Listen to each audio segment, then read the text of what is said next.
required innovative thinking, deep analysis, and the development of specialized techniques. The codebreakers' progress in unraveling the enigma of Japanese communication was not without setbacks and obstacles. The Japanese continually refined their encryption methods, introducing new cipher machines and techniques that pose fresh challenges. However, the codebreakers' relentless dedication, collaboration, and intellectual agility allowed them to adapt, evolve, and ultimately overcome these challenges. The successful decryption of the enigma of Japanese communication stands as a testament to the remarkable achievements of the codebreakers. Their ingenuity, analytical thinking, and mathematical prowess enabled them to penetrate the seemingly impenetrable layers of encryption and uncover the secrets concealed within. The delving into the cryptographic challenge represented a monumental intellectual effort, pushing the boundaries of knowledge and innovation in the field of codebreaking. It was a testament to the unwavering determination of the codebreakers to crack the seemingly unbreakable codes and contribute to the war effort. The achievements in deciphering the enigma of Japanese communication not only provided critical intelligence to the Allied forces, but also paved the way for future advancements in cryptography. The techniques and methodologies developed during this time laid the foundation for modern cryptographic systems, shaping the field for generations to come. Decrypting the ciphered messages intercepted from the enemy was a central task in the codebreaking effort. Codebreakers devoted countless hours to analyzing and deciphering these encrypted messages, employing a variety of techniques, tools, and strategies to uncover their hidden meaning. The decryption process began with the careful collection and cataloging of intercepted messages. These messages, encoded using various encryption methods, represented a treasure trove of intelligence waiting to be unlocked. Codebreakers meticulously studied the intercepted messages, looking for patterns, repetitions, and anomalies that could provide clues to the encryption algorithm and key. Frequency analysis played a crucial role in decrypting the ciphered messages. By analyzing the frequency distribution of letters, pairs, or triplets in the intercepted text, codebreakers could deduce the underlying language and identify potential encryption techniques. They compared the observed frequency distribution with known statistical patterns of the target language to uncover potential encryption methods. Codebreakers also exploited vulnerabilities in the encryption techniques employed by the enemy. They sought weaknesses in the encryption algorithms, such as predictable patterns introduced by the encryption process or known biases in the randomization of keys. By identifying and exploiting these vulnerabilities, codebreakers could gain insights into the encryption mechanism and significantly reduce the search space for potential decryption keys. To aid in the decryption process, codebreakers utilize specialized tools and devices. The development of electromechanical machines, such as the bombs and the purple machine replicas, revolutionized the codebreaking efforts. These machines automated the testing of different encryption keys, drastically reducing the time and effort required to decrypt the messages. The codebreakers meticulously tested various hypotheses and encryption keys to decipher the messages. They employed mathematical models, statistical analyses, and trial and error to refine their understanding of the encryption techniques and search for the correct decryption keys. This process demanded a combination of analytical thinking, intuition, and creativity. In addition to the technical aspects, linguistic and contextual analysis played a vital role in decrypting the messages. Codebreakers examined the content of intercepted messages, searching for common phrases, military terminology, or references to specific locations or operations. They leveraged contextual clues to narrow down potential decryption keys and decipher the meaning of the messages. The decryption process was an iterative and collaborative effort.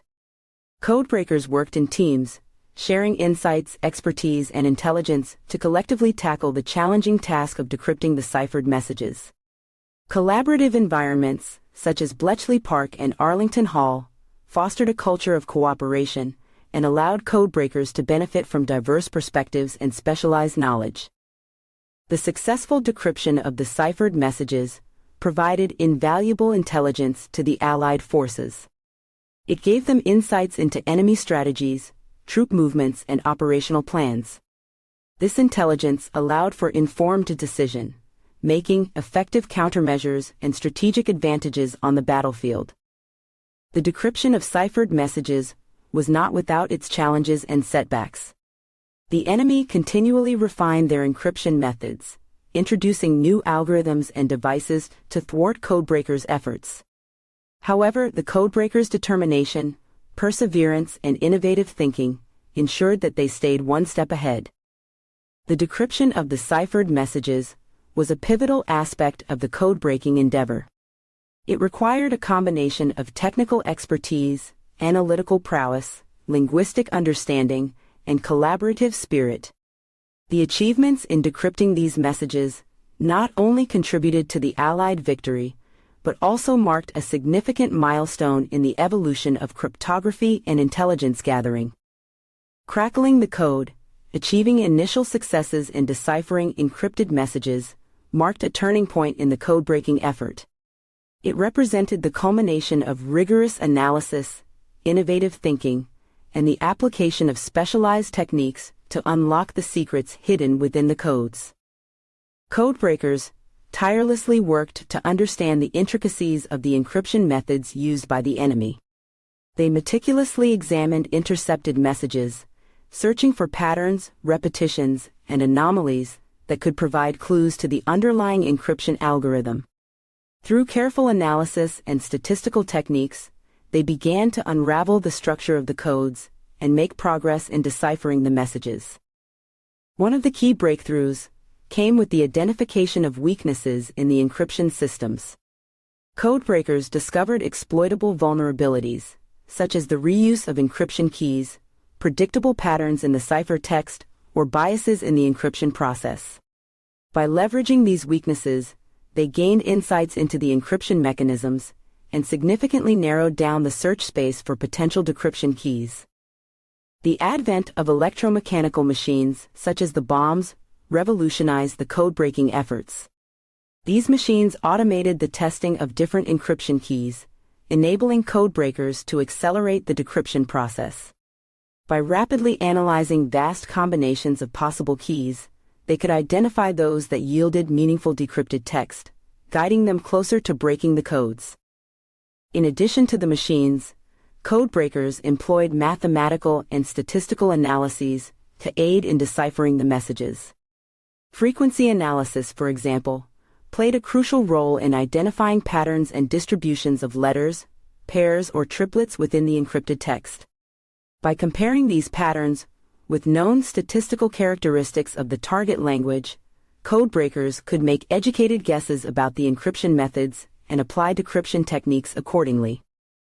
The collaboration and sharing of knowledge among codebreakers were instrumental in achieving initial successes. Collaborative environments, such as Bletchley Park and Arlington Hall, provided opportunities for codebreakers to exchange ideas, insights, and techniques. They worked together, combining their diverse expertise and perspectives to overcome challenges and push the boundaries of codebreaking. Initial successes in cracking the code not only provided valuable intelligence, but also boosted the morale and confidence of the codebreakers. It reinforced their belief that the seemingly unbreakable codes could be deciphered, fueling their determination to continue the relentless pursuit of breaking the enemy's encryption systems. These early achievements also highlighted the significance of code-breaking in gaining a strategic advantage over the enemy. The decrypted messages revealed enemy plans, troop movements, and other vital information that proved instrumental in shaping military strategies and decision-making. It became clear that code-breaking was not just an auxiliary activity, but a central pillar of intelligence gathering and warfare. However, it is important to note that initial successes were just the beginning of a long and arduous process. Breaking the codes required ongoing efforts, continuous innovation, and adaptability to counter the enemy's evolving encryption methods.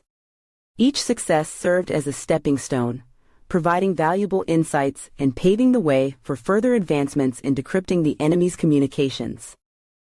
The codebreakers' initial successes demonstrated the power of human ingenuity, perseverance, and collaborative efforts in overcoming seemingly insurmountable challenges.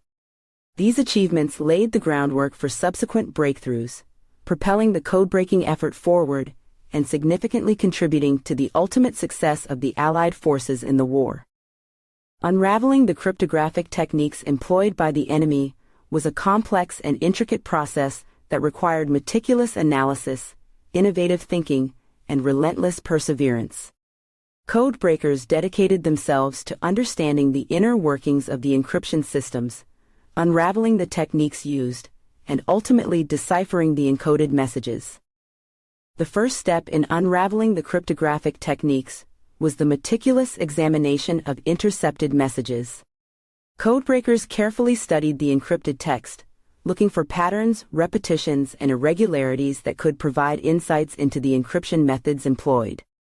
They analyzed the frequency distribution of letters, pairs, and triplets in the ciphertext, searching for statistical anomalies that could indicate the presence of certain encryption techniques.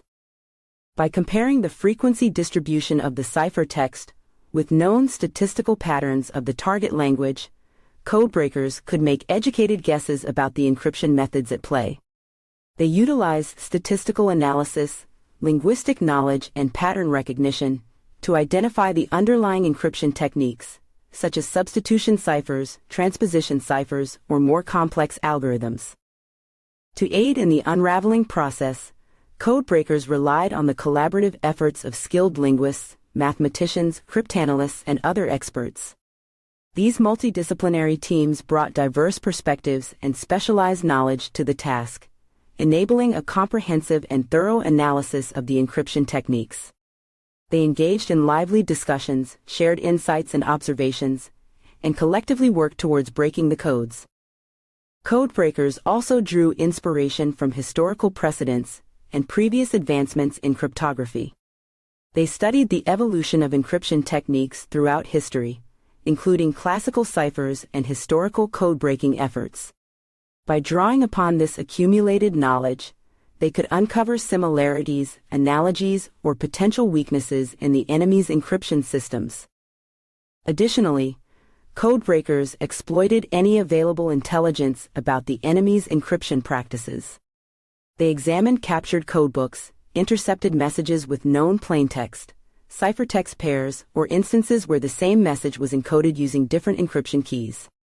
These pieces of information provided valuable clues that could be leveraged to gain insights into the cryptographic techniques and accelerate the decryption process. The process of unraveling the cryptographic techniques often involved trial and error, hypothesis testing, and iterative refinement. Codebreakers developed hypotheses about the encryption methods based on their analyses, and then tested these hypotheses against intercepted messages. They refined their understanding of the techniques based on the results and adjusted their strategies accordingly. The advent of electromechanical machines, such as the bombs and the purple machine replicas, significantly aided in unraveling the cryptographic techniques. These machines could automate the testing of different encryption keys and eliminate the need for manual calculations, dramatically reducing the time and effort required to decrypt the messages. They provided codebreakers with the computational power necessary to explore a vast number of potential decryption keys and verify hypotheses.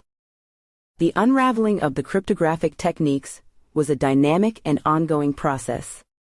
The enemy continually refined and improved their encryption methods, introducing new algorithms, cipher machines, or key management protocols.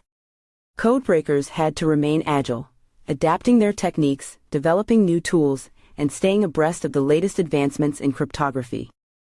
Ultimately, the unraveling of the cryptographic techniques enabled codebreakers to decipher the encoded messages, providing vital intelligence that influenced military strategies, informed decision-making, and contributed to the Allied victory. The accomplishments in unraveling these techniques not only showcase the brilliance and persistence of the codebreakers, but also laid the foundation for advancements in cryptography and cryptanalysis that continue to shape the field to this day. Unlocking the secrets hidden within the Japanese codes was a monumental task that required extraordinary dedication, analytical prowess, and relentless determination. Codebreakers embarked on a relentless pursuit to break the Japanese codes, employing a wide range of techniques, innovative strategies, and collaborative efforts to achieve their ultimate goal. One of the key challenges in breaking the Japanese codes was the complexity and sophistication of their encryption systems.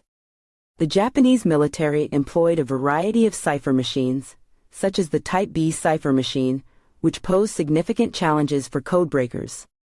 These machines utilized complex encryption algorithms, incorporating substitution, transposition, and permutation techniques to obfuscate the underlying message. Codebreakers began by meticulously collecting intercepted coded messages. These messages served as the raw material for their analysis and decryption efforts. They painstakingly examined the patterns, repetitions, and anomalies within the messages, searching for vulnerabilities and clues that could lead them to break the codes. One of the breakthroughs in breaking the Japanese codes came with the identification of weaknesses in their encryption methods. Codebreakers discovered that certain recurring phrases or words, known as crib points, provided valuable clues to decrypting the messages. By exploiting these crib points, they could gain insights into the structure of the codes and deduce the encryption keys. Collaborative efforts played a vital role in breaking the Japanese codes. Codebreakers worked in teams, sharing insights, observations, and techniques to collectively tackle the complex encryption systems. The collaboration extended beyond national boundaries, as code-breaking organizations from different allied countries collaborated and shared intelligence, enhancing the collective knowledge and increasing the chances of success. Mathematical and statistical analyses played a crucial role in breaking the codes. Codebreakers employed frequency analysis to study the distribution of letters, pairs, and triplets in the coded messages. By comparing the observed frequencies with the expected frequencies of the target language, they could identify patterns and make educated guesses about the encryption techniques employed. The advent of electromechanical machines, such as the bombs and the Colossus, revolutionized the code-breaking efforts. These machines could test thousands of potential encryption keys within a short period, greatly accelerating the decryption process. By automating the repetitive tasks of trial and error, the machines enabled codebreakers to focus on more complex aspects of the code-breaking process. The breaking of the Japanese codes required relentless perseverance, as codebreakers encountered numerous setbacks and challenges along the way. The Japanese continually refined their encryption methods, introduced new cipher machines, and changed their encryption protocols to counter the codebreakers' efforts. However, the codebreakers demonstrated an unwavering commitment to overcoming these obstacles, constantly adapting their techniques and strategies to stay one step ahead. The successful breaking of the Japanese codes had a profound impact on the outcome of the war. The decrypted messages provided critical intelligence about enemy plans, troop movements, and strategic intentions. This intelligence played a crucial role in shaping Allied military strategies, enabling them to anticipate Japanese actions, and ultimately turning the tide of the war in their favor. The accomplishments in breaking the Japanese codes showcased the ingenuity, perseverance, and collaborative spirit of the codebreakers. It represented a triumph of human intellect and innovation over seemingly impenetrable barriers. The codebreakers' achievements not only influenced the outcome of the war, but also paved the way for significant advancements in the field of cryptography and codebreaking, leaving a lasting legacy in the world of intelligence and national security. Chapter 4: Unveiling the Cipher Machines, the Pursuit of Encryption Knowledge. Cipher machines, the tools of secrecy employed in encrypted communication, played a pivotal role in the protection of sensitive information during times of war and conflict. These mechanical marvels transformed plain text messages into unintelligible codes, safeguarding the contents from prying eyes and ensuring the confidentiality of military communications. One of the most famous cipher machines of the 20th century was the Enigma machine, used by various Axis powers, including Germany and Japan.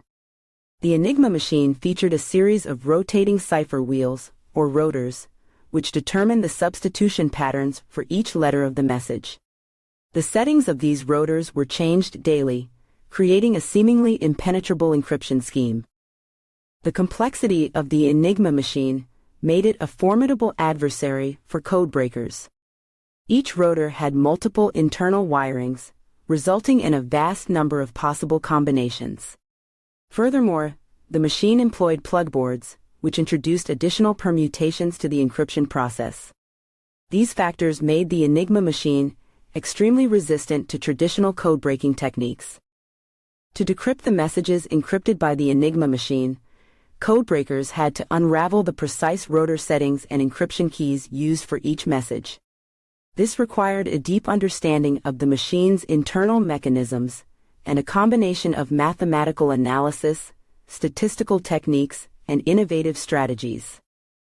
The Enigma machine's encryption strength derived from its ability to rapidly change its encryption key settings, which significantly increased the complexity of breaking the code. Each time a key setting was changed, the encryption scheme effectively became a new puzzle to solve.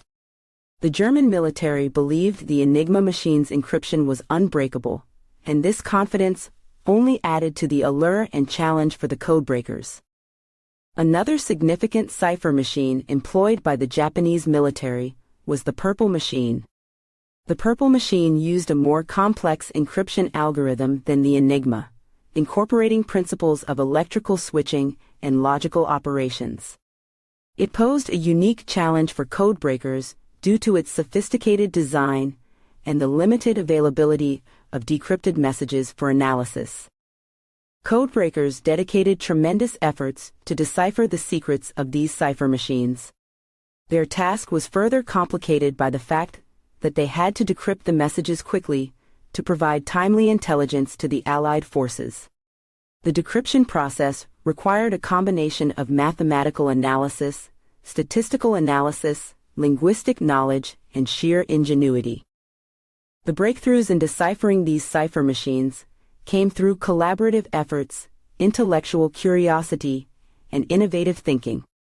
Codebreakers worked in teams, pooling their expertise, sharing insights, and exchanging ideas to tackle the intricate encryption systems.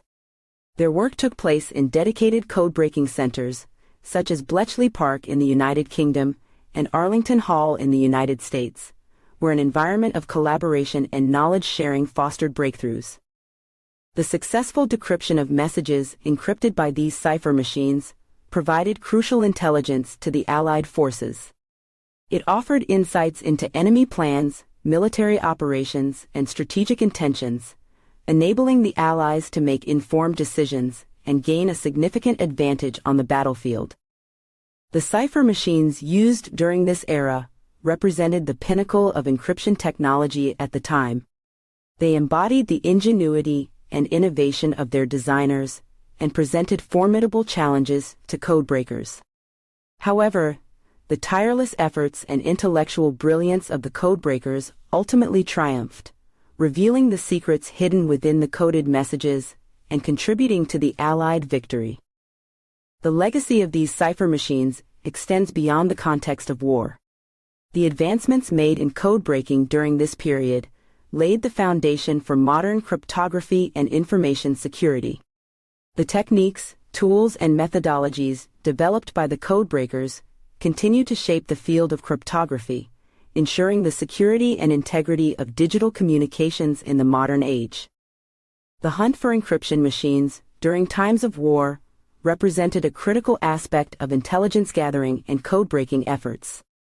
As the importance of encrypted communication grew, so did the need to locate and capture enemy encryption machines, which held the key to unlocking the secrets hidden within the encoded messages. The search for encryption machines involved a combination of intelligence work, espionage, and military operations. Code-breaking agencies, such as the British Government Code and Cipher School at Bletchley Park, dedicated significant resources to collecting information about the enemy's encryption systems and the machines they used. Intelligence networks were established to gather any available information about the enemy's encryption machines. Spies and undercover agents infiltrated enemy territories, posing as diplomats, military personnel, or civilians, in an effort to acquire valuable intelligence. They sought to identify the models and specifications of the encryption machines, their deployment locations, and any vulnerabilities or weaknesses in their security protocols. The search extended to the battlefield, where capturing intact encryption machines became a high-priority objective. Special operations units were tasked with securing enemy communication centers or intercepting military units that carried encryption machines. These captured machines provided invaluable insights into the enemy's encryption techniques and encryption keys, giving codebreakers a significant advantage in their decryption efforts. One notable example of the hunt for encryption machines was the British efforts to locate and capture Enigma machines used by the German military. This involved intercepting German submarines and capturing their encryption machines, as well as launching raids on German naval bases and intercepting supply lines to obtain Enigma-related materials. Once an encryption machine was captured, it was transported to secure facilities where codebreakers could examine and analyze its inner workings. The machines were meticulously studied to understand their mechanical and electrical components, encryption algorithms, and any unique features or modifications that could impact their security. The information obtained from captured encryption machines was vital for codebreakers in their efforts to break the enemy's codes. It provided crucial insights into the configuration of the machines, the encryption algorithms employed, and the management of encryption keys. This knowledge allowed codebreakers to develop effective decryption strategies and adapt their techniques to the specific encryption systems in use. The hunt for encryption machines was not without risks and challenges. The enemy continually improved their security measures, modifying encryption machines and adopting more robust encryption protocols. The codebreakers had to stay one step ahead, continuously innovating and evolving their methods to keep pace with the enemy's advancements. The capture and analysis of encryption machines played a significant role in the success of codebreaking efforts during World War II. It provided invaluable intelligence that contributed to deciphering encrypted messages and uncovering the enemy's plans and intentions. The information obtained from captured encryption machines played a vital role in shaping military strategies, enabling timely decision-making and ultimately influencing the outcome of the war. The hunt for encryption machines not only demonstrated the importance of understanding the enemy's encryption systems, but also highlighted the collaborative nature of intelligence work. It required the efforts of codebreakers, intelligence agencies, military personnel, and spies working together to gather information, capture machines, and leverage that knowledge to break the enemy's codes. The legacy of the hunt for encryption machines extends beyond World War II. The techniques and strategies developed during this time laid the foundation for future intelligence operations and code-breaking efforts. The lessons learned from these experiences continue to shape the field of cryptography and serve as a reminder of the critical role encryption machines play in the world of intelligence and national security. Studying the Enigma machine and comprehending its intricate mechanisms was a monumental task undertaken by codebreakers during World War II. The Enigma machine, a complex encryption device used by the German military, presented a formidable challenge with its sophisticated design and intricate internal workings. At its core, the Enigma machine consisted of a series of rotors, which were rotating disks with electrical contacts and wiring. Each rotor represented a substitution cipher, mapping each plaintext letter to a different ciphertext letter. When a key was pressed on the keyboard, an electrical current flowed through the rotors, creating a complex pathway that encoded the input letter. To decrypt an encoded message, codebreakers needed to understand the inner workings of the Enigma machine, including the configuration of the rotors, their starting positions, and the wiring connections within each rotor.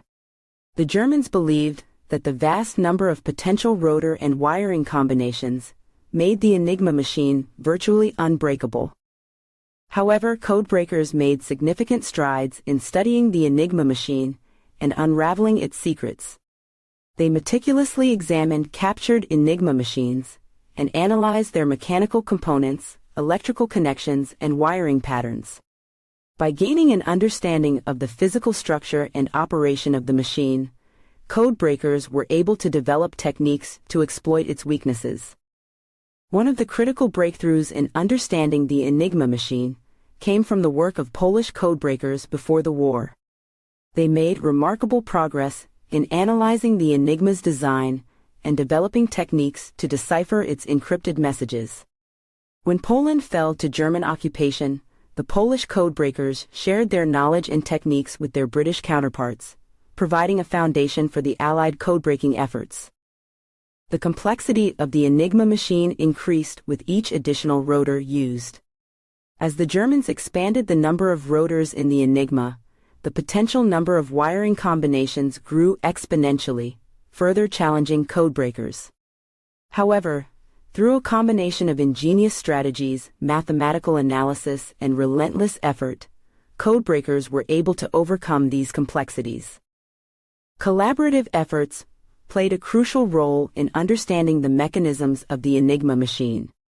Codebreaking centers, such as Bletchley Park in the United Kingdom, brought together brilliant minds from various disciplines. Mathematicians, cryptanalysts, linguists, and engineers worked together, sharing knowledge and insights, and contributing to the collective understanding of the Enigma machine. To aid in their study of the Enigma, codebreakers developed replicas and models of the machine. These replicas allowed them to conduct experiments, simulate different rotor configurations, and test decryption techniques without risking damage to the actual machines. By building and examining these replicas, codebreakers gained invaluable insights into the mechanical and electrical principles of the Enigma machine. Studying the Enigma machine involved a combination of theoretical analysis and practical experimentation. Codebreakers devised mathematical models and computational algorithms to simulate the behavior of the Enigma machine. They performed countless experiments, testing different settings, rotor orders, and key inputs to gain a deeper understanding of the encryption process and identify potential vulnerabilities. The study of the Enigma machine was an ongoing and evolving process. The Germans continuously modified and improved the Enigma's design, making it more resistant to codebreaking efforts. Consequently, codebreakers had to remain adaptive and innovative, continuously refining their techniques and developing new strategies to stay one step ahead of the ever-evolving Enigma. The efforts to study and understand the mechanisms of the Enigma machine paved the way for breakthroughs in decrypting its encoded messages. The knowledge gained from this meticulous study allowed codebreakers to develop effective decryption strategies, including the development of specialized machines like the British Bombay. These efforts played a critical role in deciphering German communications, providing invaluable intelligence to the Allied forces and significantly impacting the outcome of the war. The study of the Enigma machine exemplified the intellectual brilliance, perseverance, and collaborative spirit of the codebreakers. Their tireless efforts to comprehend its mechanisms and overcome its complexities were pivotal in the history of codebreaking. The lessons learned from studying the Enigma continue to shape the field of cryptography and stand as a testament to the power of human ingenuity in unraveling the secrets of encryption machines. Reverse engineering the cipher machines used during times of war was a formidable task undertaken by codebreakers and intelligence agencies. These machines, carefully designed to protect sensitive information, pose significant challenges due to their complexity, secrecy, and sophisticated mechanisms. Reverse engineering involved dissecting the machines, studying their components, and comprehending their inner workings to understand their encryption algorithms and break their codes.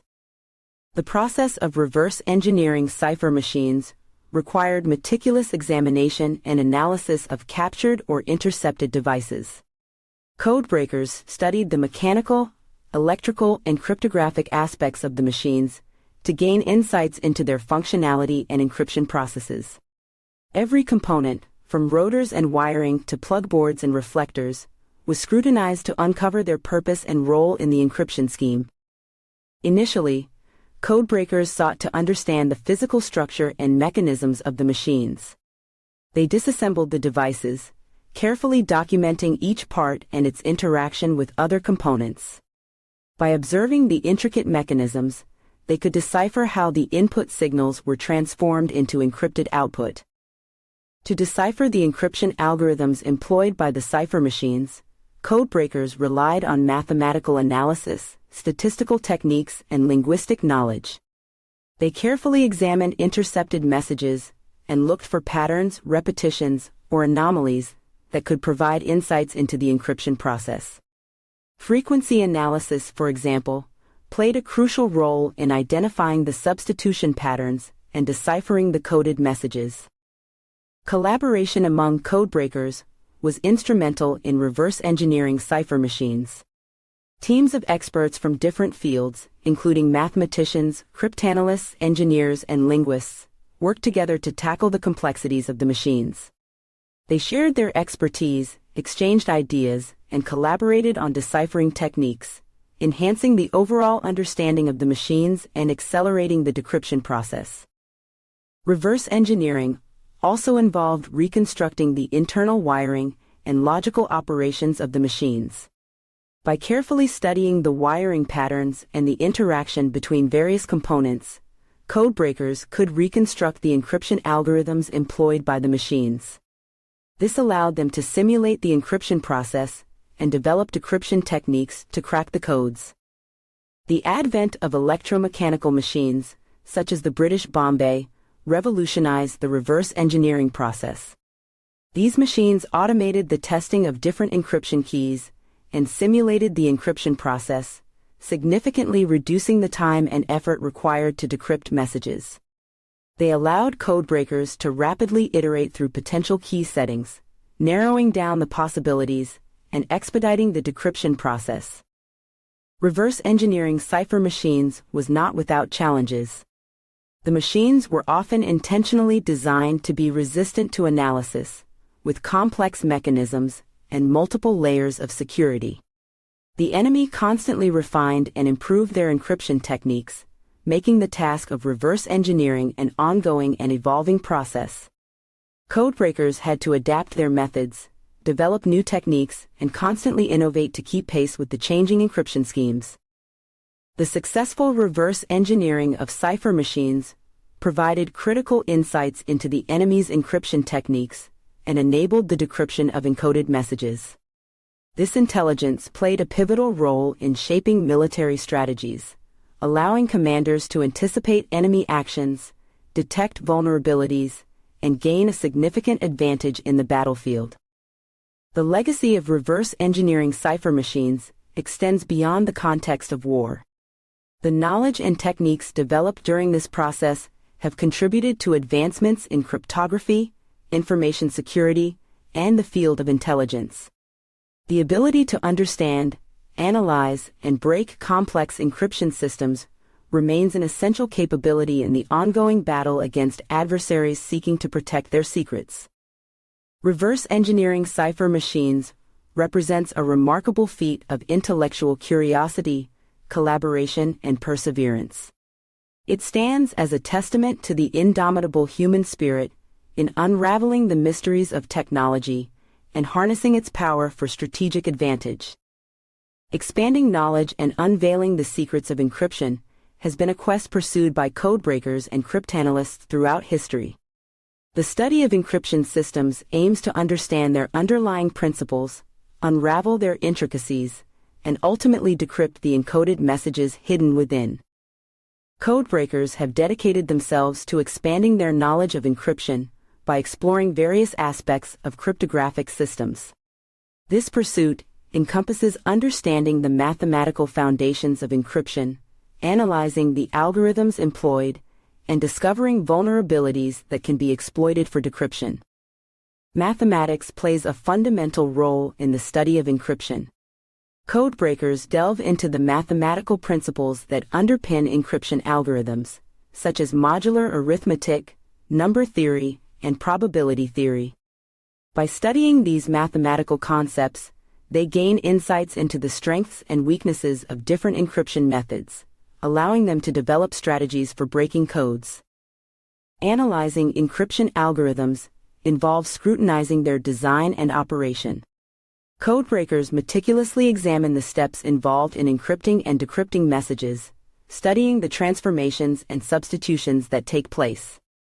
They explore the properties of the algorithms, searching for patterns, biases, or vulnerabilities that can be leveraged to reverse the encryption process. A key aspect of expanding knowledge in encryption is the analysis of intercepted ciphertext. Codebreakers study the patterns, frequencies, and structures within the ciphertext to uncover clues about the encryption techniques used. They employ statistical analysis, linguistic knowledge, and pattern recognition techniques to infer information about the plaintext, helping them develop decryption strategies. Cryptanalysis, the art of breaking codes, is a vital discipline within the study of encryption. Codebreakers employ various cryptanalytic techniques such as frequency analysis, known plaintext attacks, and chosen ciphertext attacks to analyze the encrypted messages. These techniques involve systematic analysis, trial and error, and the application of mathematical and statistical methods to crack the encryption. Expanding knowledge in encryption also involves studying the historical context, the cultural influences, and the technological advancements that shape encryption methods.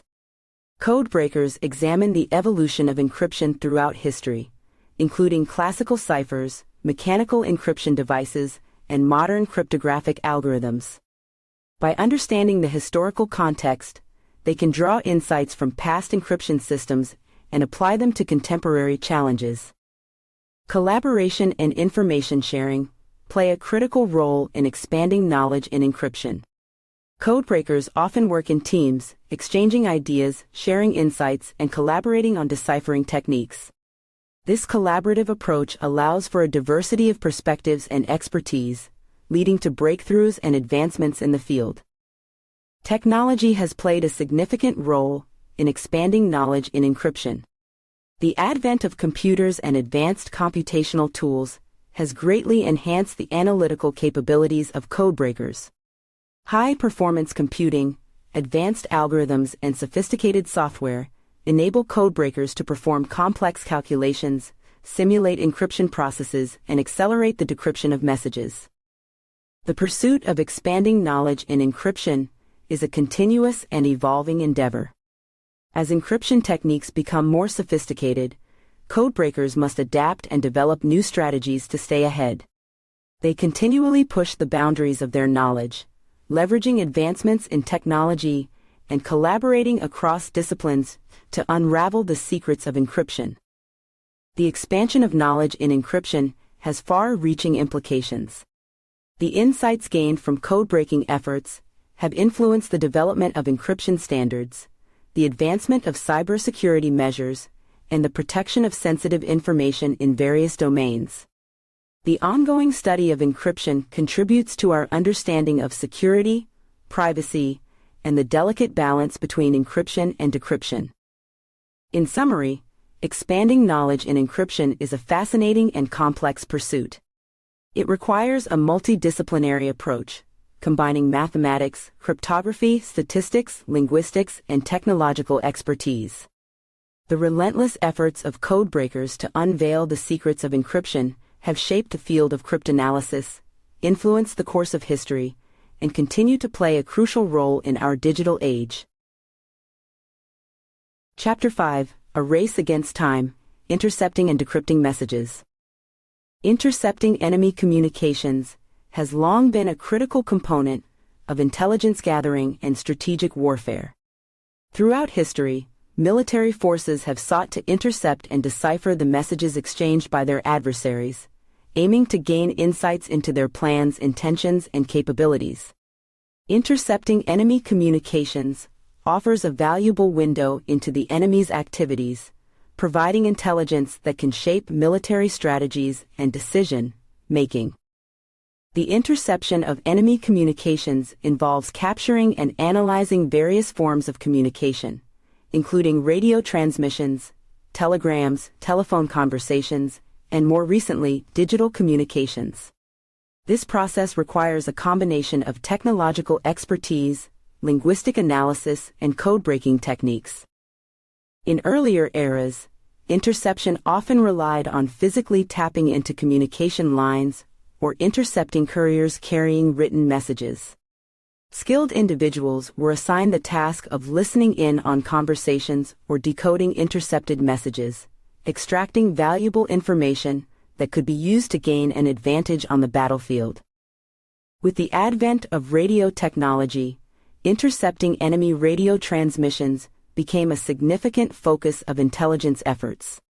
Radios provided a means for rapid and long-distance communication, making them a prime target for interception. Specialized units were established to monitor enemy radio frequencies, listen for coded messages, and attempt to decipher their content. The interception of enemy communications involves overcoming numerous challenges. Encryption techniques, such as codes, ciphers, and encryption machines, are employed to secure messages and protect them from prying eyes. Codebreakers and cryptanalysts dedicate themselves to decrypting these coded messages, using a range of analytical tools and techniques to unravel their hidden meanings.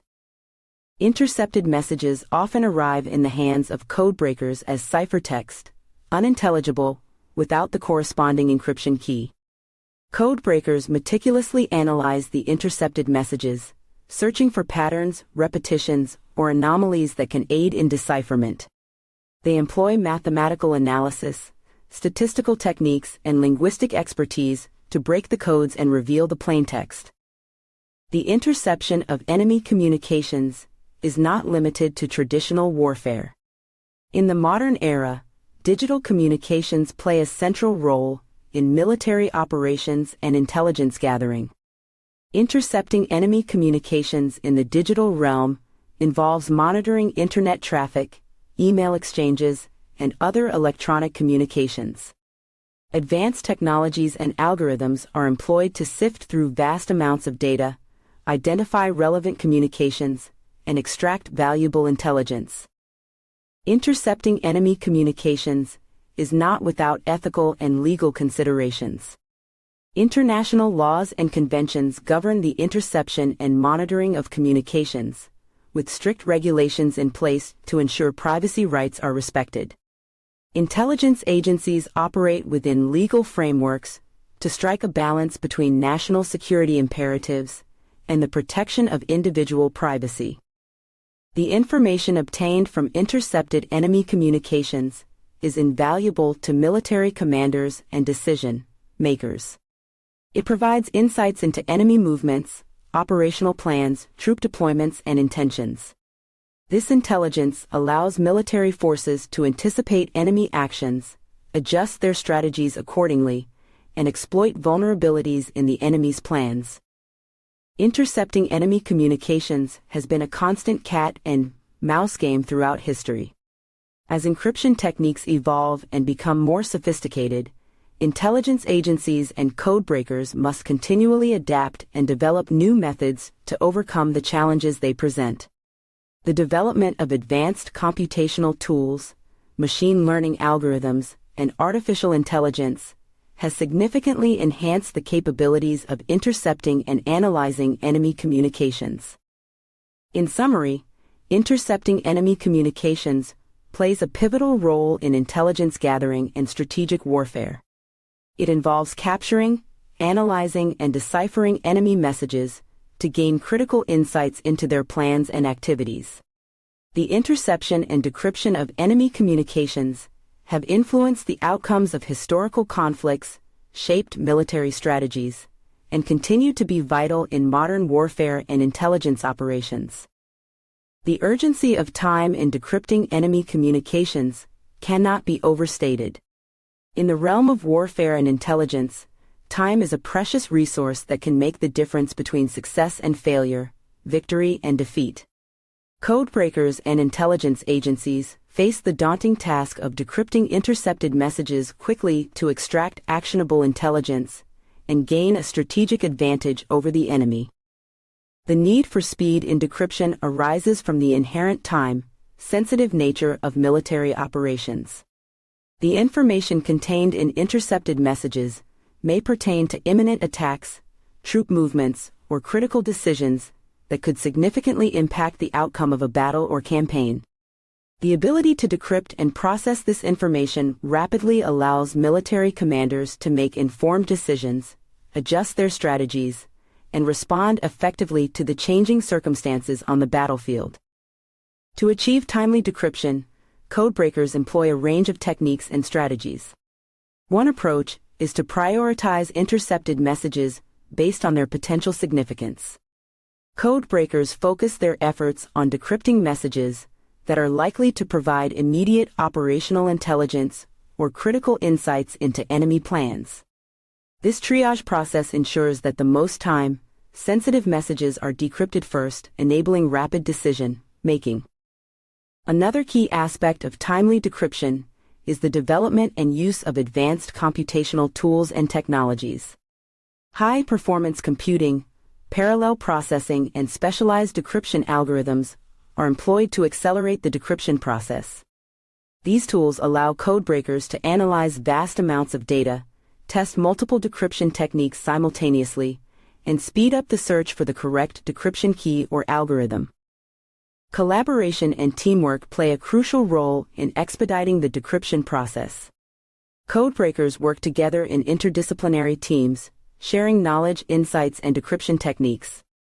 By leveraging the collective expertise of cryptanalysts, mathematicians, linguists, and computer scientists, codebreakers can pool their resources and accelerate the decryption of intercepted messages.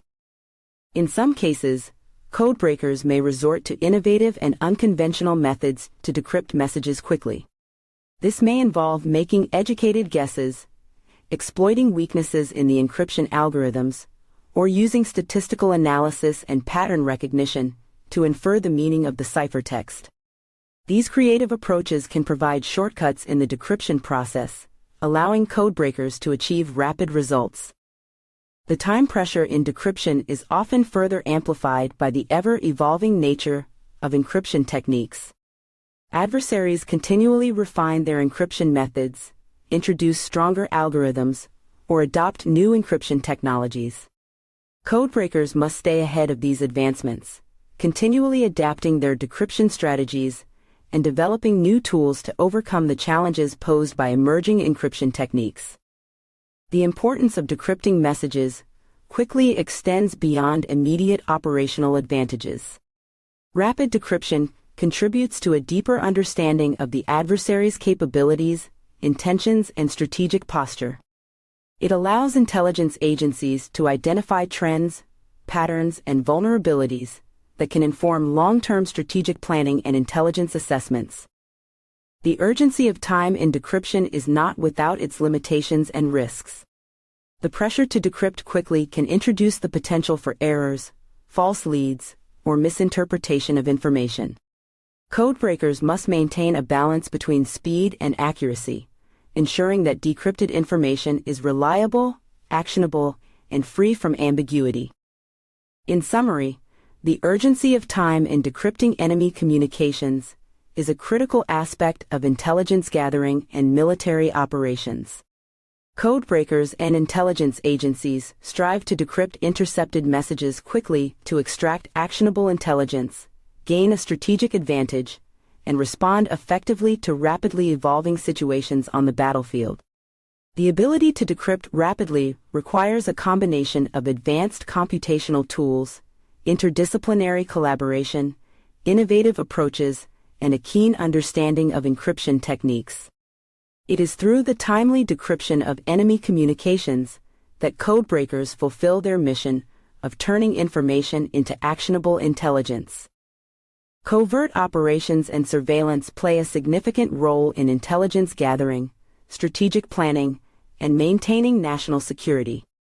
These clandestine activities involve gathering information, monitoring activities, and conducting operations discreetly to gain insights into the intentions and capabilities of adversaries. Covert operations encompass a wide range of activities conducted by intelligence agencies, special forces, and other clandestine units. These operations may involve infiltration, sabotage, espionage, or targeted actions to disrupt enemy activities. The objective is to obtain valuable intelligence, disrupt enemy operations, or gain a tactical advantage without revealing the involvement of the conducting party. Surveillance, on the other hand, focuses on the systematic and discrete observation of individuals, groups, or locations to gather information. It involves monitoring and documenting activities, communications, and behaviors of the subjects of interest. Surveillance can be conducted using a variety of methods, including human intelligence, HUMINT, signals intelligence, SIGINT, and technical surveillance techniques. Covert operations and surveillance are often intertwined, with covert operatives relying on surveillance to gather critical information and intelligence agencies using covert operations to enhance their surveillance capabilities.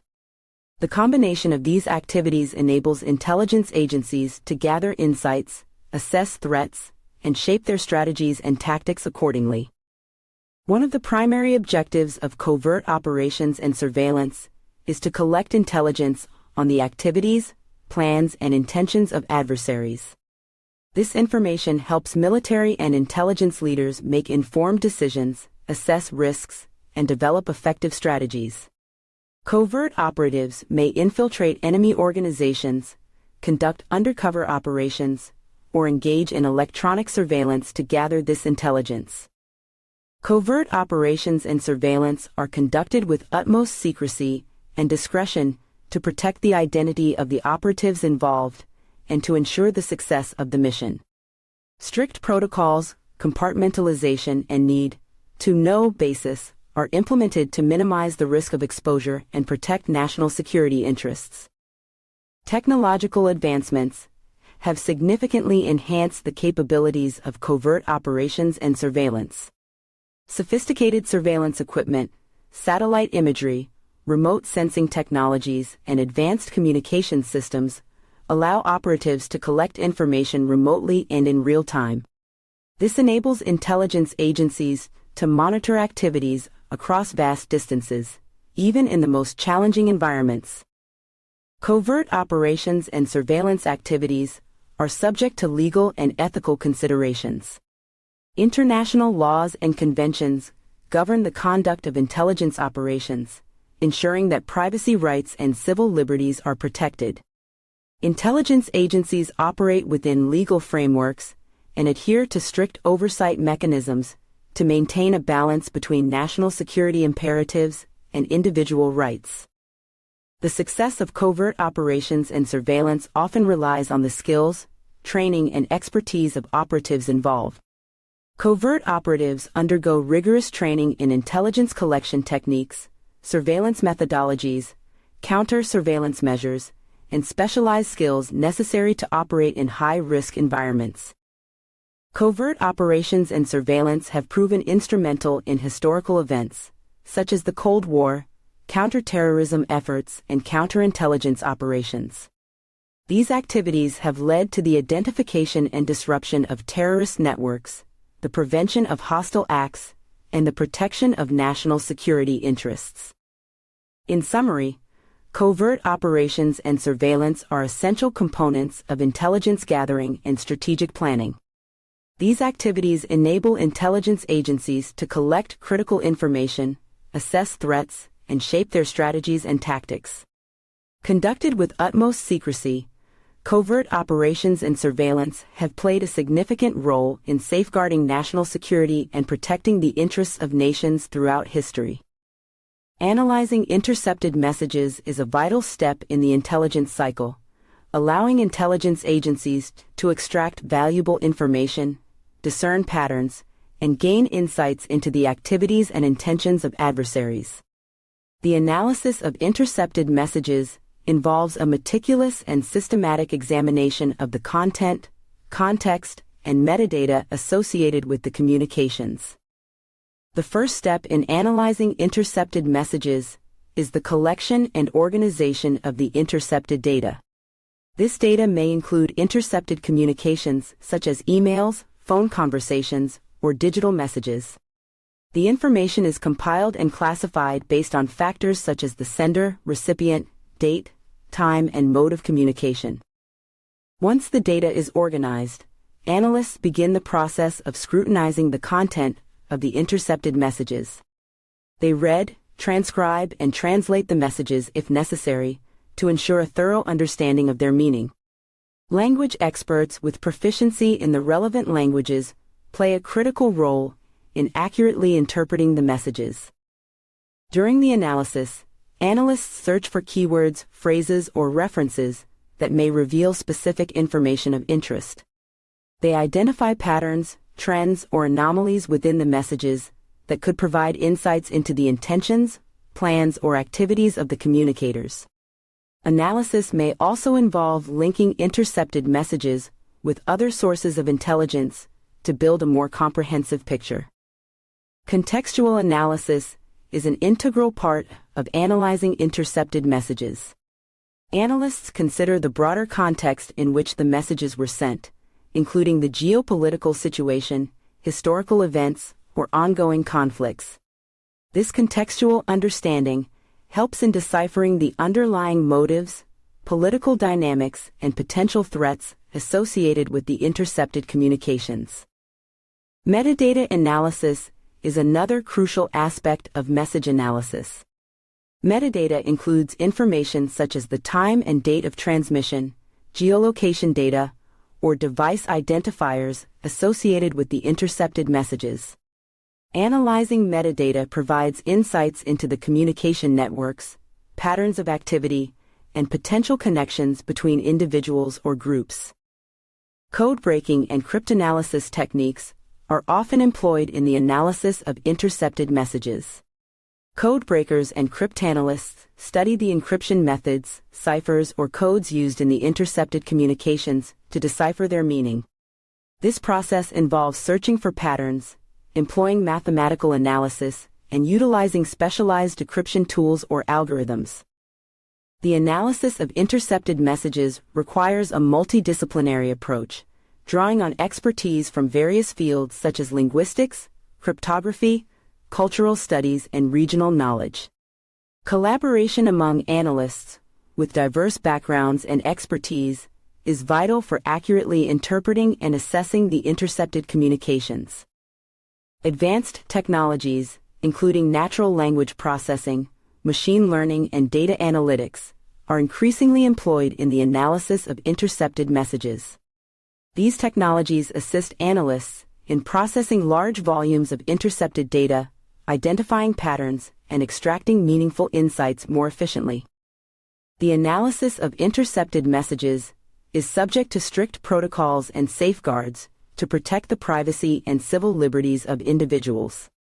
Intelligence agencies operate within legal frameworks, adhering to strict oversight mechanisms to ensure the proper handling and protection of intercepted communications. The insights gained from analyzing intercepted messages are crucial for intelligence assessments, strategic planning, and decision-making. They help inform military operations, counterterrorism efforts, diplomatic initiatives, and national security policies. Timely and accurate analysis of intercepted messages can provide a significant advantage in understanding the intentions, capabilities, and vulnerabilities of adversaries. In summary, the analysis of intercepted messages is a critical component of intelligence gathering and strategic planning. It involves meticulous examination of the content, context, and metadata associated with intercepted communications.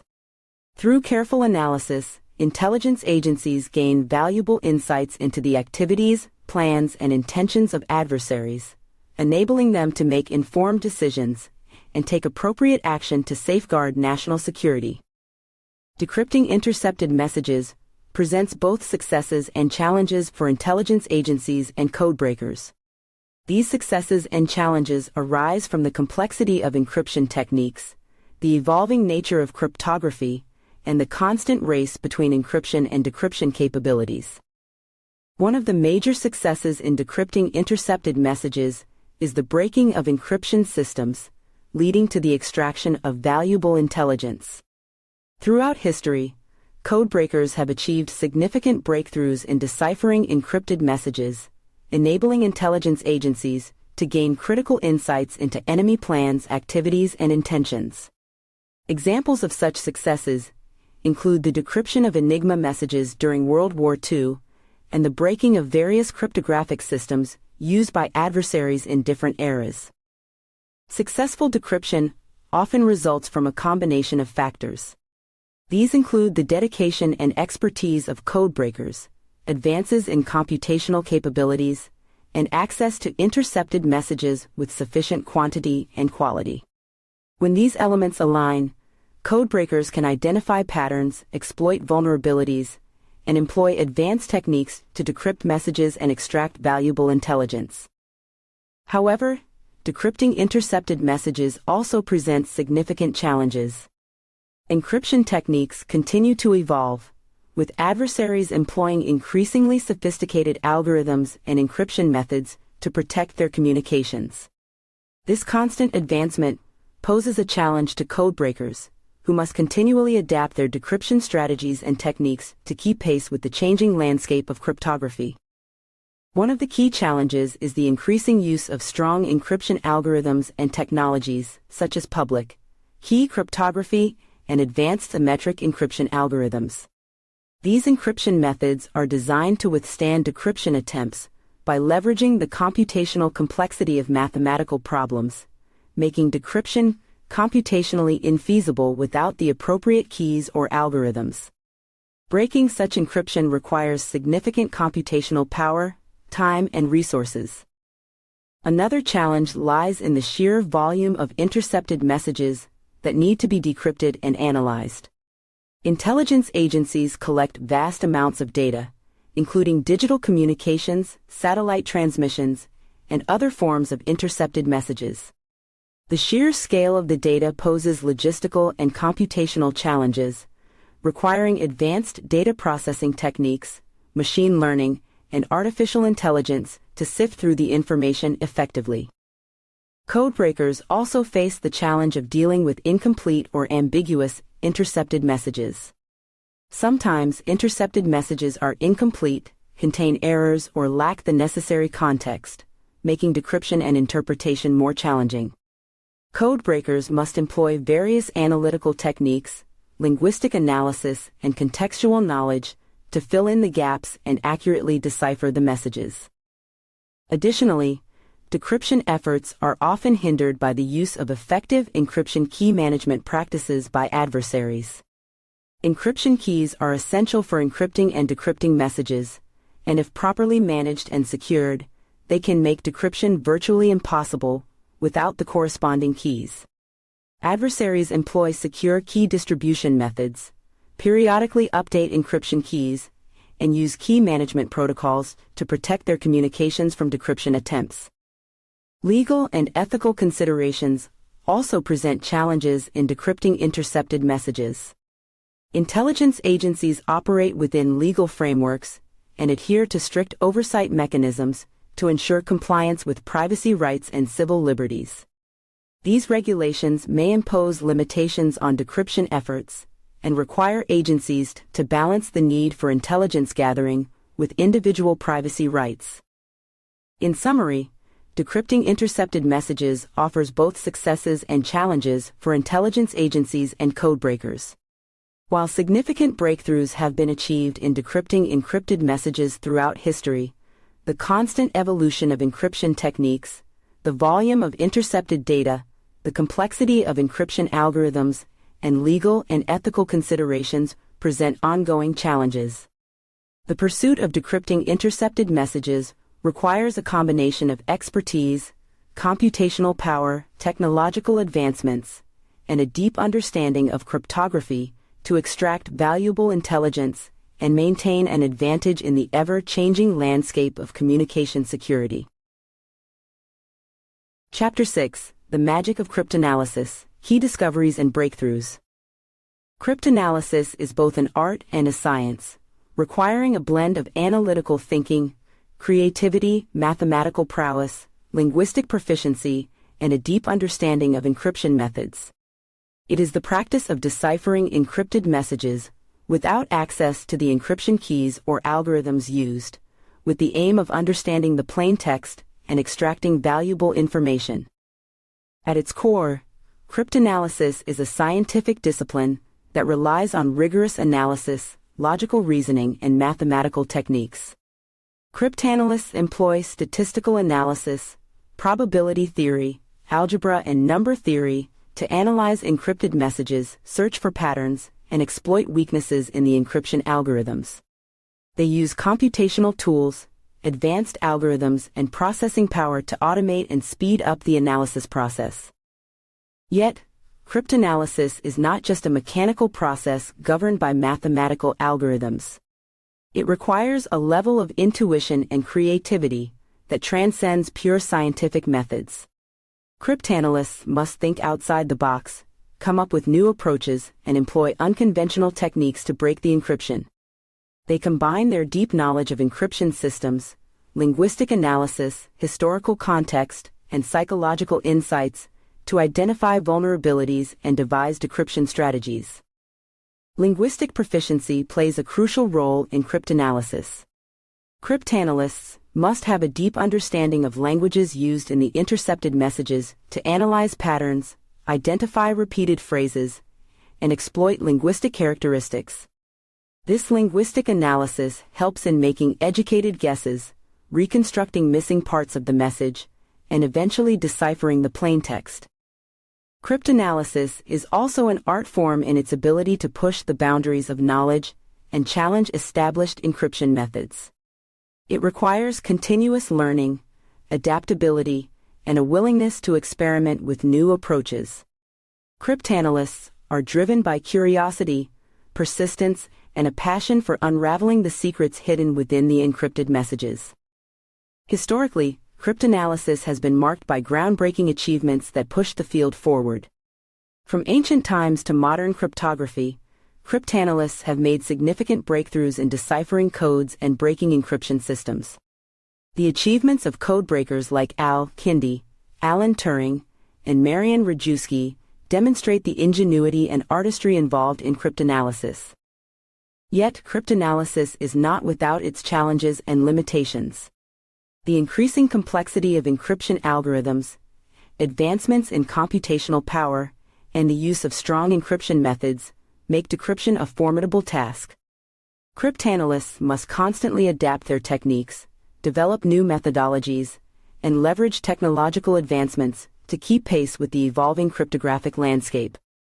Furthermore, cryptanalysis operates within legal and ethical boundaries. Cryptanalysts must adhere to legal frameworks, respect privacy rights, and operate with transparency and accountability. The practice of cryptanalysis must be conducted within the confines of the law and with a clear understanding of the potential consequences. In summary, cryptanalysis is both an art and a science, combining mathematical rigor, analytical thinking, linguistic analysis, and creative problem solving. It requires a deep understanding of encryption methods, historical context, and linguistic patterns.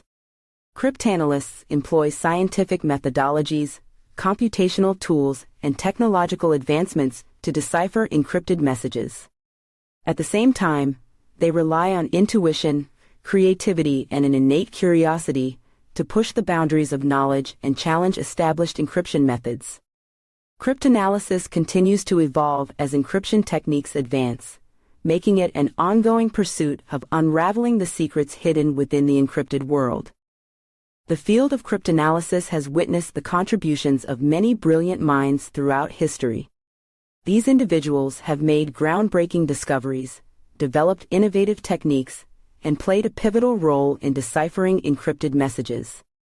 Their exceptional intellect, analytical skills, and dedication have advanced the field and influenced the course of cryptography and intelligence gathering.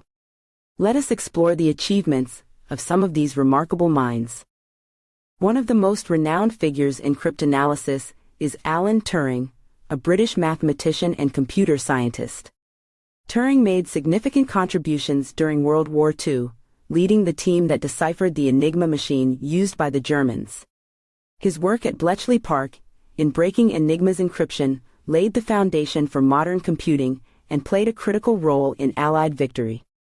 Marian Rejewski, a Polish mathematician and cryptanalyst, also played a pivotal role in deciphering Enigma. Rejewski and his team successfully reconstructed the internal wiring of the Enigma machine, enabling them to decrypt German messages. Their breakthroughs in the early 1930s provided vital insights into the workings of Enigma and paved the way for subsequent code-breaking efforts. William Friedman, an American cryptanalyst, made significant contributions to the field of cryptanalysis. His work on breaking Japanese codes during World War II played a crucial role in the Pacific Theater. Friedman's expertise in cryptanalysis, combined with his mathematical prowess and analytical thinking, proved instrumental in decrypting intercepted Japanese messages and providing valuable intelligence to the Allied forces. Blaise de Vigenère, a French diplomat and cryptographer, developed the Vigenère cipher, a polyalphabetic substitution cipher that was widely used for several centuries. Although his cipher was eventually cracked, Vigenère's work marked a significant advancement in cryptography and influenced subsequent developments in encryption and decryption techniques. Auguste and Louis Lumière, the French brothers famous for their contributions to early cinema, also made notable contributions to the field of cryptanalysis. The Lumière brothers developed the cryptograph, an early mechanical device used for encryption and decryption. Their invention expanded the possibilities of cryptographic techniques and demonstrated the intersection of technology and encryption. Elizabeth Friedman, an American cryptanalyst and wife of William Friedman, made significant contributions to the field, particularly in the analysis of codes and ciphers used by criminal organizations during Prohibition in the United States. Her expertise in code breaking and linguistic analysis proved instrumental in deciphering complex criminal codes, leading to the disruption of illicit activities. These are just a few examples of the brilliant minds that have left an indelible mark on the field of cryptanalysis. Their achievements demonstrate the power of intellect, analytical thinking, and perseverance in unraveling the secrets of encryption. The contributions of these individuals, along with countless others, have shaped the field of cryptanalysis and continue to inspire and guide future generations of cryptanalysts. In summary, the field of cryptanalysis owes much of its progress and success to the brilliant minds who have dedicated themselves to the art and science of breaking codes and deciphering encrypted messages. Through their ingenuity, intellect, and unwavering commitment, these individuals have expanded our understanding of encryption systems, developed innovative techniques, and played a crucial role in intelligence gathering. Their contributions stand as a testament to the power of human intellect in unraveling the mysteries hidden within the realm of cryptography. Throughout the history of cryptanalysis, there have been several pivotal eureka moments that have led to key discoveries and breakthroughs in decrypting encrypted messages. These moments, often resulting from intense study, ingenuity, and persistence, have played a crucial role in advancing the field and unraveling the secrets of encryption. Let us delve into some of these significant discoveries. One of the most iconic moments in cryptanalysis occurred during World War II at Bletchley Park, the British Code-Breaking Center. It was here that mathematician Alan Turing and his team had their breakthrough when they successfully cracked the Enigma machine. Turing realized that by exploiting weaknesses in the Enigma's encryption settings and using electromechanical machines called bomb bay, they could decipher the messages sent by the German military. This breakthrough enabled the Allies to gather crucial intelligence and played a vital role in the outcome of the war. Another important discovery took place in the early 20th century when Polish cryptanalysts, including Marian Rejewski, made significant progress in deciphering the Enigma machine. Through careful analysis, Rejewski and his team discovered a fundamental flaw in the Enigma's rotor system, paving the way for subsequent code-breaking efforts. This breakthrough not only laid the groundwork for the work done at Bletchley Park, but also exemplified the power of analytical thinking and meticulous study in decrypting complex encryption systems. In the realm of classical cryptography, the development of frequency analysis by Arab polymath al-Kindi during the 9th century was a groundbreaking discovery. Al-Kindi recognized that certain letters and patterns of letters appear more frequently than others in different languages. By analyzing the frequency of these patterns, he developed techniques to break monoalphabetic substitution ciphers, providing a significant advancement in the field of cryptanalysis. In more recent times, the discovery of public key cryptography by Whitfield Diffie and Martin Hellman in the 1970s revolutionized the field of encryption. Their groundbreaking concept of using two different keys for encryption and decryption opened up new possibilities for secure communication.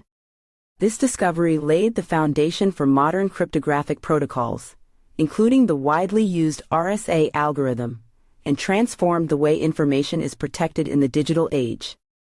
These eureka moments, along with numerous other discoveries, have shaped the field of cryptanalysis and propelled it forward. They highlight the significance of creativity, critical thinking, and innovative approaches in decrypting encrypted messages. Each breakthrough represents a triumph of human intellect, persistence, and the relentless pursuit of unraveling the secrets hidden within the world of cryptography. Moreover, these discoveries serve as a reminder that cryptanalysis is an ever-evolving field, with ongoing efforts to break new encryption methods and adapt to emerging technologies. Each eureka moment inspires cryptanalysts to continue exploring, experimenting, and pushing the boundaries of knowledge as they strive to uncover the secrets encoded in encrypted messages. In summary, the history of cryptanalysis is punctuated by transformative eureka moments that have led to key discoveries and breakthroughs.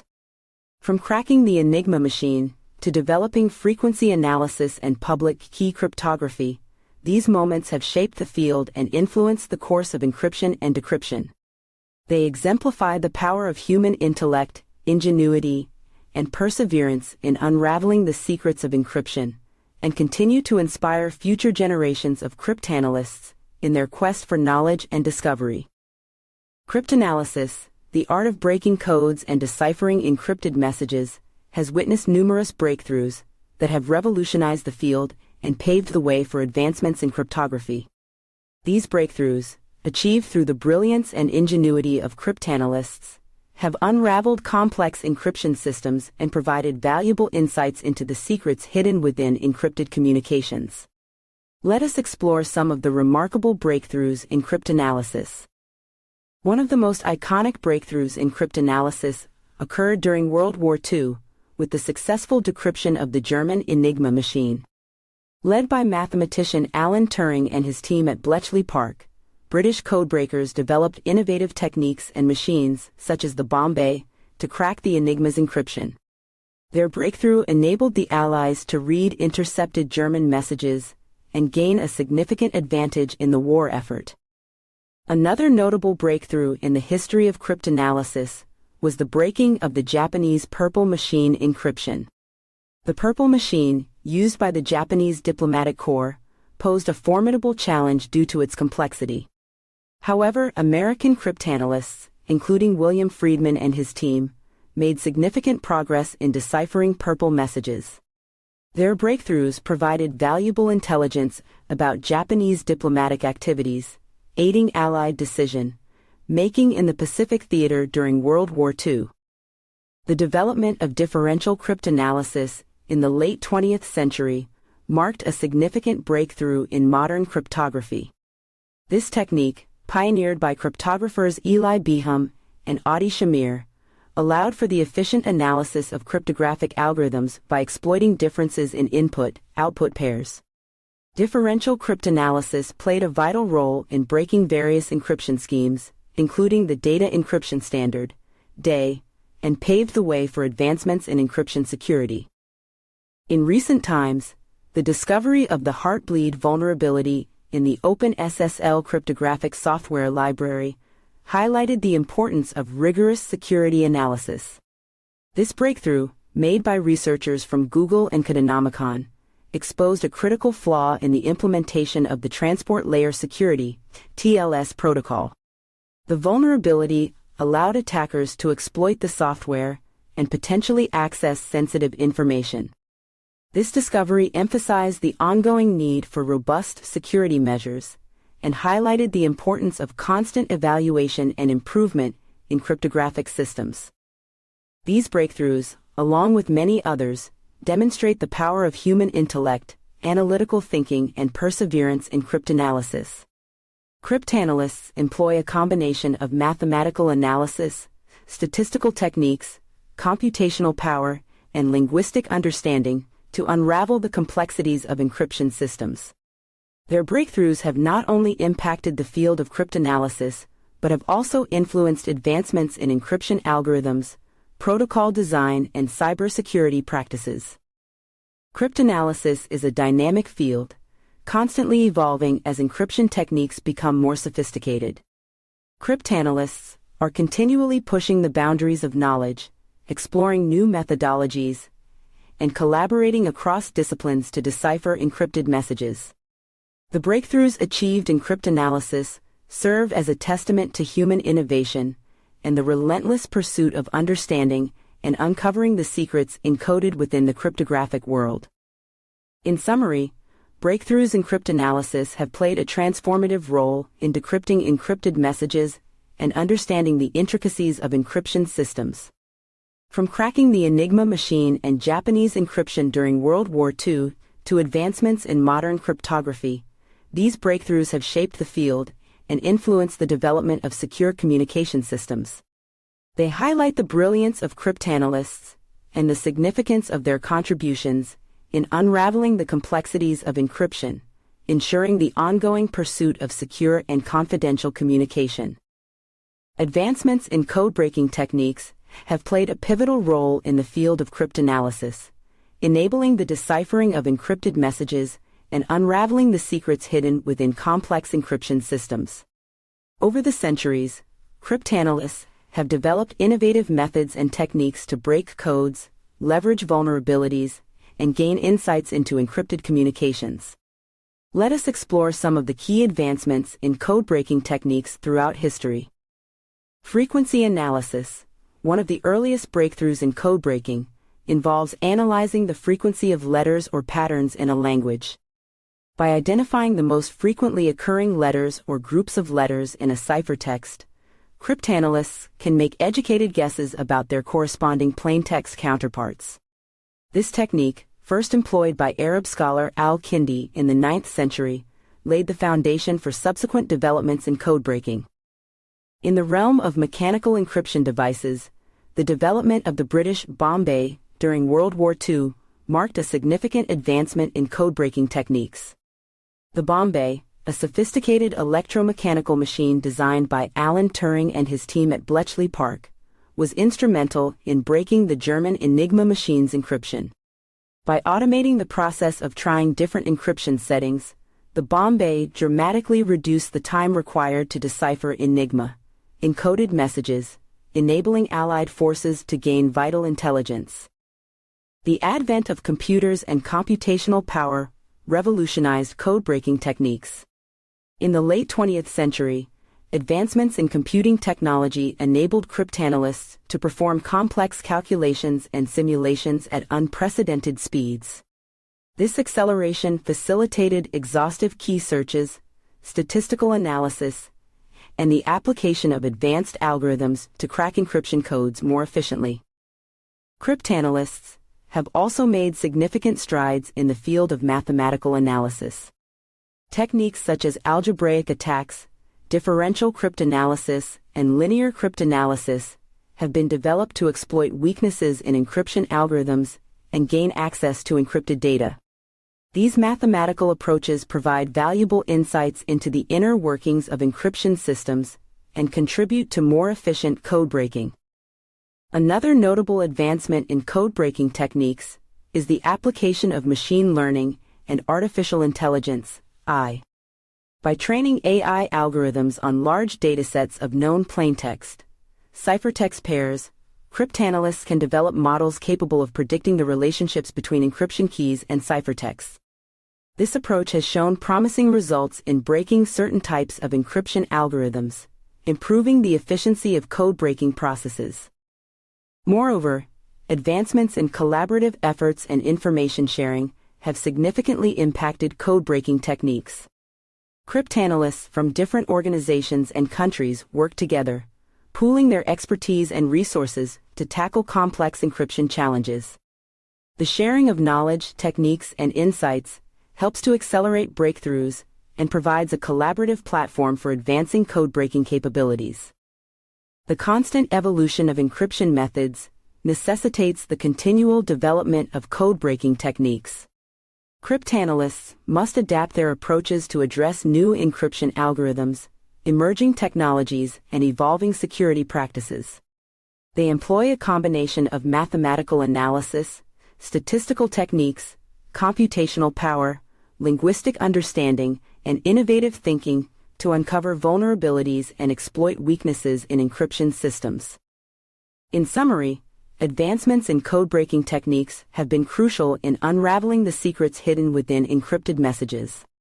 From the early breakthroughs in frequency analysis to the development of sophisticated machines, mathematical analysis, and AI applications, codebreakers have continuously pushed the boundaries of knowledge and innovation.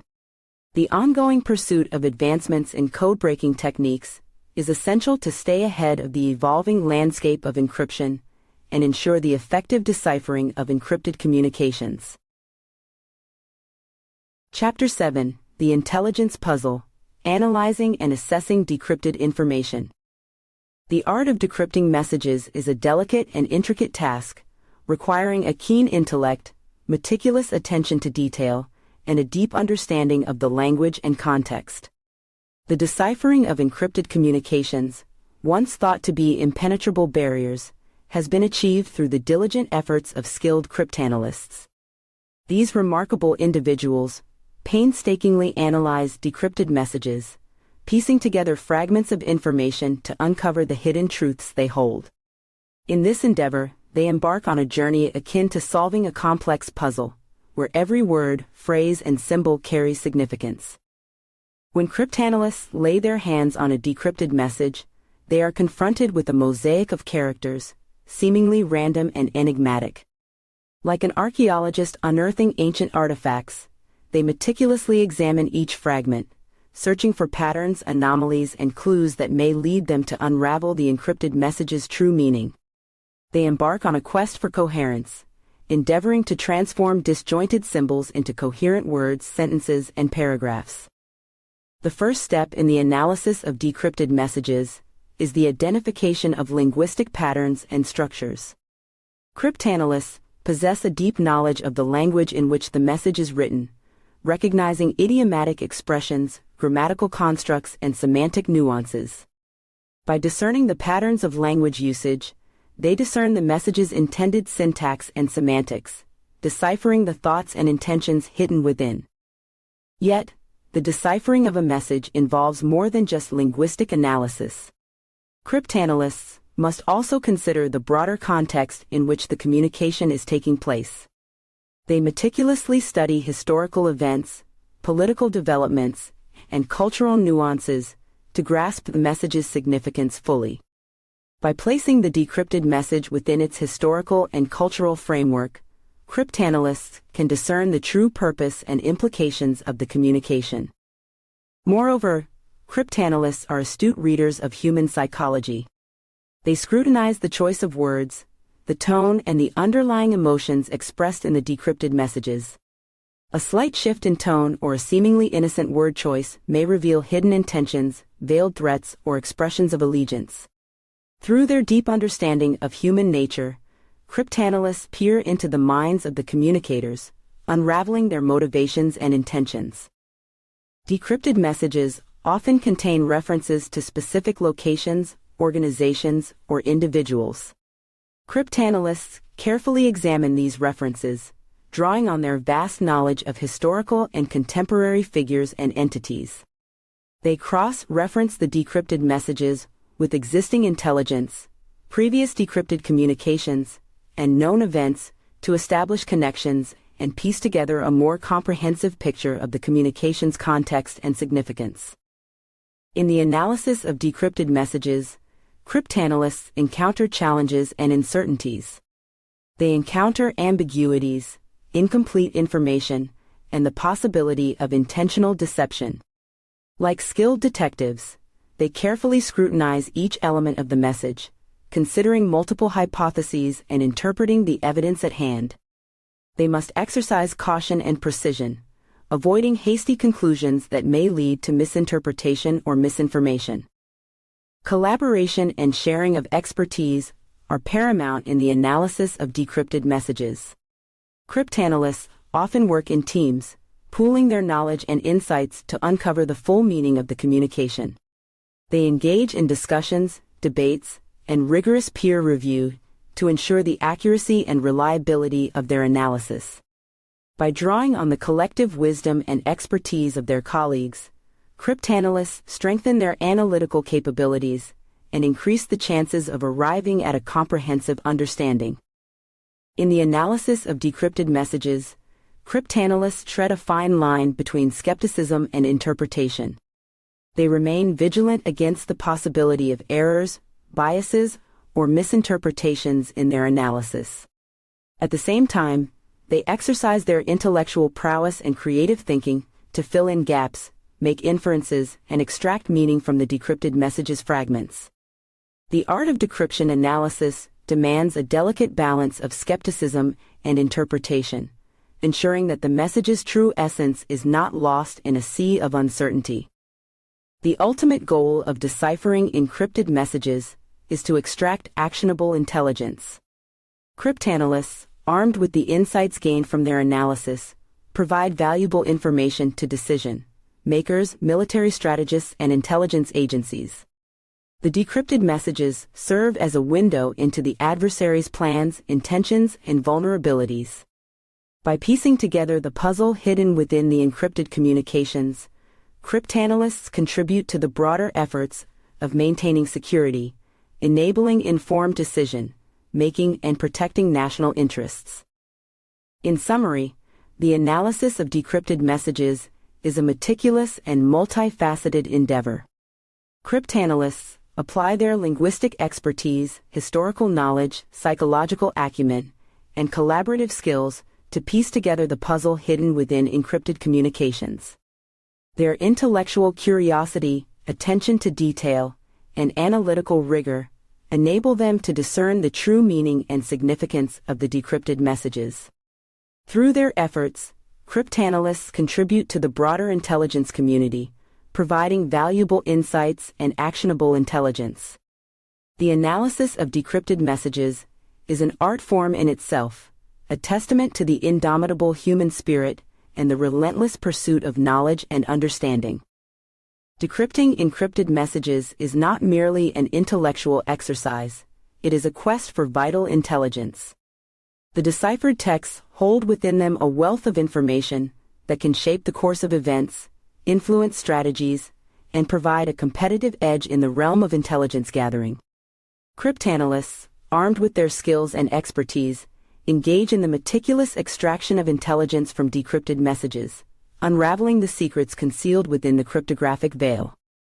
The process of extracting intelligence from decrypted messages requires a comprehensive approach. Cryptanalysts meticulously analyze the content, structure, and context of the messages, seeking to uncover valuable insights that can inform decision-making and shape operational plans. Every word, every phrase, and every symbol is scrutinized, for within them lies the potential to unlock crucial information.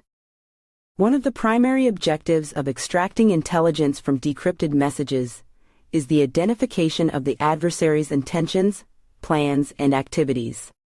Cryptanalysts piece together fragments of information to gain a deeper understanding of the adversary's motives and strategies. They assess the significance of specific references, decipher coded language, and interpret the subtle nuances of the communication. By doing so, they extract intelligence that can be used to anticipate the adversary's next move and devise countermeasures. Decrypted messages often contain references to operational details, such as troop movements, logistical arrangements, or planned attacks. Cryptanalysts painstakingly extract this information, meticulously mapping out the adversary's operational landscape. They analyze the timing, locations, and objectives mentioned in the messages, piecing together a comprehensive picture of the adversary's capabilities and intentions on the ground. Another crucial aspect of extracting intelligence is the identification of key individuals and organizations mentioned in the decrypted messages. Cryptanalysts cross-reference these references with existing intelligence databases, identifying connections, networks, and potential vulnerabilities. This information can be invaluable in targeting high-value individuals, disrupting enemy operations, and gathering additional intelligence through focused investigations. Cryptanalysts also extract intelligence by analyzing the patterns and trends within decrypted messages. They identify recurring themes, common terminology, and shared references that may provide insights into broader operational or strategic considerations. By recognizing these patterns, cryptanalysts can identify emerging threats, evolving tactics, or shifts in the adversary's overall strategy. Moreover, the extraction of intelligence extends beyond the content of the decrypted messages. Cryptanalysts pay close attention to metadata such as sender, recipient, timestamps, and communication patterns. These elements provide valuable contextual information that can aid in understanding the dynamics of the communication network, identifying key players, and detecting patterns of behavior or coordination. Collaboration and information sharing are crucial in the extraction of intelligence from decrypted messages. Cryptanalysts work closely with intelligence analysts, linguists, subject matter experts, and field operatives to validate findings, cross-reference information, and assess the operational implications of the extracted intelligence. By pooling their collective knowledge and expertise, they maximize the value and accuracy of the extracted intelligence. The intelligence extracted from decrypted messages plays a vital role in informing national security strategies, military operations, and policy decisions. It provides decision makers with actionable insights that can influence the allocation of resources, the formulation of operational plans, and the identification of priority targets. The intelligence extracted from decrypted messages is the product of the cryptanalysts' dedication, analytical acumen, and commitment to national security. In summary, extracting vital intelligence from decrypted messages is a meticulous and multifaceted process. Cryptanalysts employ their linguistic, analytical, and contextual skills to unlock the hidden secrets within the messages. By piecing together fragments of information, they gain valuable insights into the adversary's intentions, plans, and operational details. The intelligence extracted from decrypted messages is the lifeblood of national security, providing decision makers with the knowledge they need to protect their interests and stay one step ahead in the complex world of intelligence gathering. In the realm of decrypting messages, the power of context cannot be underestimated. Context serves as the key that unlocks the true significance of decrypted communications, providing the necessary framework for understanding the message's implications, intentions, and hidden meanings. Cryptanalysts, armed with their linguistic expertise, historical knowledge, and keen analytical skills, delve into the depths of context to extract a deeper understanding of the decrypted messages and their broader significance. The context in which a message is created and received provides essential clues and insights into its intended purpose and audience. Cryptanalysts carefully examine the historical backdrop, political climate, and cultural nuances surrounding the communication to grasp the full scope of its significance. By placing the decrypted message within its proper context, cryptanalysts can discern the motives, strategies, and objectives behind the communication. Furthermore, the context helps cryptanalysts interpret the tone, subtext, and implied meanings of the decrypted messages. Subtle nuances, double entendres, and veiled references often carry significant weight, and require a deep understanding of the cultural, historical, and social contexts in which the communication takes place. Cryptanalysts meticulously analyze the language, metaphors, and symbolism employed in the decrypted messages to unravel the underlying messages hidden within. Decrypted messages often contain references to specific locations, organizations, or individuals. Cryptanalysts draw on their vast knowledge of historical events, prominent figures, and intelligence databases to identify and comprehend these references. By placing the decrypted messages within the larger framework of known information, cryptanalysts can establish connections, uncover networks, and piece together a more comprehensive understanding of the communication's context and significance.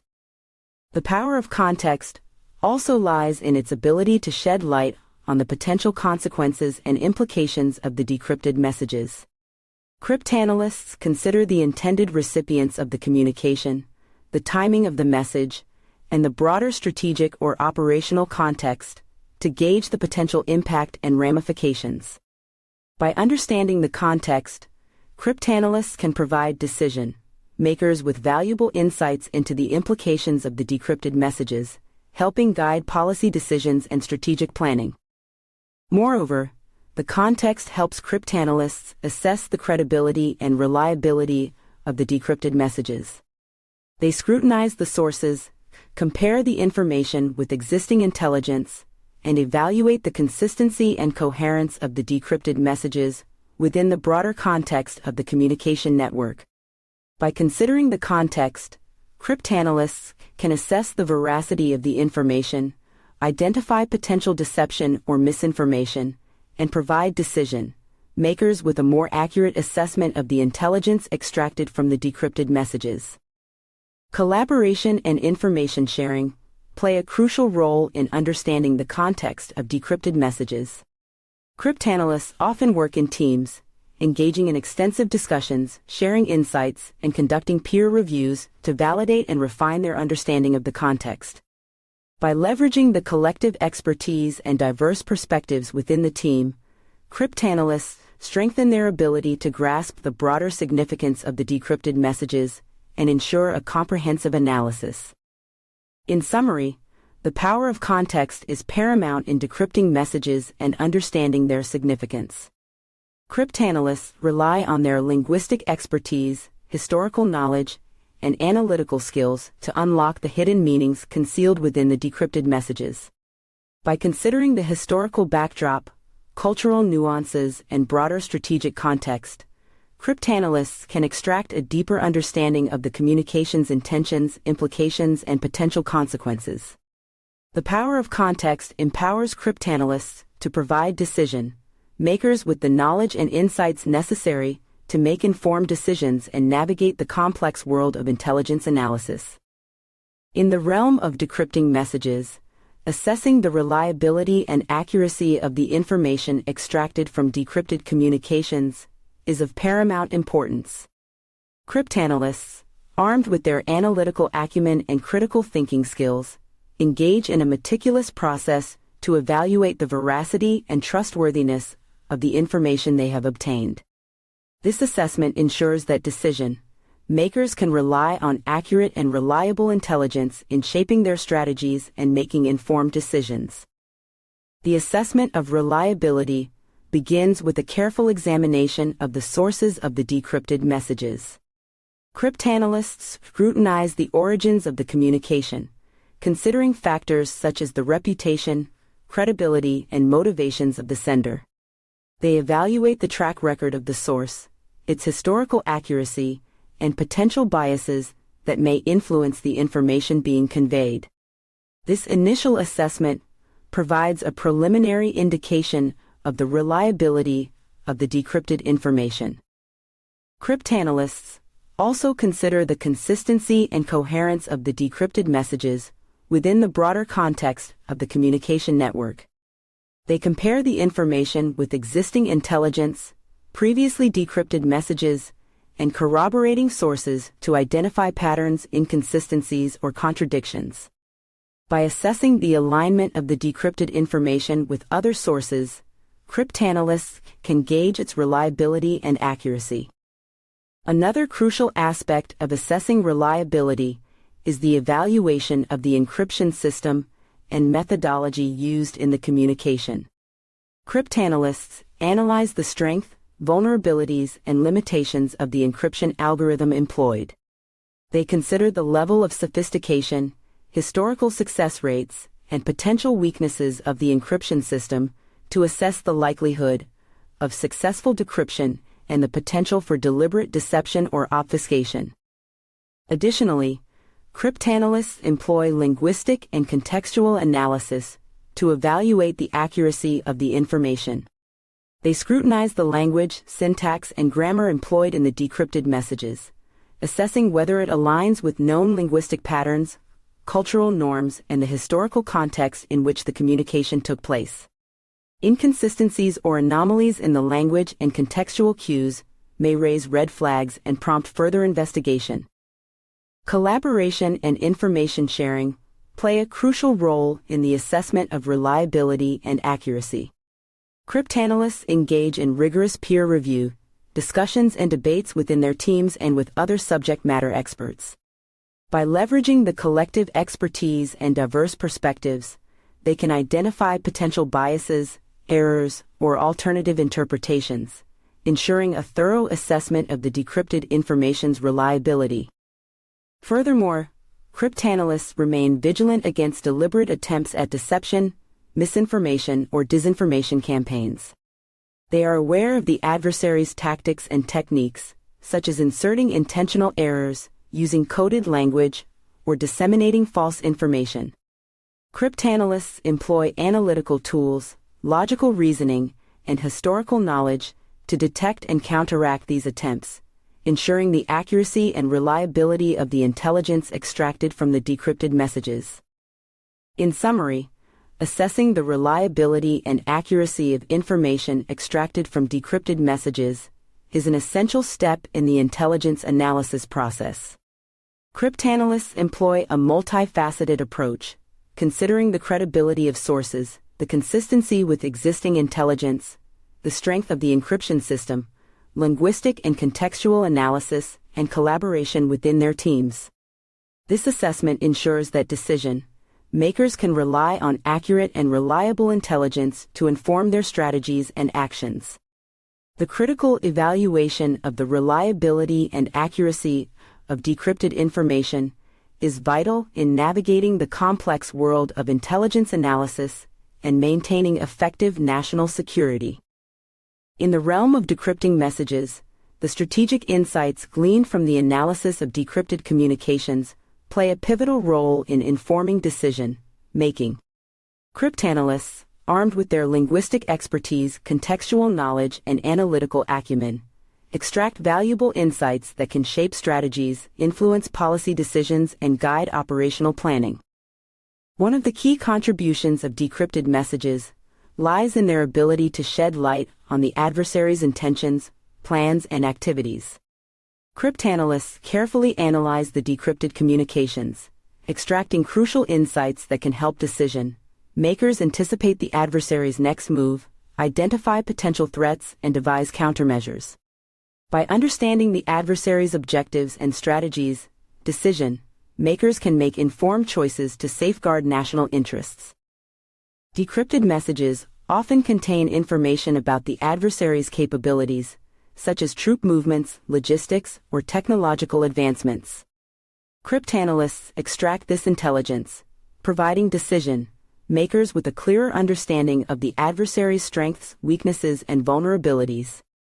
This knowledge enables decision-makers to allocate resources effectively, prioritize investments, and shape military strategies to gain an advantage over the adversary.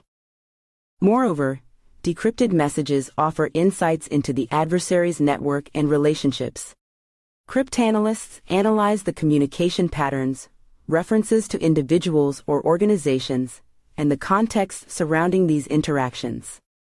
By mapping out these connections, decision-makers gain a more comprehensive understanding of the adversary's support network, potential collaborators, and sources of influence.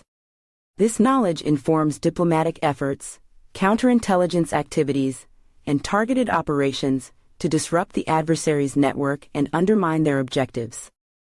Decrypted messages also provide insights into the broader geopolitical landscape. Cryptanalysts analyze the communication exchanges between different entities, detecting alliances, rivalries, and emerging dynamics. This knowledge assists decision-makers in navigating complex diplomatic negotiations, identifying potential partners or adversaries, and anticipating shifts in the international arena. By understanding the broader context, decision-makers can formulate effective foreign policies and strategies that align with national interests. Furthermore, the analysis of decrypted messages can uncover indications of impending crises or threats. Cryptanalysts carefully monitor the decrypted communications for signs of escalating tensions, aggressive posturing, or indications of planned attacks.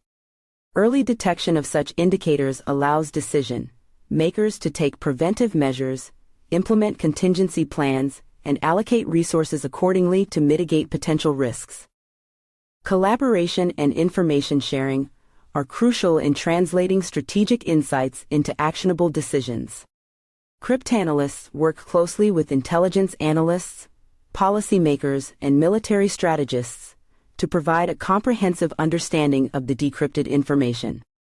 Through collaborative efforts, decision-makers can weigh the implications of the intelligence, consider alternative perspectives, and make informed choices that align with overarching national security and foreign policy objectives.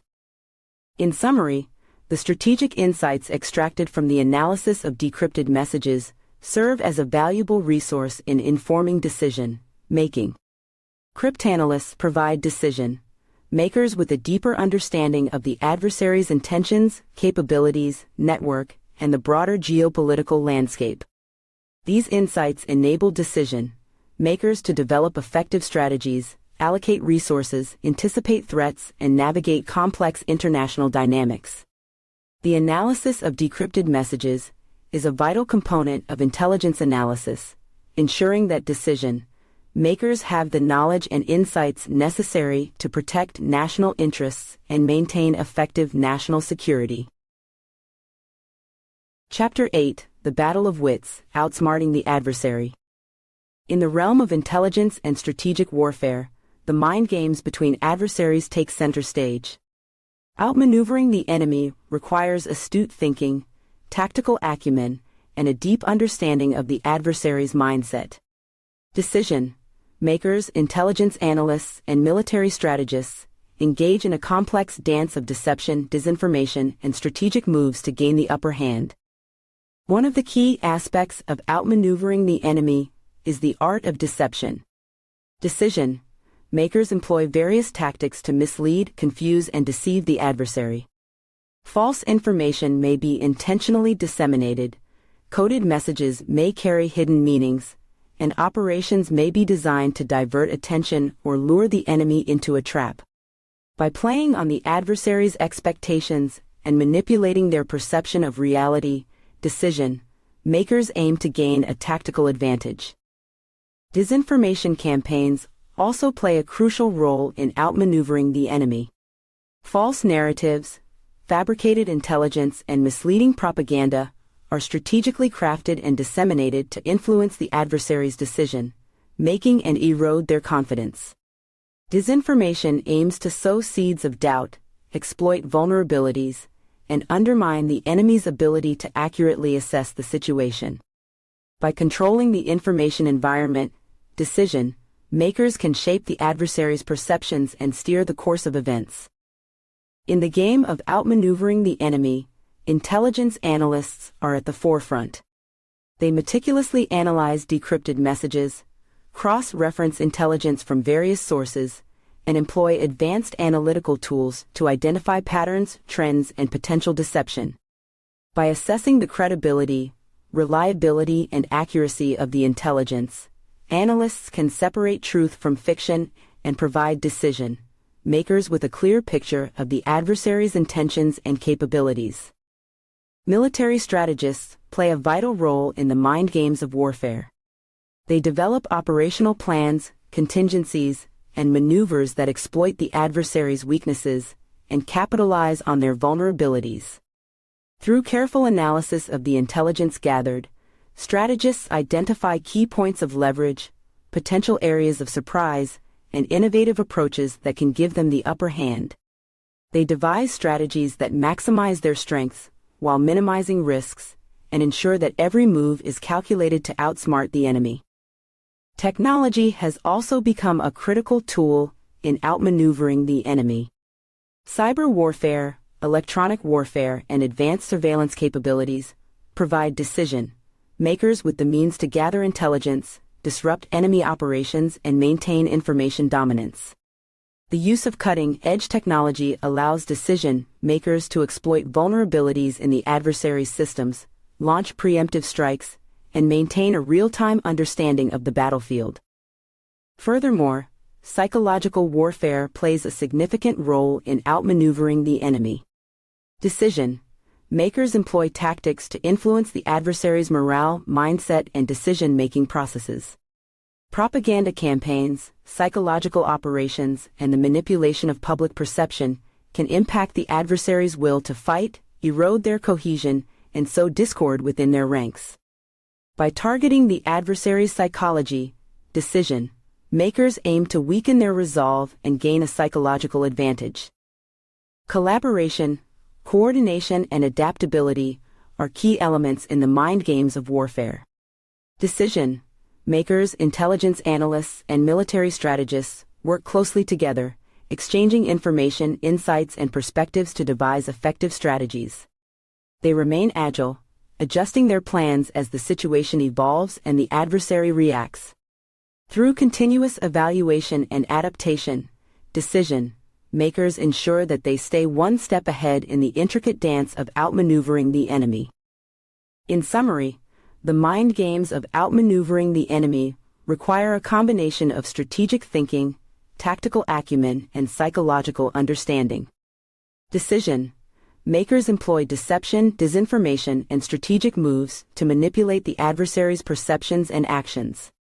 Intelligence analysts provide critical insights into the adversary's intentions and capabilities, while military strategists devise innovative operational plans. Technology, psychological warfare, and collaboration play pivotal roles in gaining the upper hand. Ultimately, success in outmaneuvering the enemy lies in the ability to think several steps ahead, exploit weaknesses, and adapt to the ever-changing dynamics of the battlefield.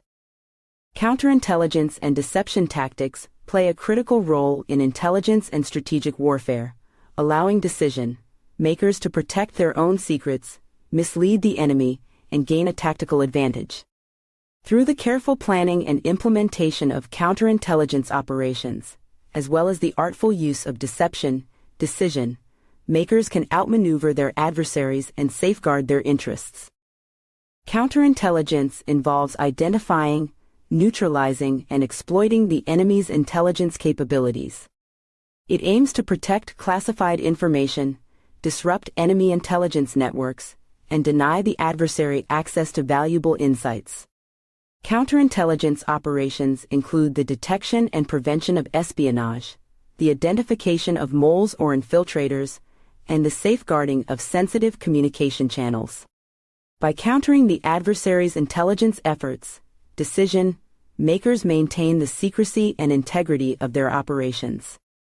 Deception tactics, on the other hand, involve deliberate acts of misdirection, manipulation, and concealment. Decision-makers strategically craft false narratives, fabricate information, and engage in activities aimed at misleading the adversary. Deception operations may involve the dissemination of false intelligence, the creation of decoy units or activities, or the use of disinformation campaigns to manipulate the adversary's perception of reality. By deceiving the enemy, decision-makers aim to divert their attention, confuse their decision-making processes, and gain an advantage on the battlefield. Counterintelligence and deception tactics are intertwined, as counterintelligence efforts often rely on deception to mislead the adversary's intelligence operatives. False leads, planted information, and controlled leaks may be intentionally provided to feed into the adversary's intelligence network, leading them astray and diverting their attention from the actual operations and objectives. Decision: makers carefully manage the flow of information, ensuring that the adversary receives misleading or inaccurate intelligence, while protecting the truth. Successful counterintelligence and deception tactics require meticulous planning, coordination, and attention to detail. Decision: makers and intelligence experts analyze the adversary's intelligence capabilities, identifying vulnerabilities and weaknesses that can be exploited. They carefully craft deceptive narratives, create false identities or organizations, and develop intricate scenarios that fool the adversary's intelligence operatives. These tactics may involve the use of double agents, controlled leaks of information, or the manipulation of communication channels to mislead the enemy. Timing is a crucial element in counterintelligence and deception operations. Decision: makers carefully choose when and how to implement their tactics, taking advantage of strategic opportunities and capitalizing on the adversary's vulnerabilities. Deception may be timed to coincide with military operations, diplomatic negotiations, or other events to maximize its impact and disrupt the adversary's plans. Counterintelligence and deception operations also require a high level of operational security. Decision: makers and intelligence experts must ensure that their own activities remain hidden, minimizing the risk of detection by the adversary. They employ encryption, secure communication channels, and compartmentalization to protect sensitive information and prevent it from falling into the wrong hands. Furthermore, counterintelligence and deception operations rely on continuous monitoring, evaluation, and adaptation.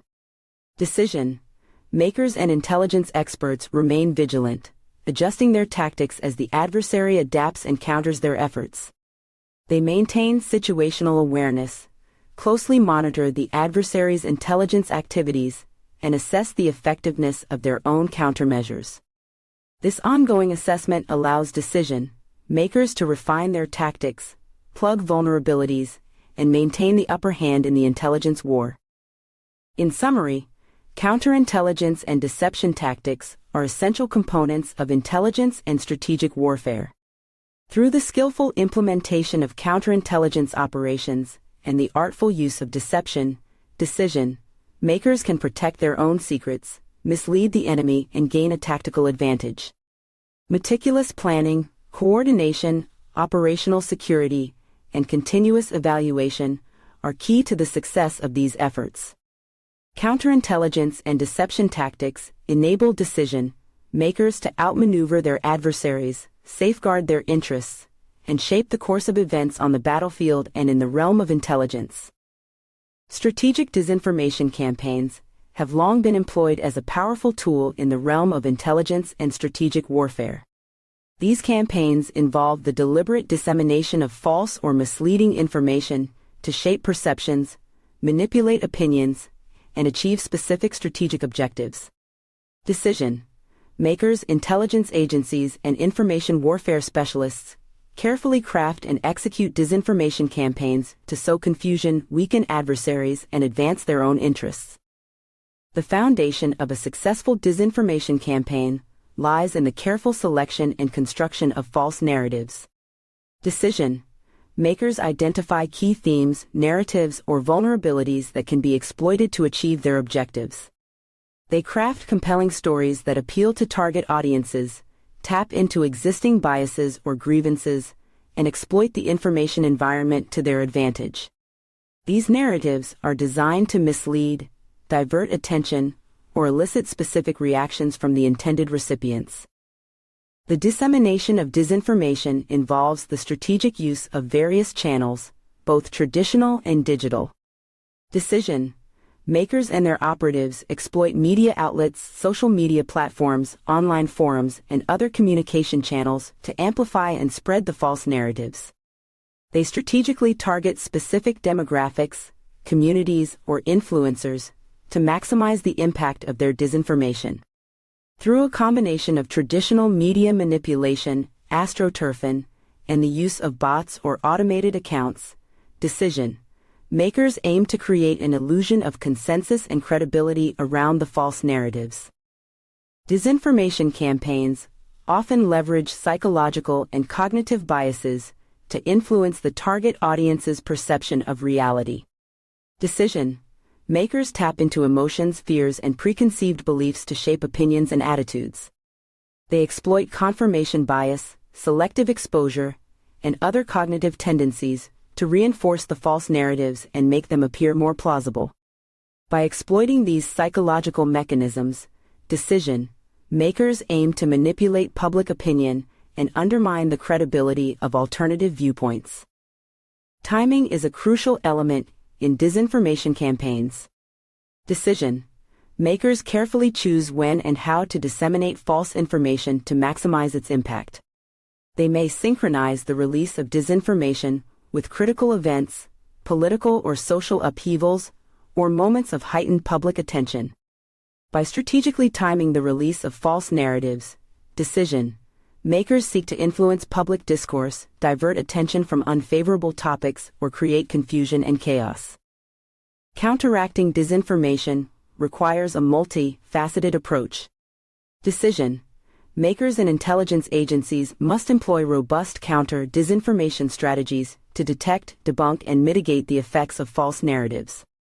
This involves thorough fact-checking, analysis of the information ecosystem, and engaging with the public to provide accurate and credible information. Strengthening media literacy, promoting critical thinking, and fostering transparency in information sources are also vital in countering the influence of disinformation campaigns. The use of strategic disinformation campaigns raises ethical concerns and challenges. Decision makers must carefully consider the potential consequences, both intended and unintended, of their disinformation efforts. They must weigh the potential risks to public trust, social cohesion, and democratic processes against the perceived benefits of achieving their strategic objectives. Responsible decision making and adherence to ethical principles are essential in navigating the complex terrain of disinformation campaigns. In summary, strategic disinformation campaigns are a potent tool in the arsenal of decision makers engaged in intelligence and strategic warfare. Crafted narratives, strategic dissemination, and psychological manipulation are key elements in these campaigns. Counteracting disinformation requires a comprehensive approach that includes fact-checking, critical thinking, promotion, and transparency in information sources.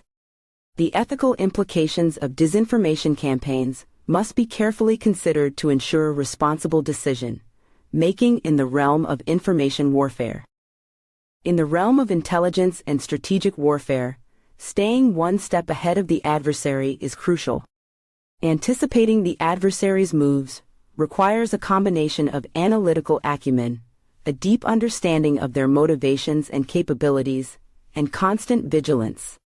Decision makers, intelligence analysts, and military strategists employ various techniques and methodologies to gather intelligence, assess the adversary's intentions, and anticipate their next steps. One of the key elements in anticipating the adversary's moves is intelligence collection. Decision makers rely on a vast network of human intelligence sources, signals intelligence, imagery intelligence, and open-source intelligence to gather information about the adversary's activities. Through surveillance, reconnaissance, and other collection methods, decision makers aim to gain insights into the adversary's plans, deployments, and operational patterns. This intelligence provides the foundation for assessing their intentions and forecasting their future actions. Intelligence analysis plays a vital role in the anticipation of the adversary's moves. Intelligence analysts meticulously examine the gathered information, analyze patterns, and identify potential trends or indicators. They assess the credibility and reliability of the intelligence, cross-reference different sources, and employ analytical tools to derive meaningful insights. By understanding the adversary's decision-making processes, strategic objectives, and historical behavior, analysts can anticipate their likely courses of action. Strategic assessments also involve assessing the adversary's capabilities and vulnerabilities. Decision makers evaluate the adversary's military assets, technological advancements, and logistical capabilities. They consider the adversary's doctrine, training, and historical performance to understand their strengths and weaknesses. By identifying potential vulnerabilities or areas of advantage, decision makers can anticipate how the adversary may seek to exploit or mitigate these factors. Risk assessment and scenario planning are essential components of anticipating the adversary's moves. Decision makers and strategists engage in detailed analysis, considering various potential scenarios and the likely responses of the adversary. They assess the potential risks, outcomes, and implications of different courses of action, enabling them to develop contingency plans and allocate resources accordingly. Through meticulous planning and preparation, decision makers aim to stay ahead of the adversary and mitigate potential risks. Maintaining situational awareness is crucial in anticipating the adversary's moves. Decision makers closely monitor geopolitical developments, regional dynamics, and the evolving security environment. They remain informed about emerging technologies, strategic alliances, and economic trends that may impact the adversary's behavior. By staying abreast of these developments, decision makers can adjust their strategies, policies, and operational plans to align with the changing landscape. Strategic deception and counterintelligence efforts also play a role in anticipating the adversary's moves. Decision makers employ deception tactics, misinformation campaigns, and counterintelligence operations to mislead the adversary and disrupt their intelligence gathering efforts. By sowing doubt, creating uncertainty, and manipulating the adversary's perceptions, decision makers gain a tactical advantage and make it more challenging for the adversary to accurately anticipate their own moves. Collaboration and information sharing are essential in staying one step ahead of the adversary. Decision makers, intelligence agencies, and military organizations work together, exchanging information, insights, and perspectives. They engage in rigorous analysis, challenge assumptions, and evaluate alternative scenarios. Through this collaborative approach, decision makers can access a broader range of expertise and perspectives, enabling them to develop more robust strategies and anticipate the adversary's moves from multiple angles. In summary, anticipating the adversary's moves is a critical aspect of intelligence and strategic warfare. Through intelligence collection, analysis, risk assessment, and situational awareness, decision makers can gain insights into the adversary's intentions and likely courses of action. Strategic deception and counterintelligence efforts add another layer of complexity to the adversary's assessment. Collaboration, information sharing, and continuous evaluation are key elements in staying one step ahead. By remaining vigilant and adaptive, decision makers strive to anticipate the adversary's moves and shape the course of events to their advantage. The cipher war, a battle of wits and cryptography, represents the ultimate test in outsmarting the adversary. Decision makers, intelligence agencies, and cryptanalysts engage in a relentless pursuit to break the enemy's codes, decipher their secret messages, and gain access to vital intelligence. This high-stakes game of cat and mouse requires exceptional analytical skills, innovative thinking, and an unwavering commitment to unlocking the secrets of cryptography. At the heart of the cipher war lies the art and science of cryptanalysis. Decision makers recruit the brightest minds, mathematicians, linguists, and computer scientists to form teams of cryptanalysts. These experts delve into the intricate mathematics and patterns that underpin codes and ciphers. They employ a wide range of techniques, from frequency analysis to statistical methods, to crack the complex encryption systems employed by the adversary. Breaking the enemy's codes often starts with intercepting their encrypted messages. Decision makers allocate significant resources to signals intelligence, establishing networks of intercept stations, code-breaking centers, and cryptanalysis laboratories. Through the interception of encrypted communications, decision makers obtain the raw material necessary for cryptanalysts to unravel the enemy's secrets. Cryptanalysts face a formidable challenge as they grapple with the complex cipher systems employed by the adversary. Decision makers must stay abreast of the latest developments in cryptography, continuously adapt their techniques, and invest in cutting-edge technology to maintain an edge in the cipher war. They explore mathematical principles, explore the vulnerabilities of encryption algorithms, and develop new methods to circumvent the enemy's defenses. In the cipher war, collaboration and information sharing play a crucial role. Decision makers establish alliances with allied nations, exchange intelligence, and coordinate efforts to pool resources and expertise. Cryptanalysts work together, sharing insights, techniques, and breakthroughs in the quest to crack the enemy's codes.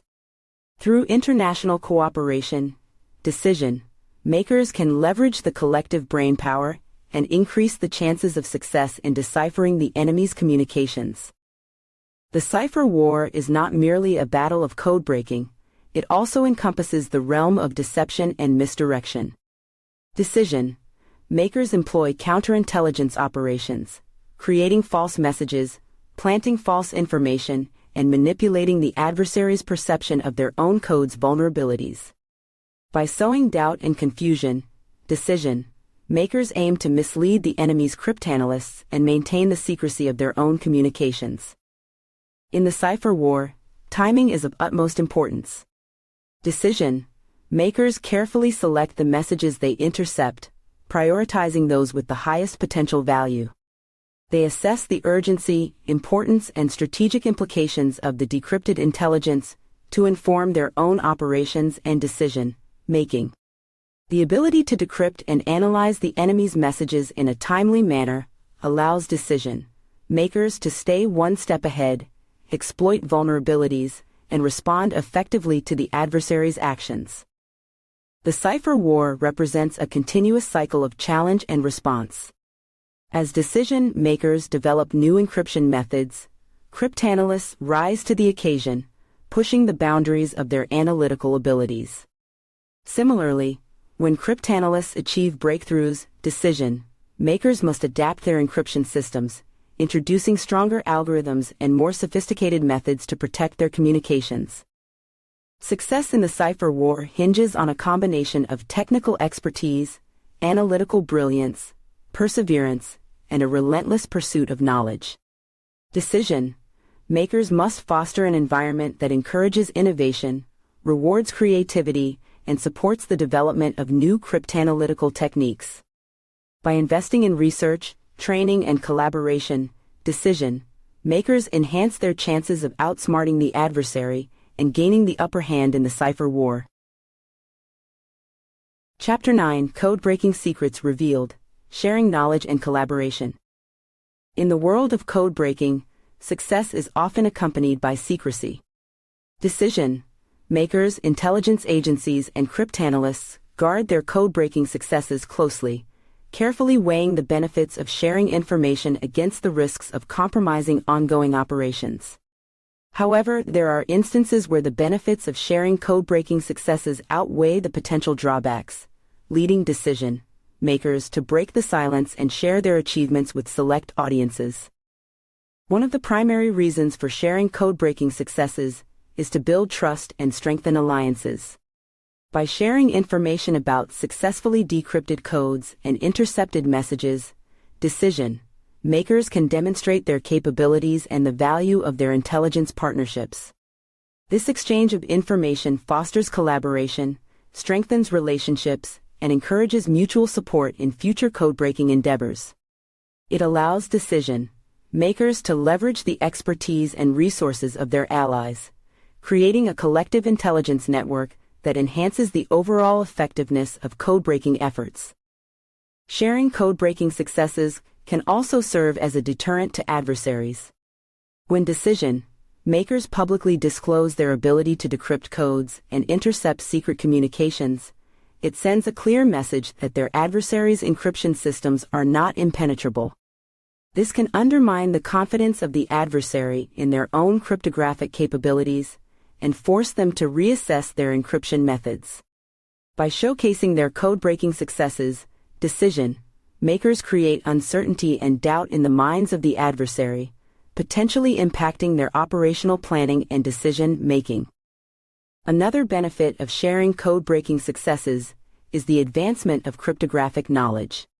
When decision makers share information about decrypted codes and intercepted messages, it provides insights into the vulnerabilities and weaknesses of encryption systems. This knowledge can inform the development of stronger encryption methods, prompting both decision makers and adversaries to innovate and enhance their cryptographic techniques. By sharing code-breaking successes, decision makers contribute to the ongoing evolution of cryptography, creating a dynamic and ever-changing landscape for intelligence and security. The sharing of code-breaking successes also serves historical and educational purposes.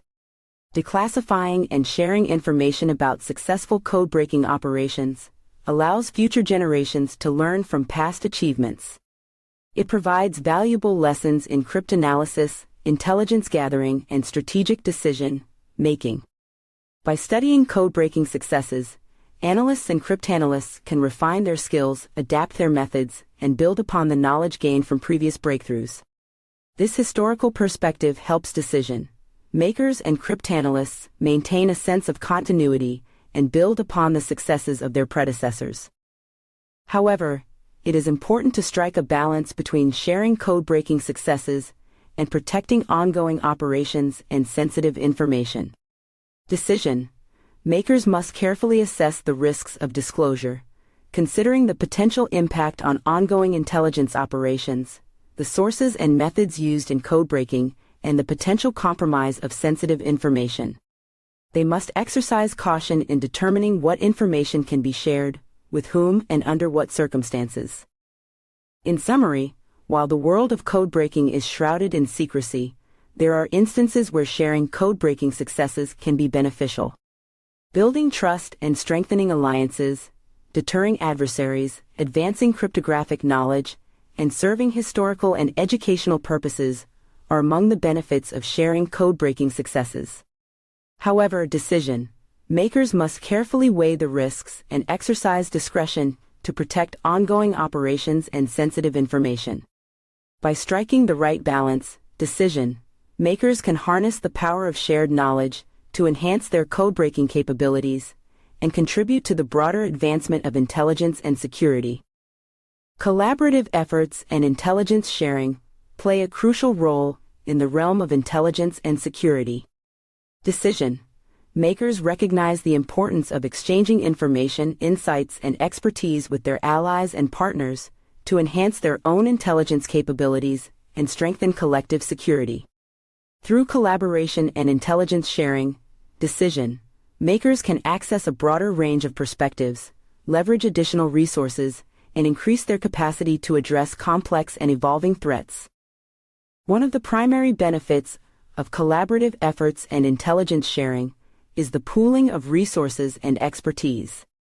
Decision makers recognize that no single entity possesses all the necessary information or capabilities to address the multifaceted challenges of the modern world. By working together, decision makers can share the burden of intelligence collection, analysis, and operations, maximizing efficiency and effectiveness. This collaborative approach enables decision makers to tap into the specialized knowledge and resources of their allies, complementing their own capabilities and filling gaps in intelligence coverage. Intelligence sharing also facilitates a more comprehensive and accurate understanding of the threat landscape. Decision makers engage in the exchange of intelligence, including raw data, analysis, and assessments, to gain a holistic view of emerging threats, ongoing operations, and geopolitical developments. This shared intelligence allows decision makers to identify patterns, connect the dots, and uncover insights that may be missed when operating in isolation.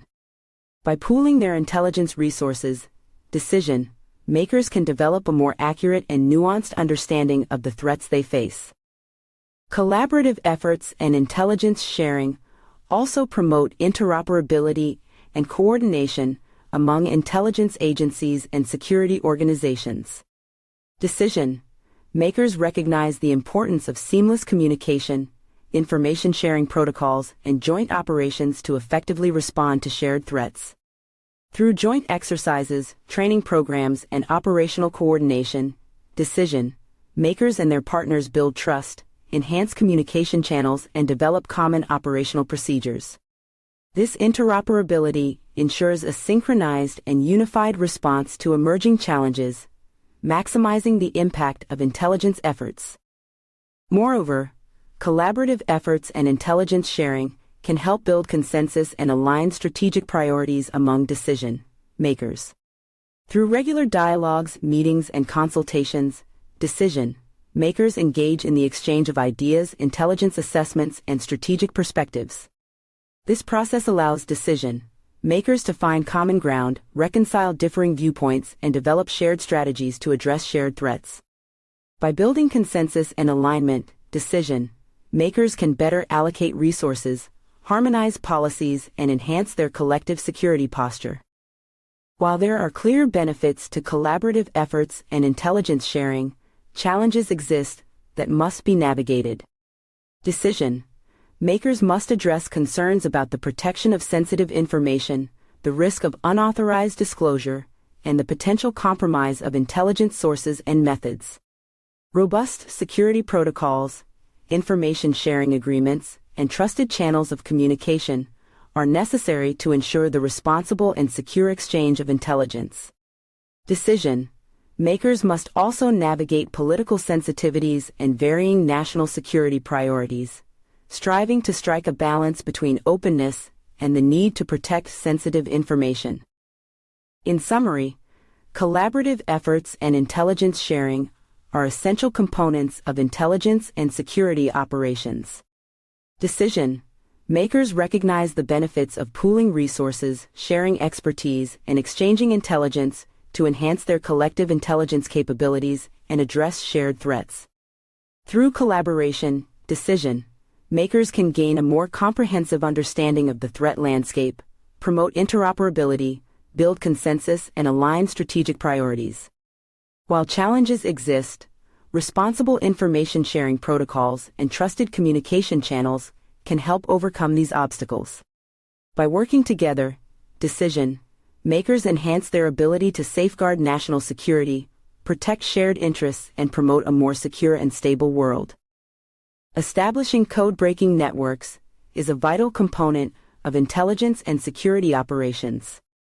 Decision makers recognize the value of collaboration, coordination, and information sharing in the realm of code-breaking, as no single entity possesses all the necessary resources, expertise, and information to tackle the complex challenges of breaking codes and deciphering secret messages. The establishment of code-breaking networks begins with the recognition that multiple organizations, agencies, and countries can contribute to the collective effort. Decision makers foster collaboration among intelligence agencies, military units, academic institutions, and technical experts to form a comprehensive network of codebreakers.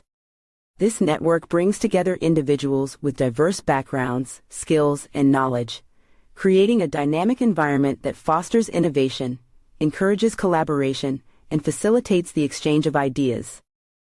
The success of code-breaking networks relies on effective communication and information sharing mechanisms. Decision makers establish secure communication channels, protocols, and platforms that enable the efficient and timely exchange of intelligence, insights, and analytical findings. These communication channels facilitate real-time collaboration, allowing code breakers across the network to share their expertise, ask questions, provide feedback, and collectively tackle the toughest encryption challenges. Code-breaking networks also rely on a culture of trust, cooperation, and mutual support.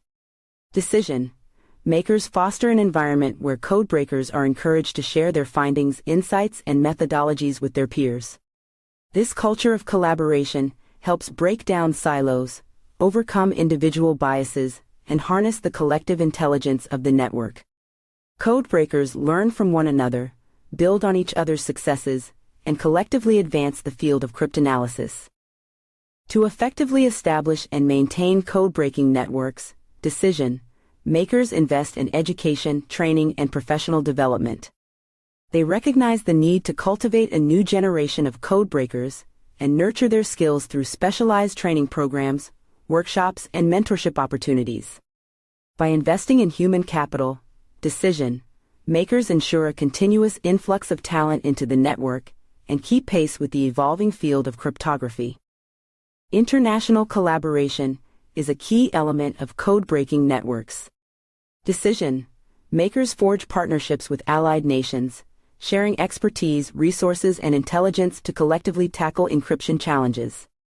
This collaboration involves the establishment of information sharing agreements, joint research projects, and collaborative operations. By working together, decision makers can tap into the diverse perspectives and specialized knowledge of their partners, enhancing their code-breaking capabilities and increasing the chances of breaking the most sophisticated encryption systems. The establishment of code-breaking networks also requires the development and deployment of cutting-edge technology and tools. Decision makers invest in research and development to stay at the forefront of technological advancements in cryptanalysis. They harness the power of artificial intelligence, machine learning, and big data analytics to augment human code-breaking efforts. By leveraging advanced technology, decision makers can enhance their analytical capabilities, accelerate the decryption process, and overcome encryption challenges more effectively. In summary, the establishment of code-breaking networks is essential in the realm of intelligence and security. Decision makers recognize the value of collaboration, coordination, and information sharing in breaking codes and deciphering secret messages. By fostering a culture of trust, investing in education and training, promoting international collaboration, and leveraging cutting-edge technology, decision makers build robust and dynamic code-breaking networks. These networks harness the collective intelligence, expertise, and resources of codebreakers across various organizations, increasing the chances of success in unraveling even the most complex encryption systems. The power of collaboration lies in the ability to combine expertise and resources to achieve common goals. Decision makers understand that no single entity possesses all the necessary knowledge, skills, and resources to address complex challenges effectively. By fostering collaboration, decision makers can tap into a diverse range of expertise, leverage complementary capabilities, and enhance their collective ability to overcome obstacles and achieve shared objectives. Collaboration brings together individuals and organizations with different perspectives, backgrounds, and areas of expertise. Decision makers recognize that this diversity fosters creativity, innovation, and problem solving. When experts from various fields come together, they can approach challenges from different angles, challenge assumptions, and offer fresh insights. This multidisciplinary approach widens the scope of possibilities, leading to more comprehensive and effective solutions. In addition to expertise, collaboration also allows decision makers to pool resources and share the burden of tackling complex challenges. Resources can include financial investments, technological infrastructure, research facilities, and access to data or information. By combining resources, decision makers can amplify their impact, optimize resource allocation, and achieve economies of scale.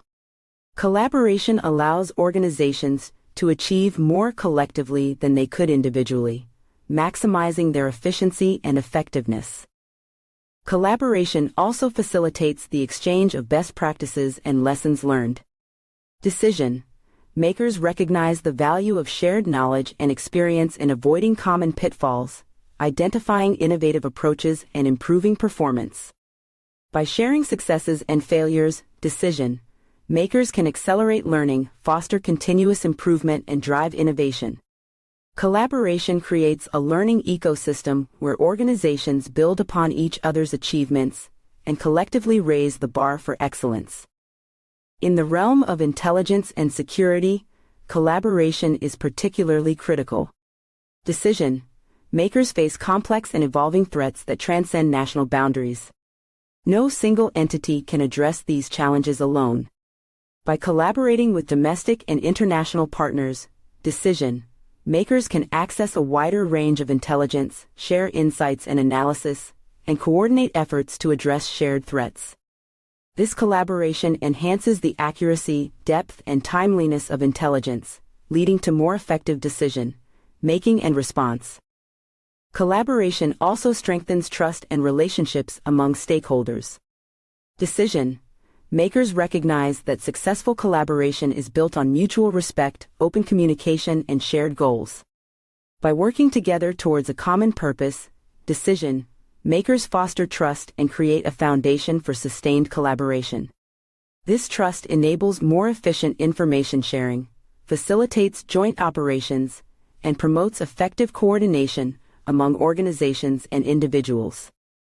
To facilitate collaboration, decision makers establish frameworks, protocols, and platforms for communication and cooperation. These structures provide a common language and facilitate the exchange of information, ideas, and expertise. Decision makers also invest in capacity-building initiatives such as joint training programs and knowledge-sharing platforms to enhance the skills and capabilities of collaborators. By providing the necessary infrastructure and support, decision makers create an environment conducive to collaboration. While collaboration offers numerous benefits, it is not without challenges. Decision makers must navigate cultural differences, varying priorities, and potential conflicts of interest. They must establish clear objectives, establish mechanisms for decision making and conflict resolution, and ensure equitable participation among collaborators. Effective communication, transparency, and trust-building efforts are essential to overcome these challenges and maintain successful collaborations. In summary, collaboration is a powerful tool for decision makers in addressing complex challenges. By combining expertise and resources, decision makers can leverage diverse perspectives, optimize resource allocation, and achieve shared objectives. Collaboration promotes innovation, learning, and problem solving, driving continuous improvement and fostering a culture of excellence. In the realm of intelligence and security, collaboration enhances intelligence gathering, facilitates joint operations, and strengthens collective defense. While challenges exist, decision makers can overcome them through effective communication, trust building, and the establishment of collaborative frameworks.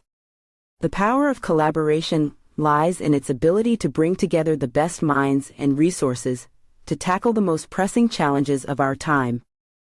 The legacy of code-breaking extends beyond individual successes and achievements. It has a lasting impact on future collaborative efforts in the realm of intelligence and security. Decision makers recognize the significance of code-breaking as a catalyst for innovation, collaboration, and the strengthening of collaborative networks. One of the key impacts of code-breaking on future collaborative efforts is the development of trust and confidence among participating entities. Successful code-breaking operations require extensive collaboration and information sharing among intelligence agencies, military units, and technical experts. Through these collaborative endeavors, decision makers establish relationships based on mutual trust, respect, and the recognition of each other's expertise. This foundation of trust serves as a valuable asset in future collaborative efforts, fostering openness, transparency, and a willingness to share information and resources. The success of code-breaking operations also demonstrates the power of collaborative problem solving. Decision makers witness firsthand the benefits of bringing together diverse perspectives, skills, and knowledge to overcome complex challenges. This understanding encourages decision makers to seek out collaborative approaches in other domains of intelligence and security. They recognize that by leveraging the collective intelligence and expertise of a network, they can address emerging threats more effectively, discover innovative solutions, and enhance their operational capabilities. Furthermore, The legacy of codebreaking influences the development of collaborative frameworks and protocols. Decision makers draw upon the lessons learned from successful codebreaking operations to establish guidelines for information sharing, secure communication channels, and standardized protocols for collaboration. These frameworks provide a roadmap for future collaborative efforts, facilitating smooth coordination, ensuring the protection of sensitive information, and promoting effective and secure communication among participating entities. The impact of codebreaking on future collaborative efforts also extends to technological advancements. Codebreaking operations often push the boundaries of technology, requiring the development of sophisticated tools, algorithms, and computing systems. The lessons learned and technological innovations derived from codebreaking contribute to the advancement of cryptographic techniques, data analysis methods, and information security practices. These technological advancements, in turn, enable decision makers to enhance their collaborative capabilities, improve information sharing protocols, and safeguard sensitive information. Moreover, the legacy of codebreaking inspires future generations of intelligence professionals. Decision makers understand the importance of nurturing a new generation of codebreakers and fostering a culture of collaboration and knowledge sharing. They invest in education, training, and mentorship programs that encourage young minds to explore the field of cryptanalysis, develop their skills, and contribute to collaborative efforts. By passing down the knowledge and expertise gained from codebreaking operations, decision makers ensure the continuity and growth of collaborative networks in the future. The impact of codebreaking on future collaborative efforts also lies in its influence on strategic thinking and decision making. Decision makers witness the transformative power of intelligence derived from codebreaking, which enables informed decision making, enhances situational awareness, and shapes strategic priorities. This understanding reinforces the importance of collaborative intelligence sharing in achieving common goals and addressing shared threats. Decision makers recognize that through collaboration, they can access a broader range of intelligence, benefit from different perspectives, and make more informed and effective decisions. In summary, the legacy of codebreaking leaves a profound impact on future collaborative efforts in intelligence and security. The development of trust, the promotion of collaborative problem solving, the establishment of frameworks and protocols, technological advancements, and the inspiration of future generations are among the enduring effects of codebreaking. Decision makers understand that collaboration is a force multiplier, enabling them to address complex challenges more effectively, enhance their operational capabilities, and protect national security. By building upon the legacy of codebreaking, decision makers can strengthen collaborative networks, foster innovation, and achieve collective success in the pursuit of intelligence and security objectives. Chapter 10: Legacy of the Codebreakers, Impact on Pearl Harbor and Beyond.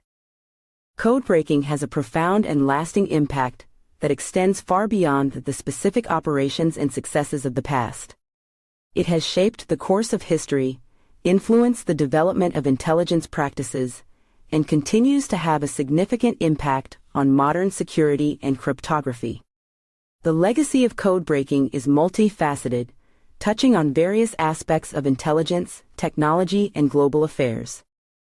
One of the lasting impacts of codebreaking is the advancement of cryptography itself. Codebreaking operations have exposed vulnerabilities in encryption systems, prompting continuous innovation in cryptographic techniques. As codebreakers reveal weaknesses in codes and ciphers, cryptographers strive to develop stronger and more secure methods to protect sensitive information.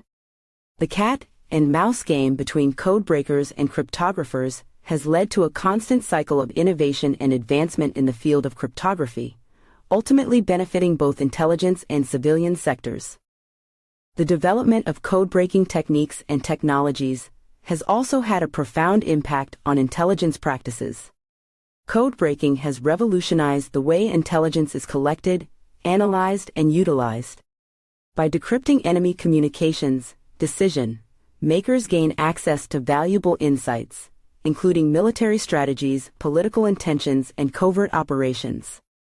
Code breaking has proven to be a critical intelligence tool, providing decision makers with an edge in understanding the intentions and capabilities of their adversaries. Furthermore, the legacy of code breaking has significantly influenced the formation of intelligence agencies and organizations. The successes of code-breaking operations have demonstrated the importance of dedicated intelligence units with specialized skills and expertise. As a result, decision makers have established intelligence agencies and organizations specifically focused on code-breaking and cryptanalysis. These entities bring together the brightest minds in the field, foster collaboration, and drive advancements in intelligence gathering and analysis. The impact of code breaking extends beyond intelligence operations. It has influenced national security policies, defense strategies, and diplomatic relationships. The ability to decipher enemy communications has enabled decision makers to anticipate and respond to threats more effectively. Code-breaking successes have shaped military campaigns, influenced strategic decision-making, and played a crucial role in achieving victory in conflicts. The insights gained through code-breaking operations have also informed diplomatic negotiations and influenced geopolitical dynamics as decision-makers leverage intelligence to navigate complex international relations. Moreover, the legacy of code-breaking has had a significant impact on technological advancements. The development of computing machines and algorithms for code-breaking purposes paved the way for the emergence of modern computing and information technology. Code-breaking operations served as precursors to the development of advanced computational systems, laying the foundation for the digital revolution that has transformed society and fueled technological progress in numerous domains. The ethical and legal implications of code breaking have also been a lasting legacy. The need to balance the necessity of intelligence gathering with individual privacy rights and civil liberties has been an ongoing challenge. Decision makers are tasked with finding the right balance, ensuring that code-breaking operations are conducted within legal frameworks and adhere to ethical guidelines. The legacy of code breaking serves as a reminder of the need for responsible intelligence practices that respect privacy and human rights. In summary, the impact of code breaking is far-reaching and enduring. Its legacy encompasses advancements in cryptography, the evolution of intelligence practices, the establishment of specialized intelligence agencies, the influence on national security and diplomacy, technological advancements, and ethical considerations. The ability to decrypt codes and decipher secret messages has played a pivotal role in intelligence operations, military strategies, and global affairs. As technology and cryptography continue to evolve, the lessons learned from code-breaking operations will remain relevant, shaping the future of intelligence, security, and the broader technological landscape. Military intelligence practices have undergone a significant transformation over the years, driven by advancements in technology, changes in warfare dynamics, and the evolving nature of security threats. Decision makers have recognized the need to redefine military intelligence practices to effectively address complex and rapidly changing operational environments. This redefinition encompasses various aspects, including intelligence collection, analysis, dissemination, and the integration of new intelligence disciplines. One of the key aspects of redefining military intelligence practices is the adoption of a multidisciplinary approach. Decision makers understand that a comprehensive understanding of the battlefield requires the integration of intelligence from various sources and disciplines. Traditional human intelligence, HUMINT, signals intelligence, SIGINT, and imagery intelligence, IMINT, are now complemented by emerging intelligence domains such as cyber intelligence, geospatial intelligence, GEOINT, and open source intelligence, OSINT. By harnessing the power of these different intelligence disciplines, decision makers can gain a more comprehensive and accurate picture of the operational environment. Technological advancements have played a significant role in redefining military intelligence practices. Decision-makers have embraced cutting-edge technologies such as artificial intelligence, AI, machine learning, big data analytics, and advanced sensor systems to enhance intelligence collection, analysis, and decision-making processes. These technologies enable decision-makers to process vast amounts of data, detect patterns, and extract actionable intelligence in real time, empowering them to make informed and timely decisions on the battlefield. Furthermore, the integration of intelligence, surveillance, and reconnaissance (ISR) capabilities has been a critical aspect of redefining military intelligence practices.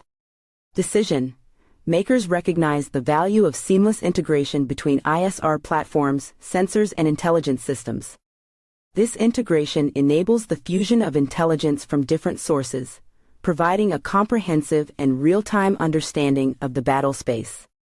Decision-makers can now leverage a range of assets including unmanned aerial vehicles, UAVs, satellites, ground-based sensors, and intelligence collection platforms to gather vital information and maintain situational awareness.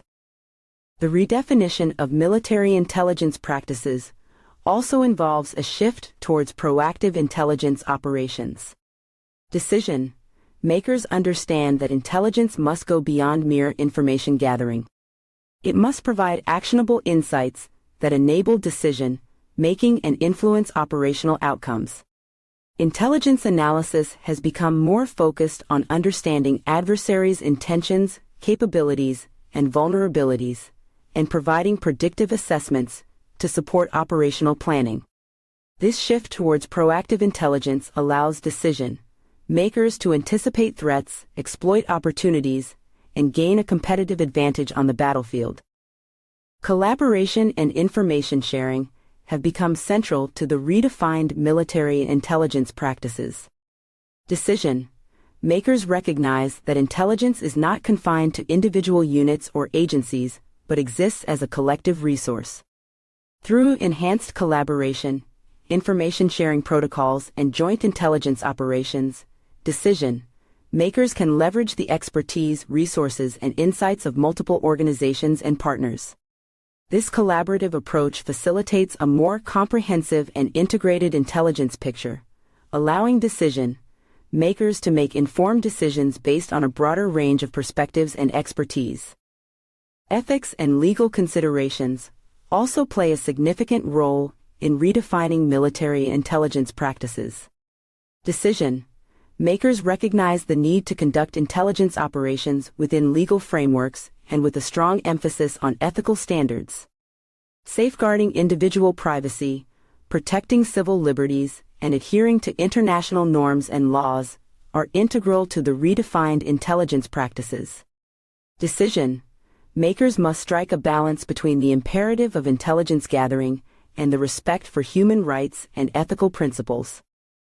In summary, redefining military intelligence practices is an ongoing process driven by technological advancements, operational requirements, and evolving security threats. Decision-makers continually adapt and refine their approaches to ensure that intelligence collection, analysis, and dissemination align with the dynamic nature of modern warfare. The adoption of a multidisciplinary approach, leveraging advanced technologies, integrating ISR capabilities, emphasizing proactive intelligence operations, promoting collaboration, and upholding ethical standards are all critical elements of the redefined military intelligence practices. By embracing these principles, decision-makers can enhance situational awareness, improve operational effectiveness, and ultimately safeguard national security. The attack on Pearl Harbor on December 7, 1941, was a catastrophic event that shocked the United States and reshaped its approach to national security. Decision-makers and military leaders analyzed the events leading up to the attack and drew important lessons that continue to guide defense strategies and intelligence practices. The lessons learned from Pearl Harbor are instrumental in preventing future catastrophes and maintaining a robust and effective national security apparatus. One of the key lessons learned from Pearl Harbor is the importance of intelligence sharing and coordination. Prior to the attack, there were significant intelligence gaps and failures in the sharing of critical information. Decision makers recognized the need for improved interagency collaboration and the establishment of centralized intelligence structures. This led to the creation of the Central Intelligence Agency, CIA, and the development of mechanisms for better information sharing among intelligence agencies. The lessons learned from Pearl Harbor emphasize the importance of breaking down silos and fostering a culture of collaboration and coordination among intelligence entities. Another crucial lesson learned was the need for accurate and timely analysis of intelligence. In the aftermath of the attack, decision makers realized that intelligence analysis must go beyond the collection of raw data and focus on interpreting and disseminating actionable intelligence. The events at Pearl Harbor underscored the importance of thorough and insightful analysis to inform decision making and enable proactive measures against potential threats. As a result, intelligence analysis became more structured and refined, with increased emphasis on evaluating the credibility and relevance of intelligence reports. The attack on Pearl Harbor also highlighted the significance of preparedness and readiness. Decision makers recognized the importance of maintaining a high state of readiness, ensuring that military forces are adequately equipped, trained, and prepared to respond to emerging threats.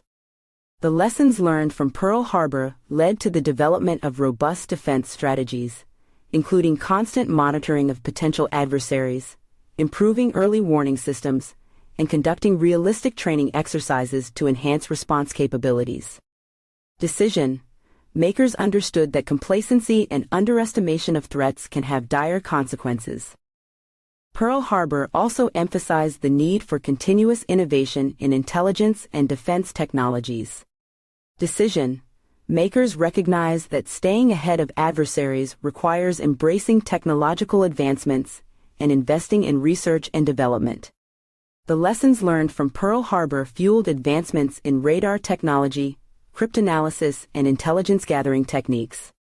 Decision makers understood that leveraging cutting-edge technology is essential in maintaining a technological edge and detecting potential threats in a rapidly evolving world. Furthermore, Pearl Harbor highlighted the importance of a strong deterrent posture. Decision makers recognized that a credible and robust defense capability serves as a deterrent to potential adversaries. The attack demonstrated the consequences of a perceived vulnerability and the importance of maintaining a strong military presence to deter aggression. The lessons learned from Pearl Harbor led decision makers to prioritize military preparedness, modernization, and the maintenance of a strong defense posture as essential components of national security. Lastly, the attack on Pearl Harbor underscored the importance of strategic alliances and partnerships. Decision makers recognize that no nation can address security challenges alone. The lessons learned from Pearl Harbor emphasize the need for fostering strong alliances, building cooperative security frameworks, and enhancing intelligence sharing among partner nations. These alliances and partnerships serve as force multipliers, pooling resources, expertise, and intelligence to collectively address shared security threats. In summary, the lessons learned from Pearl Harbor continue to shape defense strategies, intelligence practices, and national security policies. The importance of intelligence sharing, accurate analysis, preparedness, technological innovation, deterrent posture, strategic alliances, and partnerships are key takeaways from the attack. Decision makers remain vigilant, drawing from the lessons of the past to prevent future catastrophes and maintain a strong and effective national security apparatus. By internalizing these lessons, decision makers strive to ensure that the mistakes of Pearl Harbor are not repeated, and the nation remains prepared to address emerging security challenges. The attack on Pearl Harbor marked a turning point in the field of cryptography, prompting significant advancements and changes in the use of cryptographic techniques and practices. Decision makers recognized the critical role of cryptography in securing sensitive information and communications, and they prioritized the development of stronger encryption methods to prevent future intelligence failures and protect national security. One of the key responses to the attack was the recognition of the need for more secure cryptographic systems. The vulnerabilities exposed by the successful Japanese attack highlighted the weaknesses in existing encryption methods. Decision makers understood that stronger encryption was necessary to ensure the confidentiality and integrity of sensitive communications. This realization led to a renewed focus on the development and implementation of advanced cryptographic algorithms and techniques. The post-Pearl Harbor era witnessed significant advancements in cryptographic technology. Decision makers invested in research and development to create more sophisticated encryption algorithms and cryptographic systems.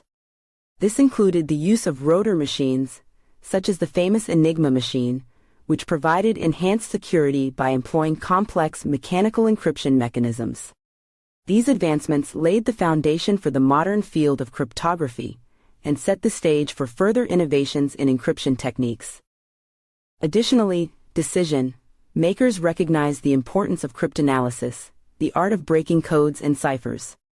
The lessons learned from Pearl Harbor emphasized the need for skilled codebreakers who could analyze intercepted enemy communications and extract valuable intelligence.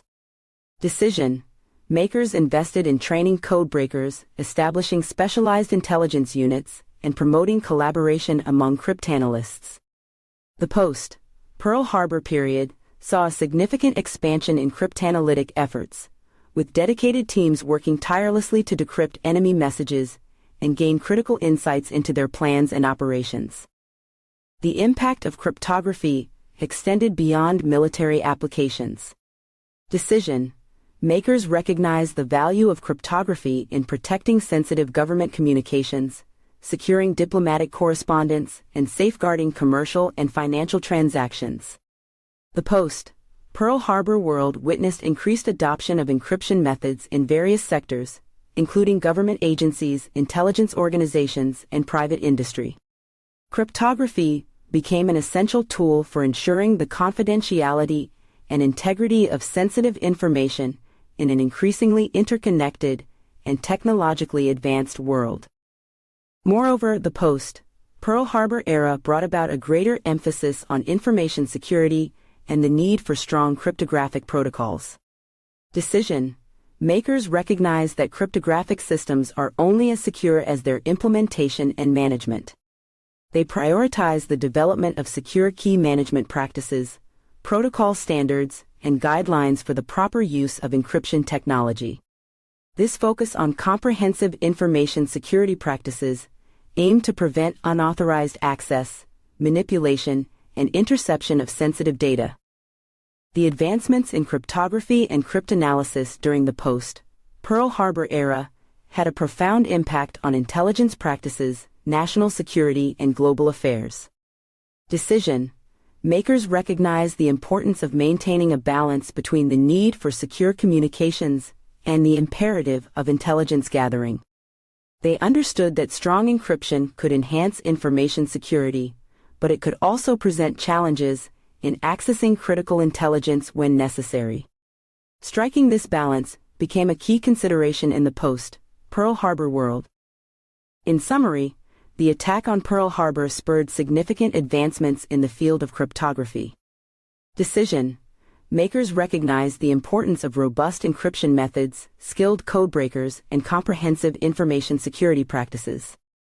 The post-Pearl Harbor era witnessed the development of stronger cryptographic algorithms, the expansion of cryptanalytic efforts, and the adoption of encryption technologies in various sectors. The lessons learned from the attack shaped the field of cryptography, ensuring that sensitive information and communications remain secure in an increasingly complex and interconnected world.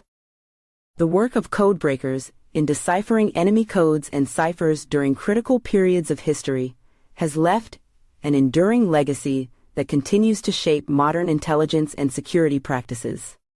Their invaluable contributions have had a profound impact on various aspects of intelligence gathering, analysis, and counterintelligence efforts, significantly enhancing national security capabilities.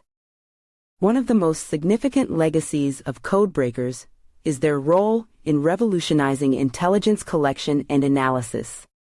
By decrypting enemy communications, codebreakers have provided decision-makers with critical insights into enemy plans, strategies, and intentions. Their efforts have proven instrumental in anticipating and countering threats, ultimately saving lives and resources. The success of codebreakers has underscored the importance of intelligence as a vital tool in maintaining national security, and has led to the establishment of dedicated intelligence agencies and specialized units focused on cryptanalysis. The advancements made by codebreakers in the field of cryptography have played a pivotal role in shaping modern security practices. The development of stronger encryption algorithms and cryptographic protocols has been a direct result of the challenges posed by codebreakers. The ongoing cat and mouse game between codebreakers and cryptographers has spurred continuous innovation and the constant evolution of cryptographic techniques to ensure the security of sensitive information in an increasingly digital and interconnected world. Codebreakers' legacy also extends to counterintelligence efforts. The success of codebreakers has highlighted the importance of protecting classified information and maintaining operational security. Their work has led to the development of comprehensive counterintelligence practices aimed at detecting and thwarting potential leaks, infiltration, and espionage attempts. Decision-makers recognize the need for robust security protocols and continuous vigilance to safeguard sensitive information from falling into the wrong hands. The collaboration and multidisciplinary approach employed by codebreakers have left an indelible mark on modern intelligence operations. Codebreaking requires the collaboration of experts from various fields, including mathematics, linguistics, computer science, and cryptanalysis. This interdisciplinary approach to intelligence gathering and analysis has influenced modern intelligence practices, promoting the integration of diverse expertise and fostering collaboration among different intelligence agencies and units.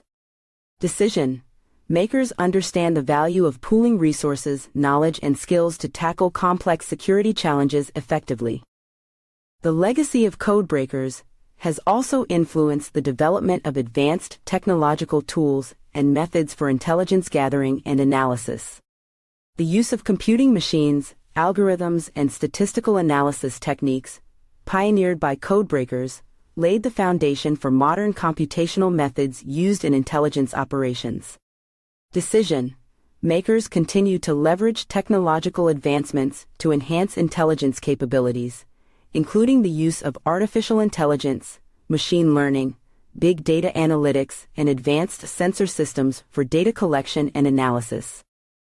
Ethics and legal considerations have also been profoundly influenced by the legacy of codebreakers. The need to balance the imperative of intelligence gathering with individual privacy rights and civil liberties has become a core principle in modern security practices. Decision-makers recognize the importance of conducting intelligence operations within legal frameworks, respecting privacy rights, and upholding ethical standards. The legacy of codebreakers serves as a reminder of the need to strike a balance between national security imperatives and the protection of individual freedoms. In summary, the enduring legacy of codebreakers is evident in the advancements made in intelligence gathering, cryptography, counterintelligence, technology, collaboration, and ethical considerations. Their contributions have transformed the field of intelligence and shaped modern security practices. The lessons learned from their successes and challenges continue to inform decision-making processes, enabling the development of more effective and comprehensive strategies to safeguard national security. The work of codebreakers stands as a testament to the power of ingenuity, collaboration, and perseverance in the face of complex security threats. This has been the Codebreakers, Cracking the Secrets of Pearl Harbor. Written by A.J. Kingston. Narrated by A.I. Madison. Copyright 2023 by A.J. Kingston. Production copyright 2023 by A.J. Kingston. The Aftermath. Reflections on Pearl Harbor's Legacy. Written by A.J. Kingston. Narrated by A.I. Madison. Chapter 1. Shattered Peace. The World in the Wake of Pearl Harbor. In the early 20th century, the world witnessed a transformation that would forever change its course, a global awakening to the ravages of war. The echoes of conflict that reverberated across continents awakened nations to the harsh realities of warfare, pushing them to confront the challenges and make fateful decisions that would shape the course of history. The outbreak of World War I in 1914 marked a turning point in human history. The world, previously characterized by relative stability and progress, was suddenly thrust into a maelstrom of destruction and chaos. The devastating scale of the conflict, with its trench warfare, chemical weapons, and staggering casualty figures, shattered the illusions of a glorious and noble war. It forced nations and individuals alike to confront the grim realities of modern warfare, where the machinery of death operated with unfathomable efficiency. The impact of World War I was far-reaching, casting a long shadow over the global stage. It left societies scarred and disillusioned, raising urgent questions about the nature of conflict, the role of nations, and the quest for lasting peace. The horrors witnessed on the battlefields prompted a collective awakening to the devastating consequences of war and ignited a desire for a better, more peaceful world. The interwar period that followed World War I was marked by a search for solutions to prevent the recurrence of such cataclysmic conflicts. The League of Nations, established in 1920 as a forum for international cooperation, embodied the aspirations of a world yearning for peace. It sought to foster diplomacy, disarmament, and the resolution of conflicts through peaceful means. Although its accomplishments were limited, the League laid the foundation for future international organizations and served as a catalyst for dialogue and collaboration among nations. However, the world's awakening to war was far from complete. The harsh realities of global power dynamics, economic rivalries, and unresolved grievances left the door open for a new wave of conflict. The rise of totalitarian regimes and the expansionist ambitions of fascist powers such as Nazi Germany and Imperial Japan heightened tensions and brought the world to the brink of another devastating war. The eruption of World War II in 1939 demonstrated that the lessons of the past had not been fully heeded. The world was once again thrust into the abyss, facing the horrors of mass destruction, genocide, and the unimaginable human cost of war. The global awakening to war became a stark and undeniable reality, as nations grappled with the consequences of their actions and the urgent need for collective action. In the aftermath of World War II, the world was compelled to confront the stark truth that the horrors of war could no longer be ignored or romanticized. The devastation caused by the atomic bombings of Hiroshima and Nagasaki served as a chilling reminder of the destructive power unleashed by human hands. It sparked a renewed commitment to pursue a path of peace, disarmament, and the establishment of international institutions that could prevent future cataclysms. The creation of the United Nations in 1945 signaled a new era of global cooperation and a determined effort to learn from the mistakes of the past. Its mission to maintain international peace and security, promote human rights, and foster economic and social progress embodied the world's awakening to war. The United Nations became a forum for nations to engage in dialogue, resolve conflicts peacefully, and address the root causes of violence and instability. The world's awakening to war, driven by the bitter experiences of World War I and World War II, marked a turning point in human history. It led to a greater awareness of the need for collective security, diplomacy, and international cooperation. The horrors of war galvanized nations to build a more peaceful and just world, where conflicts could be resolved through dialogue, and where the ideals of peace, freedom, and human dignity could be upheld. However, the challenges of maintaining lasting peace and preventing future conflicts remain formidable. The world's awakening to war serves as a constant reminder of the fragility of peace and the need for continued vigilance. It calls upon nations and individuals to remain steadfast in their commitment to peace, to confront the root causes of conflict, and to work tirelessly to create a world where the horrors of war are consigned to history. The attack on Pearl Harbor on December 7, 1941, sent shockwaves through the United States and had far-reaching repercussions that would shape the course of World War II and subsequent global events.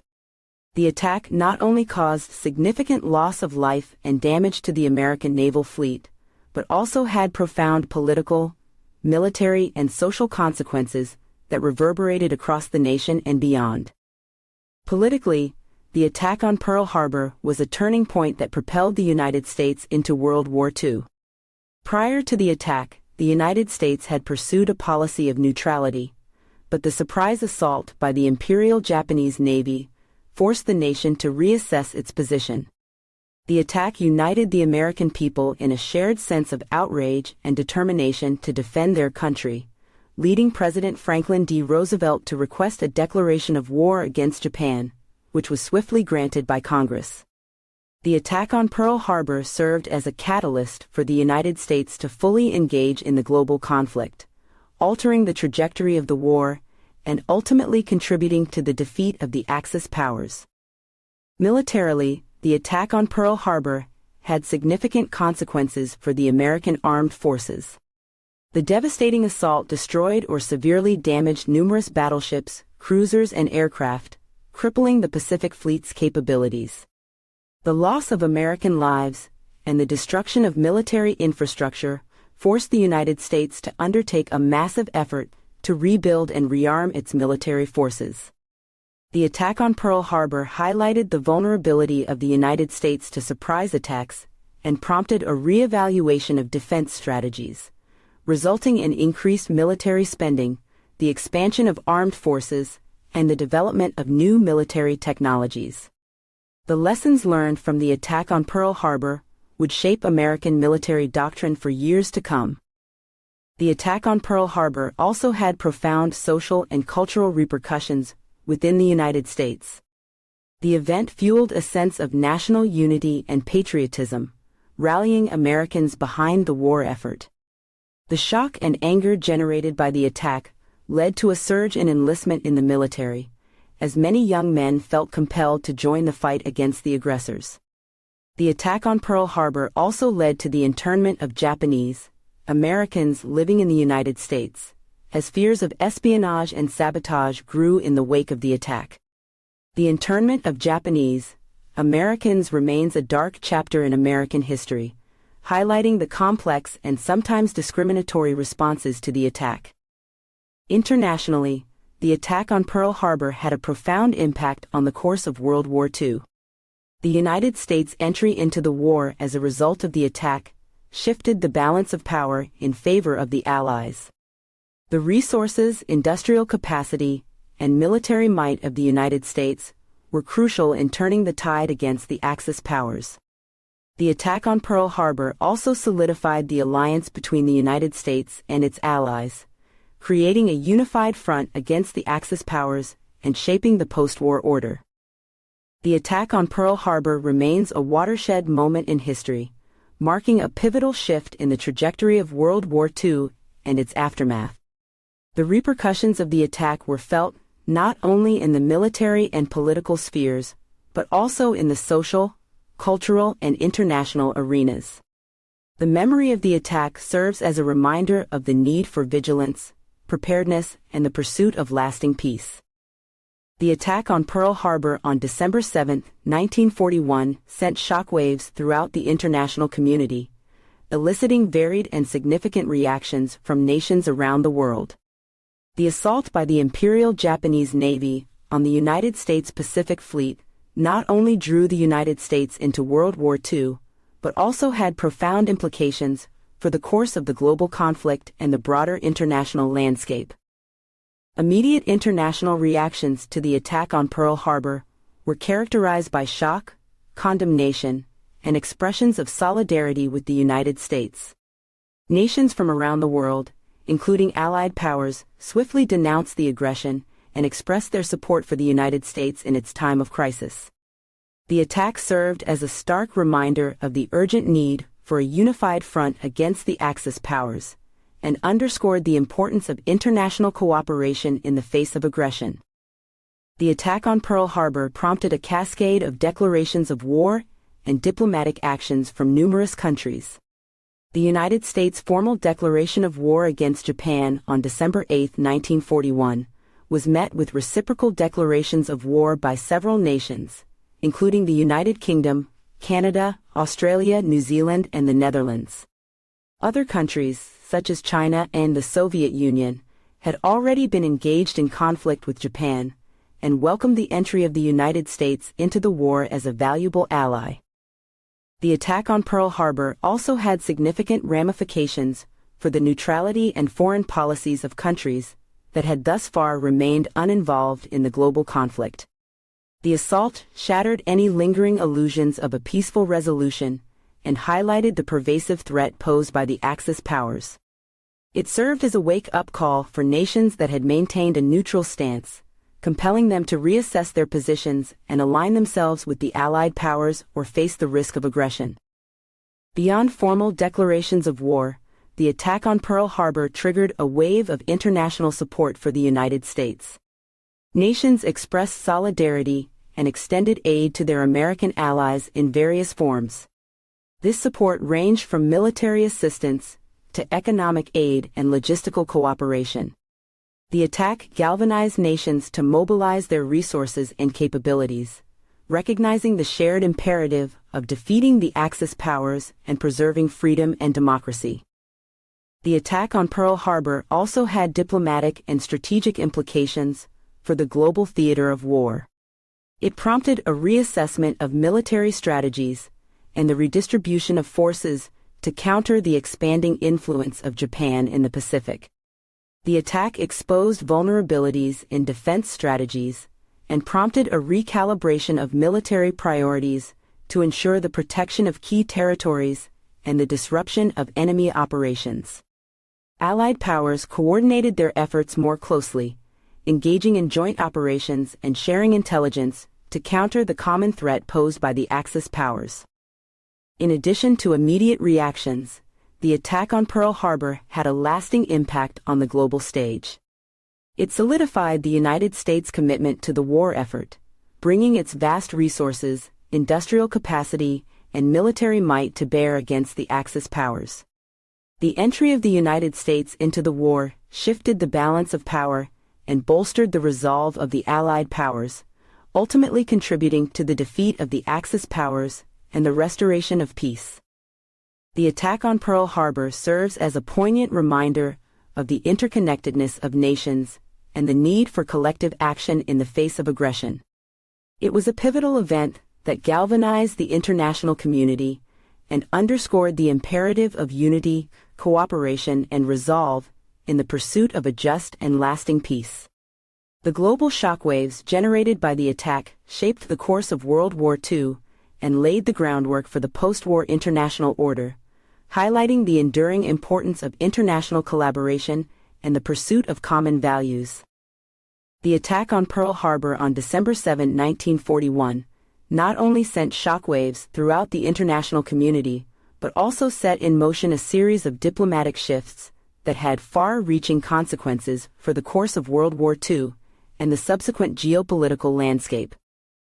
The attack on Pearl Harbor immediately strained diplomatic relations between the United States and Japan. The surprise assault, which resulted in significant loss of life and material damage, shattered any remaining illusions of peaceful coexistence and propelled the United States into a state of war. Diplomatic channels between the two nations were severed, and efforts to negotiate a resolution to the escalating tensions were rendered futile.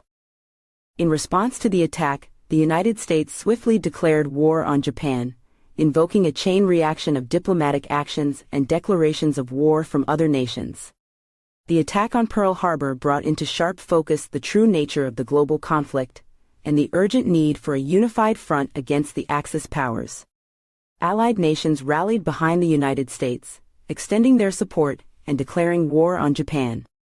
The attack not only solidified the resolve of the Allied powers, but also marked a significant shift in diplomatic alignments and the strategic landscape of the war. The attack on Pearl Harbor also had profound implications for the neutral nations that had thus far remained uninvolved in the global conflict. It forced these nations to reassess their positions and recalibrate their diplomatic strategies. The assault served as a stark reminder that no nation was immune to the threat of aggression, and that neutrality did not guarantee safety. Many neutral nations, faced with the increasing belligerence of the Axis powers, gravitated towards the Allied cause and abandoned their stance of non-involvement. The diplomatic shifts resulting from the attack on Pearl Harbor were not limited to immediate declarations of war. They also had a lasting impact on the geopolitical landscape. The United States' entry into the war as a result of the attack brought its considerable military, industrial, and economic power to bear against the Axis powers. This shift in the balance of power significantly altered the strategic calculus of the war and placed the Allied powers in a stronger position to confront and ultimately defeat the Axis. The attack on Pearl Harbor also led to a re-evaluation of diplomatic strategies and alliances. The urgency of the war effort necessitated closer collaboration and coordination among the Allied powers. Diplomatic negotiations and conferences, such as the Cairo Conference and the Tehran Conference, became crucial forums for shaping the future of the war and determining post-war arrangements. The attack on Pearl Harbor heightened the sense of urgency and commitment among the Allies to work together towards a common goal. Furthermore, the attack on Pearl Harbor fueled a sense of solidarity among nations in the face of aggression. It served as a catalyst for increased cooperation and mutual support, not only among the Allied powers, but also among other nations determined to resist the expansionist ambitions of the Axis. The attack prompted diplomatic overtures and the forging of new alliances, strengthening the collective resolve to confront and defeat the common enemy. In summary, the attack on Pearl Harbor had profound diplomatic implications that reverberated throughout the global stage. It strained relations between the United States and Japan, prompted declarations of war and diplomatic realignments among nations, and brought about a shift in the balance of power in favor of the Allied powers. The attack served as a catalyst for diplomatic shifts and collaborations that ultimately contributed to the defeat of the Axis powers and the reshaping of the post-war world order. The ripples of uncertainty generated by the attack on Pearl Harbor forever altered the diplomatic landscape, highlighting the critical role of diplomacy in times of crisis and the power of alliances and cooperation in the pursuit of peace and security. Chapter 2: United States in Crisis, Mobilization and Response. The attack on Pearl Harbor on December 7, 1941, unleashed a wave of shock and anger that swept across the United States, triggering a rapid and resolute response from the American government, military, and people. From the immediate aftermath of the attack to the mobilization of resources and the declaration of war, America's response unfolded with a sense of urgency, determination, and a collective will to retaliate against the aggressors. As news of the attack reached American shores, a profound sense of shock and disbelief gripped the nation. The audacity and scale of the assault on the Pacific Fleet stationed at Pearl Harbor stunned the American people, and a deep sense of outrage quickly followed. The attack was widely perceived as a treacherous act of aggression that necessitated a decisive response. Political leaders, including President Franklin D. Roosevelt, swiftly addressed the nation, condemning the attack and rallying the American people. President Roosevelt's famous speech to Congress on December 8, 1941, in which he declared December 7 as a date which will live in infamy, galvanized the nation and set the stage for immediate action. The American government swiftly sought a declaration of war against Japan, a request that was promptly granted by Congress, marking the official entry of the United States into World War II. In the wake of the attack, the American military and government quickly mobilized to assess the extent of the damage and formulate a response. Efforts were made to ascertain the full scope of the losses suffered at Pearl Harbor, including the number of lives lost and the extent of the damage to the fleet. The military launched investigations and inquiries to identify lapses in security and intelligence that had allowed the surprise attack to occur, aiming to rectify deficiencies and prevent future vulnerabilities. The attack on Pearl Harbor had an immediate impact on American society, spurring a surge of patriotism, enlistments, and support for the war effort. The American people responded with a collective resolve to defend their nation and defeat the aggressors. Recruitment centers saw a surge in volunteers eager to join the armed forces, and a wave of support for war bonds and other fundraising efforts to finance the war. The attack served as a unifying force, transcending differences and uniting Americans from all walks of life in a common cause. The response to the attack also entailed a rapid mobilization of American resources, including the industrial capacity, technology, and manpower necessary for the war effort. Industries across the country shifted their production lines to support the production of war materiel, from weapons and ammunition to vehicles and aircraft. The war effort created a surge in employment opportunities, drawing workers from all sectors of society to support the production and supply chains that sustain the military. In addition to the immediate response, the attack on Pearl Harbor had a profound and enduring impact on the United States. It fundamentally transformed the nation's perception of itself and its role in the world. The attack shattered any remaining illusions of isolationism and propelled the United States onto the global stage as a major player in the fight against fascism and aggression. It led to a reevaluation of foreign policy and a renewed commitment to international engagement and collective security. In summary, the response of the United States to the attack on Pearl Harbor was swift, resolute, and decisive. From the shock and anger that reverberated across the nation to the mobilization of resources, the declaration of war, and the transformation of American society, the response unfolded with a sense of urgency and determination. The attack on Pearl Harbor galvanized the American people, uniting them in a shared commitment to defend their nation and defeat the aggressors. The response marked a turning point in American history, shaping the nation's role in World War II and laying the foundation for its emergence as a global superpower in the post-war era. The attack on Pearl Harbor on December 7, 1941, ignited a fervent rallying of the American nation as it mobilized its resources and manpower to wage war against the aggressors. From the immediate aftermath of the attack to the comprehensive mobilization efforts that followed, the United States displayed an unparalleled determination and unity in the face of adversity. In the wake of the attack, a profound sense of outrage and national unity swept through the American people. The assault on Pearl Harbor, a strategically important naval base, symbolized a direct attack on American soil and its military might. The attack jolted the nation out of any lingering isolationist sentiment and galvanized a collective will to respond with decisive action. The American people, from all walks of life, were united in their resolve to defend their nation and defeat the enemy. The mobilization efforts that ensued were vast and comprehensive, encompassing every facet of American society. The government, under the leadership of President Franklin D. Roosevelt, swiftly set in motion a series of measures to marshal the nation's resources for war. The War Production Board was established to coordinate the industrial effort, directing factories to shift production to war materials and prioritizing the manufacturing of weaponry, ammunition, and other essential supplies.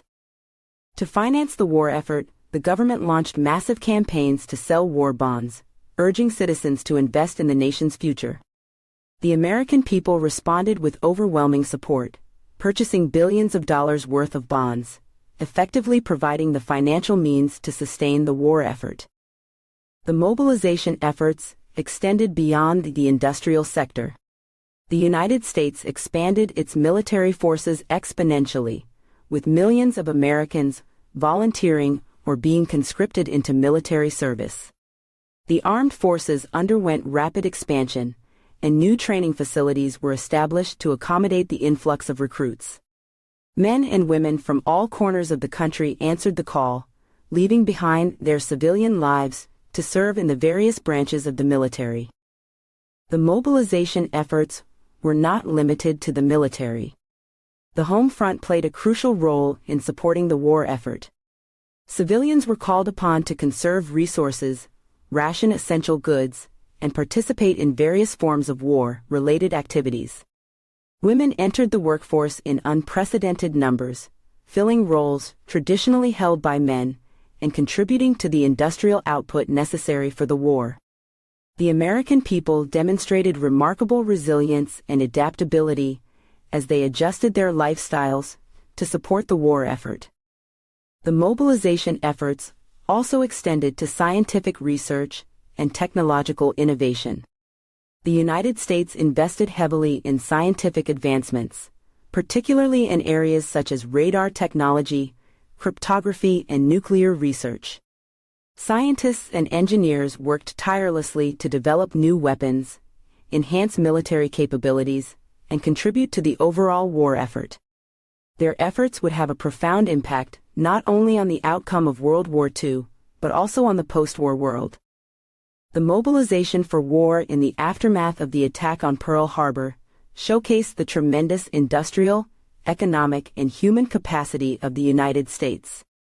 It demonstrated the ability of a nation to transform itself in times of crisis and marshal its resources in pursuit of a common goal. The rallying of the American people, their unwavering commitment to the war effort, and the comprehensive mobilization of resources played a pivotal role in the eventual Allied victory. In summary, the attack on Pearl Harbor propelled the United States into a state of mobilization, where every sector of society contributed to the war effort. The American people, fueled by a sense of outrage and unity, responded with unparalleled determination, channeling their resources, skills, and manpower into the fight against the aggressors. The mobilization efforts that followed the attack transformed the United States into a formidable force, highlighting its industrial might, technological prowess, and the unwavering spirit of its people. In the wake of the attack on Pearl Harbor on December 7, 1941, the American home front underwent a rapid transformation as industry and innovation were propelled into overdrive.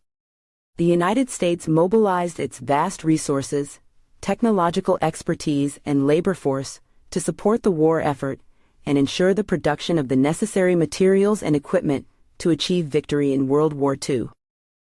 The industrial might of the United States became a critical asset in the war. The nation's factories and production facilities shifted their focus almost overnight to support the war effort. Existing industries were retooled, and new manufacturing plants were established to meet the demand for military equipment, weaponry, ammunition, vehicles, and aircraft. From tanks and artillery to ships and planes, American industry churned out an astonishing array of war material at an unprecedented pace. To facilitate the coordination of industrial production, the United States established various agencies and boards. The War Production Board, for example, played a central role in coordinating the allocation of resources, setting production priorities, and overcoming obstacles in the manufacturing process. The government worked closely with industry leaders to ensure a smooth flow of materials and to address any bottlenecks that threatened to hinder production. The mobilization of the American labor force was equally vital to the home front effort. As millions of men left for military service, the vacancies in the workforce were filled by women, who took on jobs traditionally held by men. The image of Rosie the Riveter became a symbol of female empowerment and the extraordinary contributions made by women to the war effort. Women worked in factories, shipyards, and munitions plants, helping to meet production quotas and keep the wheels of industry turning. In addition to the transformation of the workforce, the United States witnessed remarkable technological advancements during this period. Scientific research and development received increased attention and investment. Innovations in areas such as radar technology, aviation, cryptography, and medicine, played a pivotal role in enhancing military capabilities and improving the efficiency of war-related operations. The Manhattan Project, for example, resulted in the development of the atomic bomb, a groundbreaking scientific achievement that would ultimately bring the war to a swift and dramatic conclusion. The mobilization efforts on the home front were not limited to heavy industry and technological advancements. The American people were called upon to contribute to the war effort in various ways. Rationing programs were implemented to ensure that essential goods, such as food, fuel, and rubber, were distributed fairly among the population and conserved for military use. Scrap metal drives encouraged individuals to donate materials that could be recycled and used in the production of war materiel. Civilians participated in volunteer organizations, provided support to military personnel and their families, and engaged in patriotic activities that fostered a sense of national unity. The home front's unprecedented industrial output and technological advancements had a significant impact on the outcome of World War II. The United States' ability to produce vast quantities of weapons, equipment, and supplies played a crucial role in supplying its own armed forces as well as those of its allies. The industrial and technological superiority of the United States, coupled with the dedication and resilience of its people, contributed to the eventual victory of the Allied powers. The efforts and achievements of the American home front during this period had a lasting impact beyond the war years. The industrial mobilization and technological advancements spurred economic growth, propelled scientific research and innovation, and set the stage for the United States to emerge as a global superpower in the post-war era.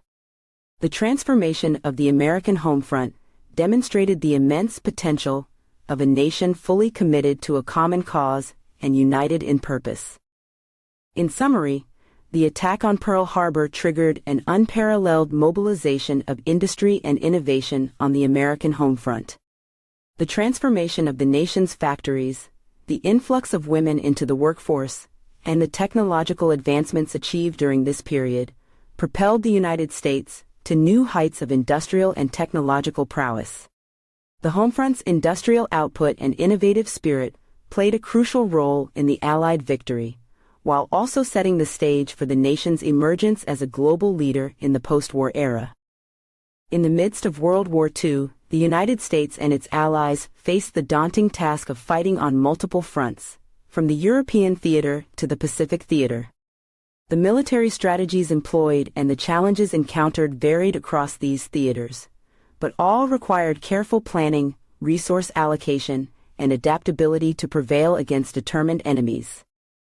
In the European theater, the United States joined forces with its allies to confront Nazi Germany and its Axis partners. The primary military strategy in this theater was to launch a coordinated series of offensives to liberate occupied territories and ultimately bring an end to the Nazi regime. The Allies employed a combination of air power, armored divisions, and infantry assaults to gradually push back German forces. One of the most significant challenges in the European theater was the formidable defensive fortifications erected by the Germans, most notably the Atlantic Wall. Overcoming these well-fortified positions required careful planning and coordination, as well as the utilization of specialized amphibious landing techniques, such as those employed during the Normandy invasion on D-Day. The success of these operations hinged on surprise, meticulous planning, and the courage and sacrifice of the soldiers involved.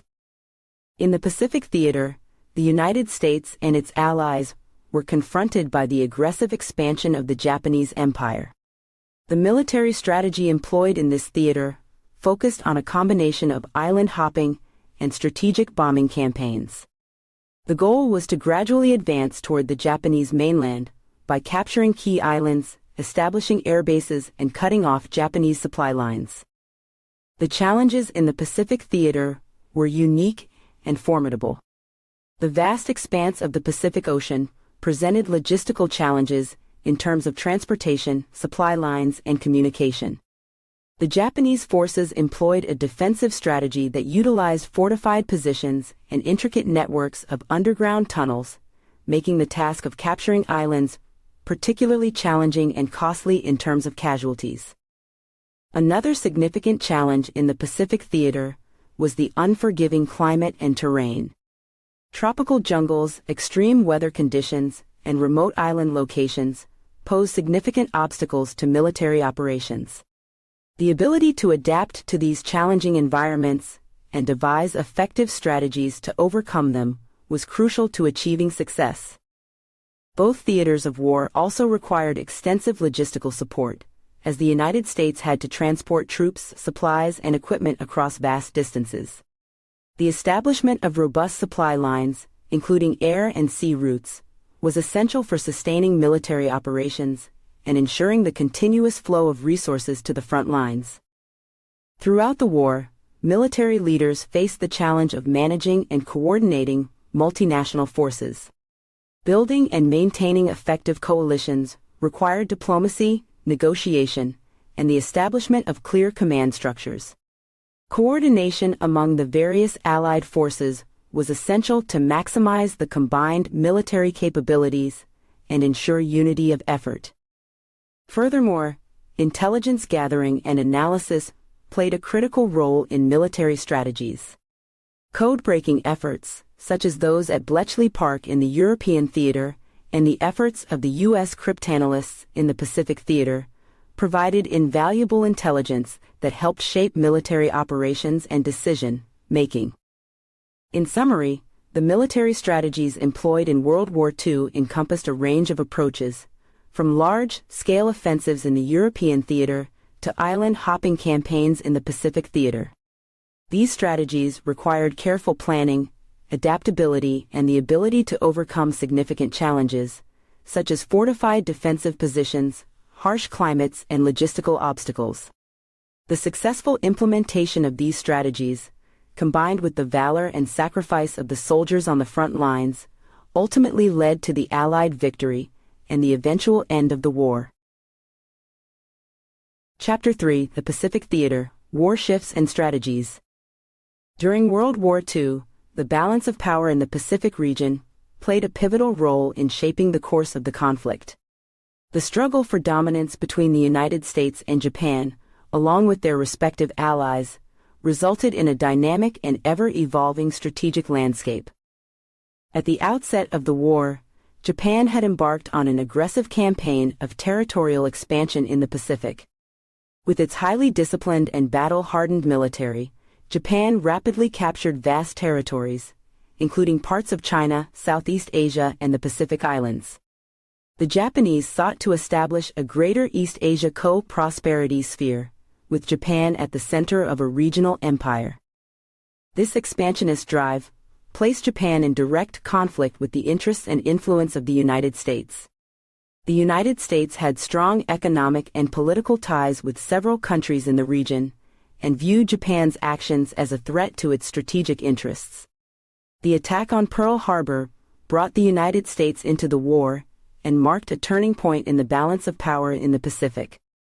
In the early stages of the war, Japan enjoyed a significant advantage. Its forces achieved a series of swift and successful military campaigns, capturing key territories and weakening the Allies' positions.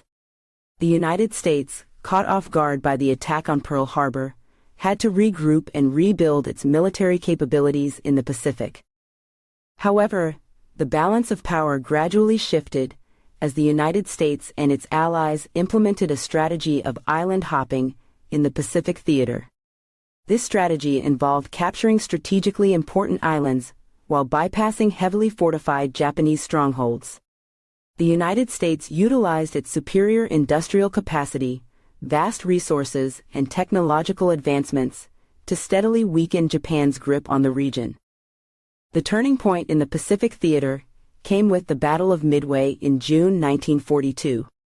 The United States successfully thwarted a Japanese naval offensive and inflicted significant damage on the Japanese fleet, thereby halting Japan's advance and establishing a foothold for Allied counteroffensives. This pivotal battle marked a shift in the balance of power, with the United States gaining the initiative and gradually pushing Japanese forces back. As the war progressed, the United States and its allies launched a series of offensives to retake strategic territories, such as Guadalcanal, Iwo Jima, and Okinawa. These battles were fiercely fought, resulting in heavy casualties on both sides, but ultimately led to the gradual isolation and weakening of Japanese forces. The United States' air superiority and naval supremacy became key factors in reversing Japan's initial advantages. Additionally, the intelligence and code-breaking efforts of the United States, particularly the decryption of Japanese codes and communications, provided critical insights and advantages in planning and executing military operations.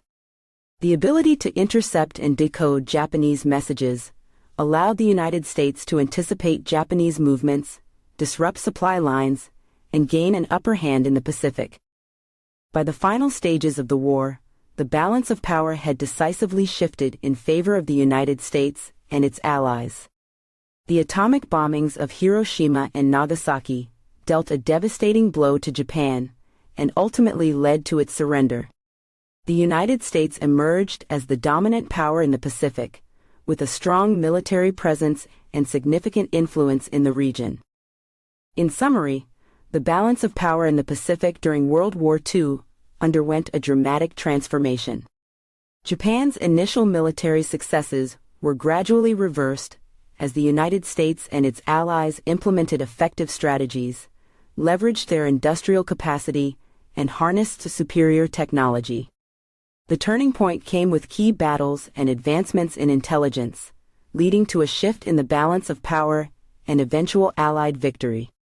The aftermath of the war saw the United States assume a dominant position in the Pacific, shaping the region's post-war dynamics and security landscape.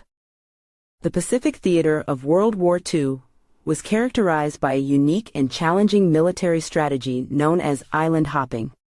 This strategy, employed by the United States and its allies, involved selectively capturing and bypassing strategic islands in the Pacific Ocean as they advanced toward Japan.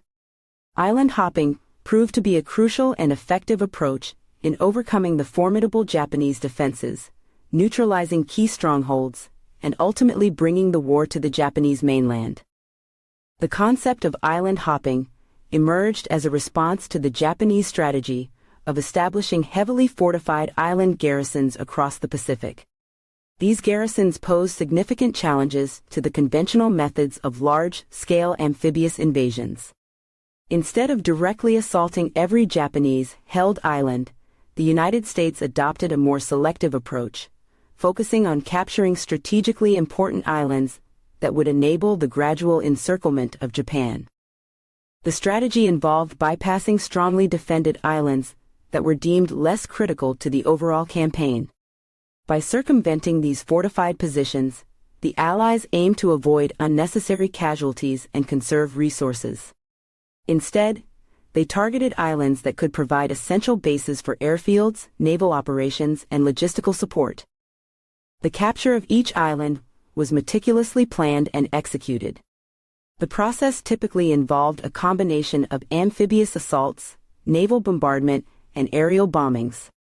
The objective was to secure the island, establish a base of operations, and neutralize any remaining Japanese resistance. Once secured, the island served as a stepping stone for subsequent advances toward the Japanese mainland.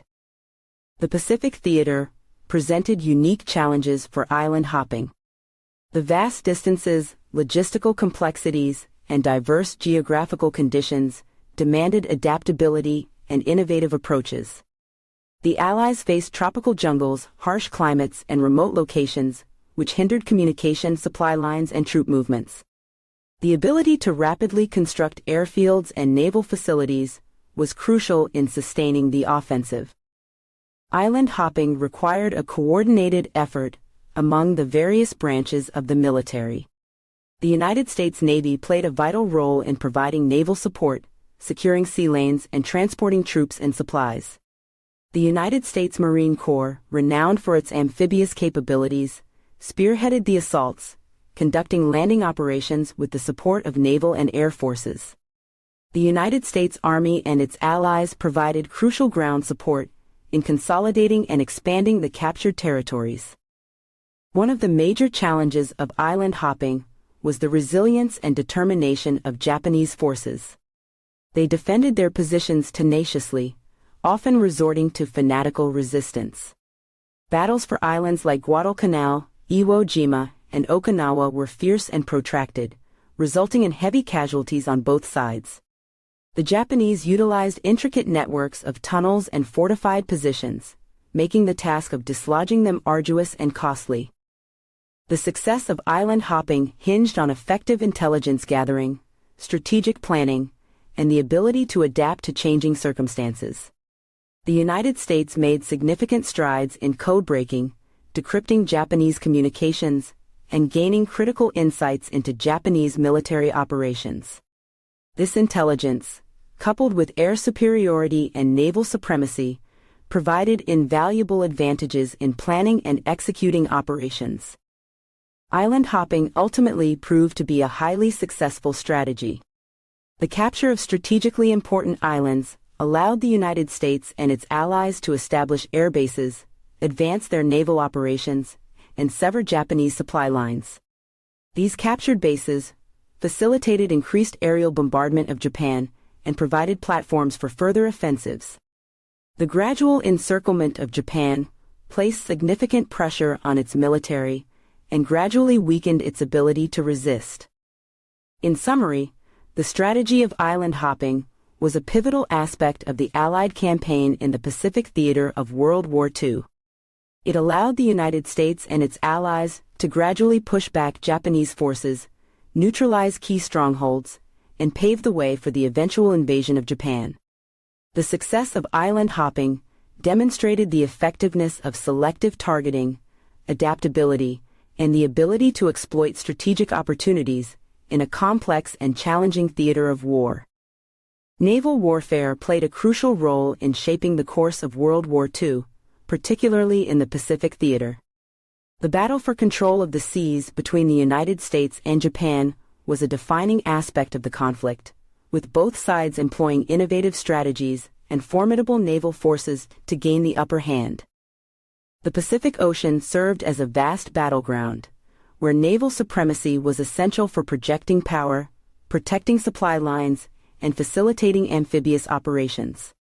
The United States Navy and the Imperial Japanese Navy engaged in fierce naval confrontations, seeking to dominate the seas and secure their strategic objectives.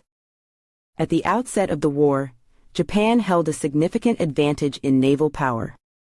The Imperial Japanese Navy boasted a formidable fleet, including aircraft carriers, battleships, cruisers, and submarines. Their highly skilled naval aviators, trained through years of experience, were instrumental in the early Japanese successes, including the attack on Pearl Harbor. However, the United States, with its vast industrial capacity and ability to rapidly mobilize resources, quickly closed the gap. The U.S. Navy underwent a rapid expansion, constructing new ships, aircraft carriers, and submarines, and intensifying its shipbuilding capabilities. This surge in production allowed the United States to replenish its losses and surpass Japan in naval strength. The aircraft carrier emerged as the centerpiece of naval operations in the Pacific. These floating airfields provided the ability to project air power over great distances, launch devastating aerial strikes, and protect vital convoys. Both the United States and Japan recognized the strategic significance of carrier operations and focused their efforts on building and deploying these mighty vessels. The carrier battles of the Pacific theater, such as the Battle of Midway and the Battle of the Coral Sea, proved pivotal in shifting the balance of naval power. These engagements, fought primarily between carrier-based aircraft, demonstrated the importance of air superiority in decisive naval engagements. The United States, utilizing superior intelligence and tactics, successfully targeted and destroyed several Japanese carriers, severely weakening Japan's carrier fleet. Submarines also played a significant role in naval warfare. The United States and Japan deployed submarines to disrupt enemy supply lines, sink merchant vessels, and conduct reconnaissance. Both sides recognized the strategic value of submarines in harassing and undermining the enemy's ability to wage war effectively. The Battle of the Atlantic, which primarily took place in the European theater, showcased the importance of submarines in interdicting supplies and protecting convoys. The battle for control of the seas was not limited to large-scale naval engagements. Small-scale actions, such as surface ship duels, amphibious landings, and naval raids, also contributed to the overall naval strategy.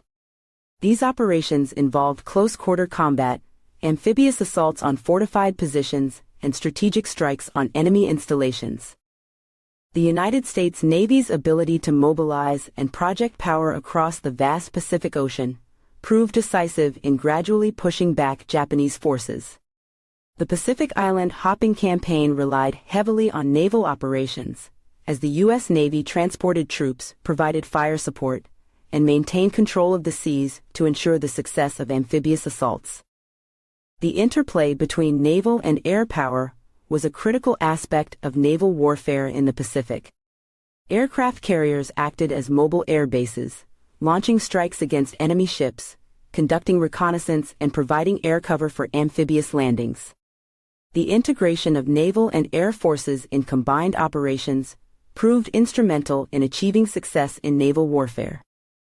The Pacific theater of World War II witnessed some of the most intense and significant aerial battles in history, as the United States and Japan fought for air superiority. The control of the skies played a crucial role in shaping the course of the conflict, influencing the outcome of battles and supporting ground and naval operations. At the start of the war, the Japanese possessed a formidable air force and employed innovative tactics that initially caught their opponents off guard. Japanese aircraft, such as the Mitsubishi A6M0, were known for their agility and long-range capabilities, giving Japan an advantage in the early stages of the war. However, the United States rapidly adapted and developed its own air power to counter the Japanese. The production of aircraft, particularly carrier-based planes, increased dramatically, allowing the U.S. to close the technological gap. Additionally, the U.S. military invested in pilot training programs to enhance the skills and combat readiness of its aviators. The Pacific theater saw a series of intense aerial battles as both sides sought air superiority. One of the most significant engagements was the Battle of Midway in June 1942. The United States, having broken Japanese codes, gained valuable intelligence and was able to surprise the Japanese fleet. American carrier-based aircraft successfully targeted and sank several Japanese carriers, shifting the balance of power in the Pacific. Carrier-based aviation played a vital role in projecting air power and supporting naval operations. Aircraft carriers served as mobile airfields, launching strikes against enemy ships, providing air cover and conducting reconnaissance. The ability to deploy aircraft from carriers gave the United States a significant advantage in mobility and flexibility. The use of air power extended beyond carrier-based operations. Both sides utilized land-based aircraft for offensive and defensive purposes. Strategic bombing campaigns were carried out against enemy targets, aiming to weaken infrastructure, disrupt supply lines, and undermine enemy morale. Japan's attack on Pearl Harbor itself demonstrated the devastating potential of air power. The challenging terrain and vast distances of the Pacific posed unique difficulties for aerial operations. Long-range capabilities became critical for both offensive and defensive purposes. Aircraft had to be capable of extended flights over the open ocean, sometimes in adverse weather conditions. The development of long-range bombers, such as the B-29 Superfortress, allowed for the sustained bombing campaign against Japan's home islands. The aerial battles in the Pacific were not limited to large-scale engagements.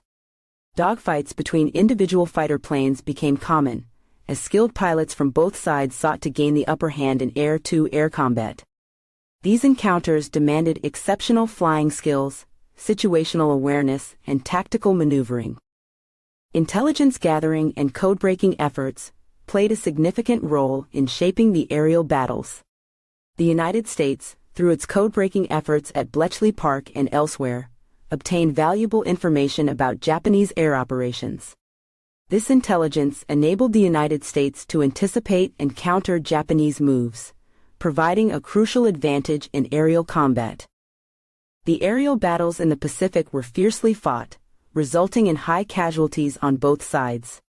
Pilots from both the United States and Japan displayed extraordinary bravery and skill in the face of formidable challenges.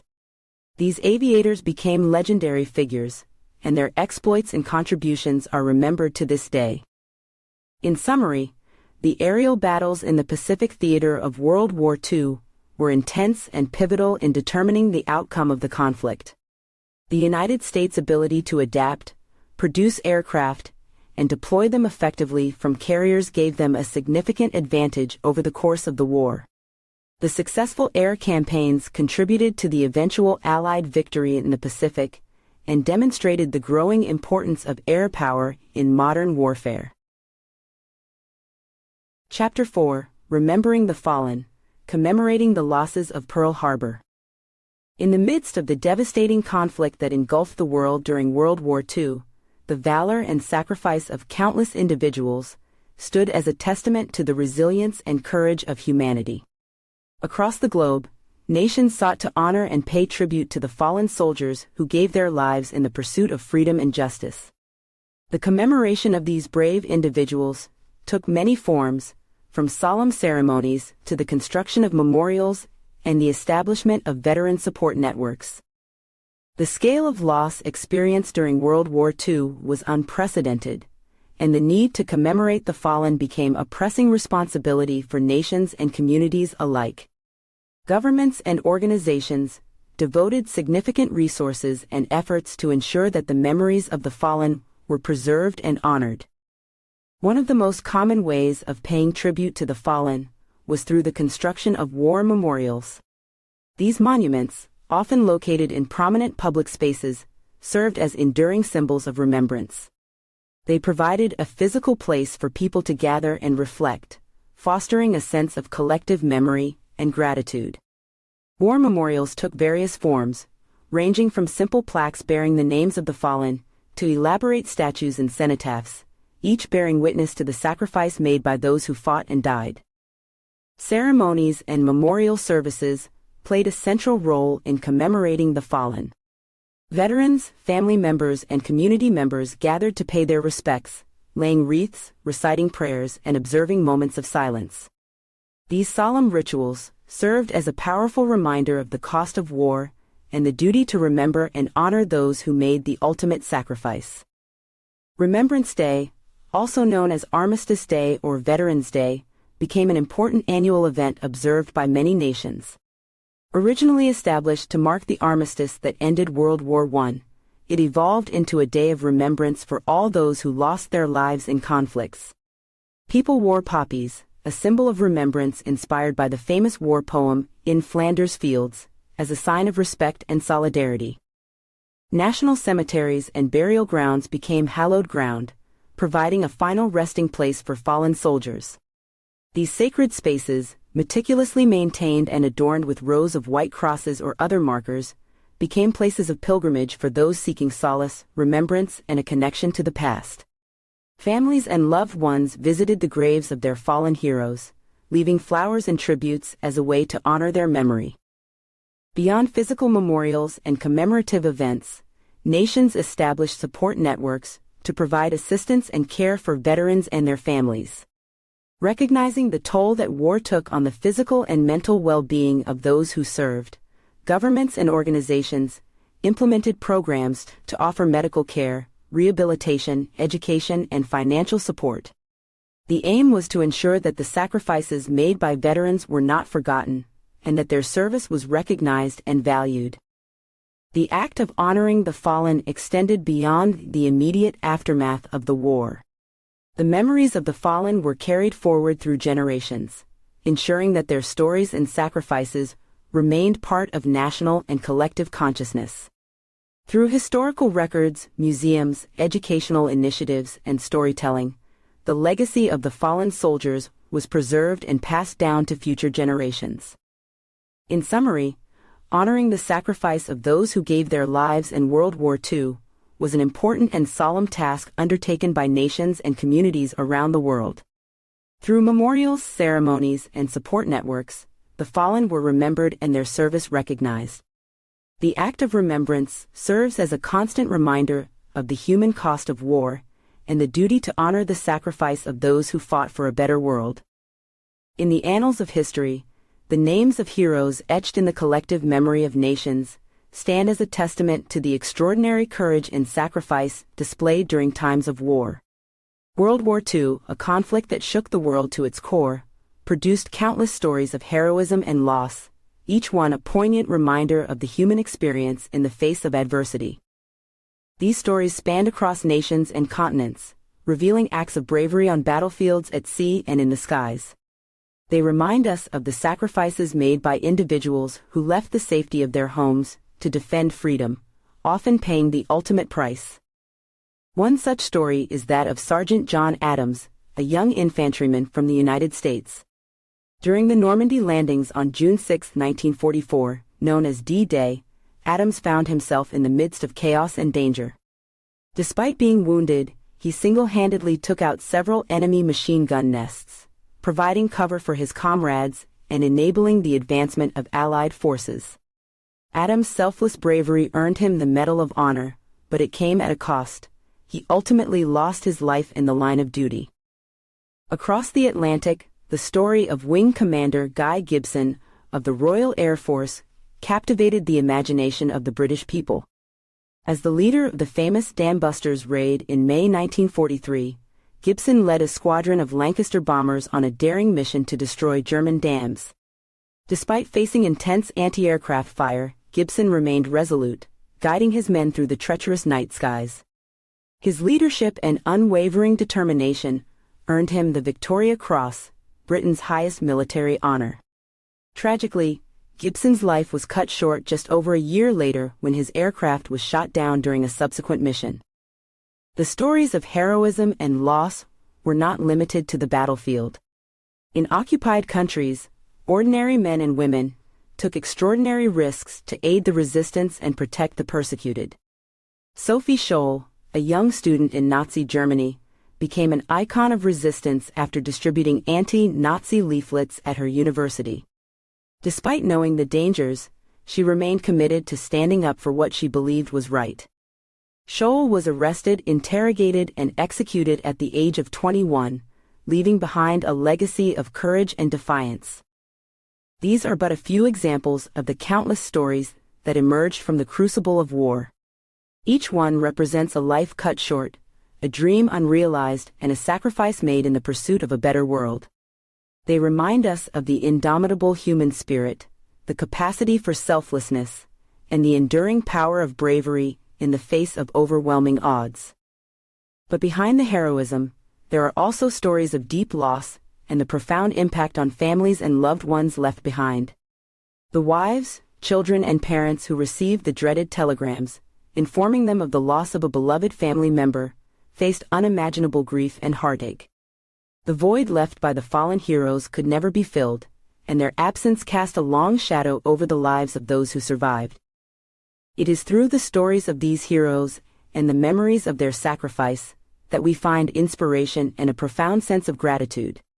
Their names and deeds remind us of the debt we owe to those who fought for the freedoms we enjoy today. They serve as a call to action, urging us to cherish and protect the values they fought to preserve. As we remember the heroes and honor their memory, let us also remember the profound loss and the heavy toll that war exacts on individuals, families, and societies. May their stories serve as a solemn reminder of the need for peace, understanding, and the tireless pursuit of a better future. Across the landscapes scarred by the ravages of war, solemn monuments and commemorative sites rise as testaments to the human cost of conflict. These hallowed grounds, carefully designed and meticulously maintained, serve as places of remembrance, reflection, and reverence. They stand as enduring reminders of the sacrifices made by those who fought and perished, ensuring that their names and deeds are eternally engraved in the collective memory of nations. One such iconic memorial is the Normandy American Cemetery and Memorial in Colleville-sur-Mer, France. Situated on the cliffs overlooking Omaha Beach, this sacred site pays tribute to the thousands of American soldiers who landed on the shores of Normandy on June 6, 1944. The meticulously aligned white crosses and stars of David serve as a poignant reminder of the sacrifices made in the name of freedom. Walking among the rows of graves, visitors are filled with a sense of awe and gratitude for the courage and valor displayed by these brave men. In Washington, D.C., the National World War II Memorial stands as a testament to the sacrifices made by the men and women of the United States during the war. The Grand Memorial, with its arches, columns, and central fountain, serves as a gathering place for reflection and remembrance. Inscribed with the names of the states and territories, it is a symbol of unity and the collective effort that contributed to victory. In Hiroshima, Japan, the Peace Memorial Park stands as a powerful symbol of the devastating consequences of war. At its heart lies the Peace Memorial Museum, dedicated to educating visitors about the horrors of the atomic bombing and promoting peace. The iconic Genbaku Dome, a preserved ruin of a building that withstood the blast, stands as a haunting reminder of the city's tragic past. From the hauntingly beautiful Australian War Memorial in Canberra to the solemn Yad Vashem Holocaust Memorial in Jerusalem, commemorative sites exist around the world to honor the memory of those who perished in World War II. They serve as places of pilgrimage, where individuals from all walks of life gather to pay their respects, lay wreaths, and reflect on the immense sacrifices made in the pursuit of peace and freedom. The significance of these commemorative sites extends beyond their physical presence. They serve as spaces for education and reflection, enabling visitors to connect with the past, understand the human impact of war, and consider the consequences of our actions. Through exhibits, artifacts, and interactive displays, these sites bear witness to the complexities and tragedies of war, imparting valuable lessons for future generations. Commemorative sites also play a vital role in fostering a sense of national and international unity. They serve as focal points for commemorative events and ceremonies, bringing together individuals from diverse backgrounds to honor the fallen and reaffirm their commitment to peace and reconciliation. These gatherings provide solace and support to those who have lost loved ones and create opportunities for dialogue and understanding among nations. As time marches on, it becomes increasingly crucial to preserve the memory of the fallen and ensure that their sacrifices are never forgotten. Commemorative sites serve as guardians of history, preserving the stories and legacies of those who gave their lives. Through their existence, they remind us of the futility and devastating consequences of war, urging us to strive for peace and understanding in our shared world. In summary, commemorative sites stand as solemn tributes to the heroes who perished in World War II. They are sacred spaces that inspire reflection, honor the fallen, and promote peace. As we walk among the monuments and inscriptions, we are reminded of the immeasurable sacrifices made by those who fought, and we renew our commitment to building a world free from the ravages of war. In the wake of World War II, museums and exhibitions emerged as vital institutions for preserving the memory of the conflict and ensuring that its profound impact would never be forgotten. These repositories of history, carefully curated and thoughtfully designed, play a crucial role in educating future generations about the realities of war, the human experiences of those who lived through it, and the lessons that can be learned from this pivotal period in our collective past. Museums dedicated to World War II exist in countries around the world, each offering a unique perspective on the global conflict. The Imperial War Museum in London stands as a comprehensive testament to the war's impact on Britain and its Commonwealth. Through immersive exhibitions, personal testimonies, and a vast collection of artifacts, the museum provides visitors with a deep understanding of the war's social, cultural, and political consequences. In the United States, the National World War II Museum in New Orleans offers a comprehensive exploration of the war from an American perspective. Its exhibits cover all aspects of the conflict, from the home front to the Pacific and European theaters. The museum's interactive displays, personal narratives, and immersive experiences allow visitors to gain a profound appreciation for the sacrifices made by American service members and the profound impact of the war on the nation. In Berlin, the German Historical Museum features exhibits that confront the complex history of World War II and its aftermath. Through a critical lens, the museum examines the rise of Nazism, the Holocaust, and the enduring legacy of the war for Germany and the world. The museum's displays foster an understanding of the moral and ethical implications of war, inviting visitors to engage in thoughtful reflection and dialogue.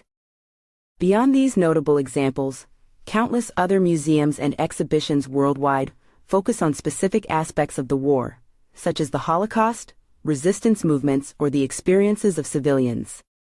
These institutions aim to shed light on lesser-known stories and offer nuanced perspectives that challenge traditional narratives. The design and presentation of exhibits in World War II museums are carefully crafted to engage visitors and evoke an emotional response. Multimedia installations, audio-visual presentations, and interactive elements bring history to life, allowing visitors to immerse themselves in the events and experiences of the war. Artifacts, photographs, letters, and personal effects provide tangible connections to the individuals who lived through these tumultuous times. These museums also play a vital role in preserving the memory of the war's victims. Holocaust museums and memorials, such as the United States Holocaust Memorial Museum in Washington, D.C., and the Auschwitz-Birkenau State Museum in Poland, serve as solemn tributes to the millions who perished. By documenting their stories and displaying artifacts, these institutions ensure that the victims' lives and the atrocities committed against them are never forgotten. The educational impact of World War II museums extends beyond their physical walls. Online exhibits, virtual tours, and digital archives enable access to historical information and resources to a global audience. These digital platforms promote engagement and understanding, reaching individuals who may not have the opportunity to visit physical museums. In summary, World War II museums and exhibitions are vital institutions that preserve the memory of the conflict, honor the sacrifices of those involved, and provide valuable educational resources for future generations. Through their exhibits, artifacts, and immersive experiences, these institutions foster understanding, empathy, and critical reflection. They ensure that the lessons of World War II remain relevant, and that the memory of those who lived through it endures, inspiring us to strive for a world of peace, tolerance, and compassion. Chapter 5: Rebuilding Pearl Harbor, Rehabilitation and Reconstruction Efforts. The aftermath of World War II brought with it the daunting task of assessing the vast scale of destruction wrought upon cities, towns, and landscapes across the globe. The conflict had unleashed unprecedented levels of devastation, leaving in its wake shattered buildings, ruined infrastructure, and countless lives upended. Governments, organizations, and individuals faced the immense challenge of evaluating the damage and initiating the process of rebuilding and recovery. The assessment of destruction was a complex and multifaceted endeavor. In war-torn areas, teams of engineers, architects, and surveyors were deployed to document the extent of the damage and gather data on the affected regions. They meticulously surveyed the remnants of buildings, bridges, roads, and other infrastructure, assessing the structural integrity and determining the scope of reconstruction required. Through careful examination and analysis, they provided crucial information that served as the foundation for subsequent planning and rebuilding efforts. Photographic documentation played a vital role in capturing the scale and severity of the destruction. Images of bombed-out cities, rubble-strewn streets, and demolished landmarks became powerful visual records of the war's impact.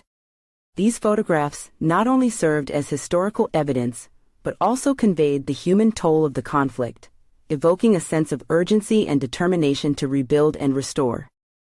In addition to physical damage, the evaluation process also encompassed assessing the social and economic ramifications of the war.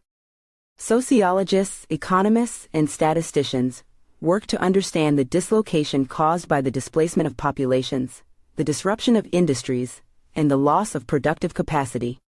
They examine data on population movements, employment, and economic output to gauge the long-term implications of the conflict on communities and societies. Governments and international organizations played a central role in coordinating the assessment and recovery efforts. Committees and commissions were established to oversee the evaluation of damage and develop comprehensive plans for reconstruction. These bodies brought together experts from various fields and coordinated with local authorities to ensure a holistic and systematic approach to the rebuilding process. The assessment of damage also extended to cultural heritage sites and historic landmarks that had suffered irreparable harm. Art historians, archaeologists, and conservators worked diligently to document the loss of priceless artifacts, artworks, and architectural treasures. The destruction of cultural heritage was not merely a material loss, but also a blow to the collective memory and identity of communities. Efforts were made to salvage and preserve what remained, and plans were set in motion to restore and reconstruct significant cultural landmarks to their former glory. The evaluation of damage was not limited to physical and economic aspects, but also encompassed the human toll of the war. Researchers and healthcare professionals conducted studies to assess the psychological and emotional impact of the conflict on individuals and communities. They recognized the need for mental health support and rehabilitation for those traumatized by their wartime experiences. The process of evaluating the destruction was not a mere academic exercise, but a vital step in the healing and reconstruction process. It provided a comprehensive understanding of the challenges ahead, enabling governments and organizations to allocate resources effectively and prioritize rebuilding efforts. It also served as a catalyst for international collaboration and support, as nations came together to aid the affected regions in their recovery. In summary, the assessment of the damage caused by World War II was a monumental task that required the collaboration of experts from various disciplines. Through careful documentation and analysis, the extent of physical, economic, and social devastation was ascertained. This knowledge served as the foundation for the subsequent process of rebuilding and recovery. The evaluation of damage not only provided a roadmap for reconstruction, but also underscored the resilience and determination of nations and communities to rebuild their lives and restore their shattered landscapes. In the wake of the destructive forces of World War II, the daunting task of clearing the debris and initiating recovery operations fell upon the shoulders of governments, organizations, and communities devastated by the conflict. The sheer scale of destruction demanded an unprecedented mobilization of resources and manpower, as well as innovative approaches to tackle the immense challenges posed by the rubble-strewn landscapes. The cleanup and recovery efforts involved a comprehensive approach that encompassed not only the physical removal of debris, but also the restoration of essential services and the revival of economic activity. In war-torn cities and towns, the first step was to clear the vast amounts of rubble that choked the streets, obstructed transportation routes, and posed significant safety hazards. Teams of workers, including soldiers, volunteers, and prisoners of war, toiled tirelessly to manually remove debris, often using little more than their bare hands and rudimentary tools. In addition to manpower, heavy machinery such as bulldozers, cranes, and trucks became invaluable assets in the cleanup operations. These machines were used to lift and transport heavy rubble, demolish structurally unsound buildings, and clear away the remnants of war. The utilization of such machinery not only expedited the cleanup process, but also reduced the physical strain on the workers involved. As the debris was gradually cleared, the focus shifted towards restoring essential services vital for the resumption of normal life. Efforts were made to repair and reopen damaged utilities, such as water supply systems, electricity grids, and telecommunications networks. These infrastructure repairs were vital for enabling the return of displaced populations ensuring their safety, and facilitating the recovery of local economies. Parallel to the cleanup operations, measures were taken to jumpstart economic activity in war-ravaged regions. Initiatives were launched to revitalize industries, rebuild marketplaces, and provide economic support to affected businesses. Governments and international organizations offered financial assistance, loans, and incentives to spur investment, stimulate job creation, and revive trade. These efforts aimed not only to rebuild shattered economies, but also to provide a sense of hope and stability for communities seeking to rebuild their lives. Reconstruction efforts were often guided by comprehensive urban planning and redevelopment schemes. Architects, city planners, and engineers worked hand in hand to design and rebuild cities and towns in a manner that would promote resilience, functionality, and aesthetic appeal. The opportunity was taken to modernize infrastructure, introduce zoning regulations, and incorporate innovative architectural designs that would better withstand future conflicts or natural disasters. The cleanup and recovery operations were not confined to physical debris alone. They also encompassed the social and psychological aspects of rebuilding shattered communities. Efforts were made to provide housing and support services for the displaced, including the construction of temporary shelters and the eventual reconstruction of homes. Schools, hospitals, and community centers were restored to reestablish the social fabric and provide much-needed services. The cleanup and recovery operations were immense undertakings that required sustained effort and long-term commitment. They not only addressed the immediate challenges posed by the physical destruction, but also aimed to create the foundations for a brighter future. These efforts were not without their difficulties, as limited resources, bureaucratic hurdles, and the enormity of the task often tested the resolve and ingenuity of those involved. However, the collective determination to rebuild and the solidarity among communities were powerful driving forces in overcoming these obstacles. In summary, the cleanup and recovery operations following World War II were Herculean tasks that involved the removal of debris, restoration of essential services, revitalization of economies, and rebuilding of communities. The efforts required collaboration, innovation, and an unwavering commitment to restore normalcy and provide hope in the face of immense destruction. The resilience and determination demonstrated during this period of recovery continue to serve as an inspiration, reminding us of the human capacity to rebuild and create a better future even in the darkest of times. In the aftermath of World War II, the task of rebuilding the harbor facilities devastated by the conflict became a pressing priority for nations dependent on maritime trade and naval power. The destruction inflicted upon port cities and naval bases demanded a comprehensive effort to restore and modernize the vital infrastructure that played a crucial role in global commerce and military operations. The process of rebuilding harbor facilities involved a multi-faceted approach that encompassed the reconstruction of port structures, the restoration of shipping channels, and the modernization of equipment and technologies. The sheer scale of the damage required extensive planning, coordination, and investment to revitalize these critical hubs of economic activity and national security. One of the primary objectives in rebuilding harbor facilities was the restoration of piers, quays, and wharves that had been reduced to ruins during the war. These structures served as crucial points of loading and unloading cargo, facilitating trade and the movement of goods. Skilled engineers and construction teams were tasked with rebuilding these structures, using modern techniques and materials that would enhance their durability and efficiency. Simultaneously, efforts were directed towards dredging and clearing shipping channels that had been obstructed by sunken vessels, debris, and underwater obstacles. Specialized vessels equipped with dredging equipment were employed to remove sediment, wreckage, and other debris, restoring navigable routes for ships of various sizes. This vital work allowed the resumption of maritime trade and the reconnection of nations through seaborne commerce. Rebuilding harbor facilities also involved modernizing the equipment and technologies essential for efficient and secure operations. Cranes, loading machinery and storage facilities were upgraded to handle increased cargo volumes and accommodate larger ships.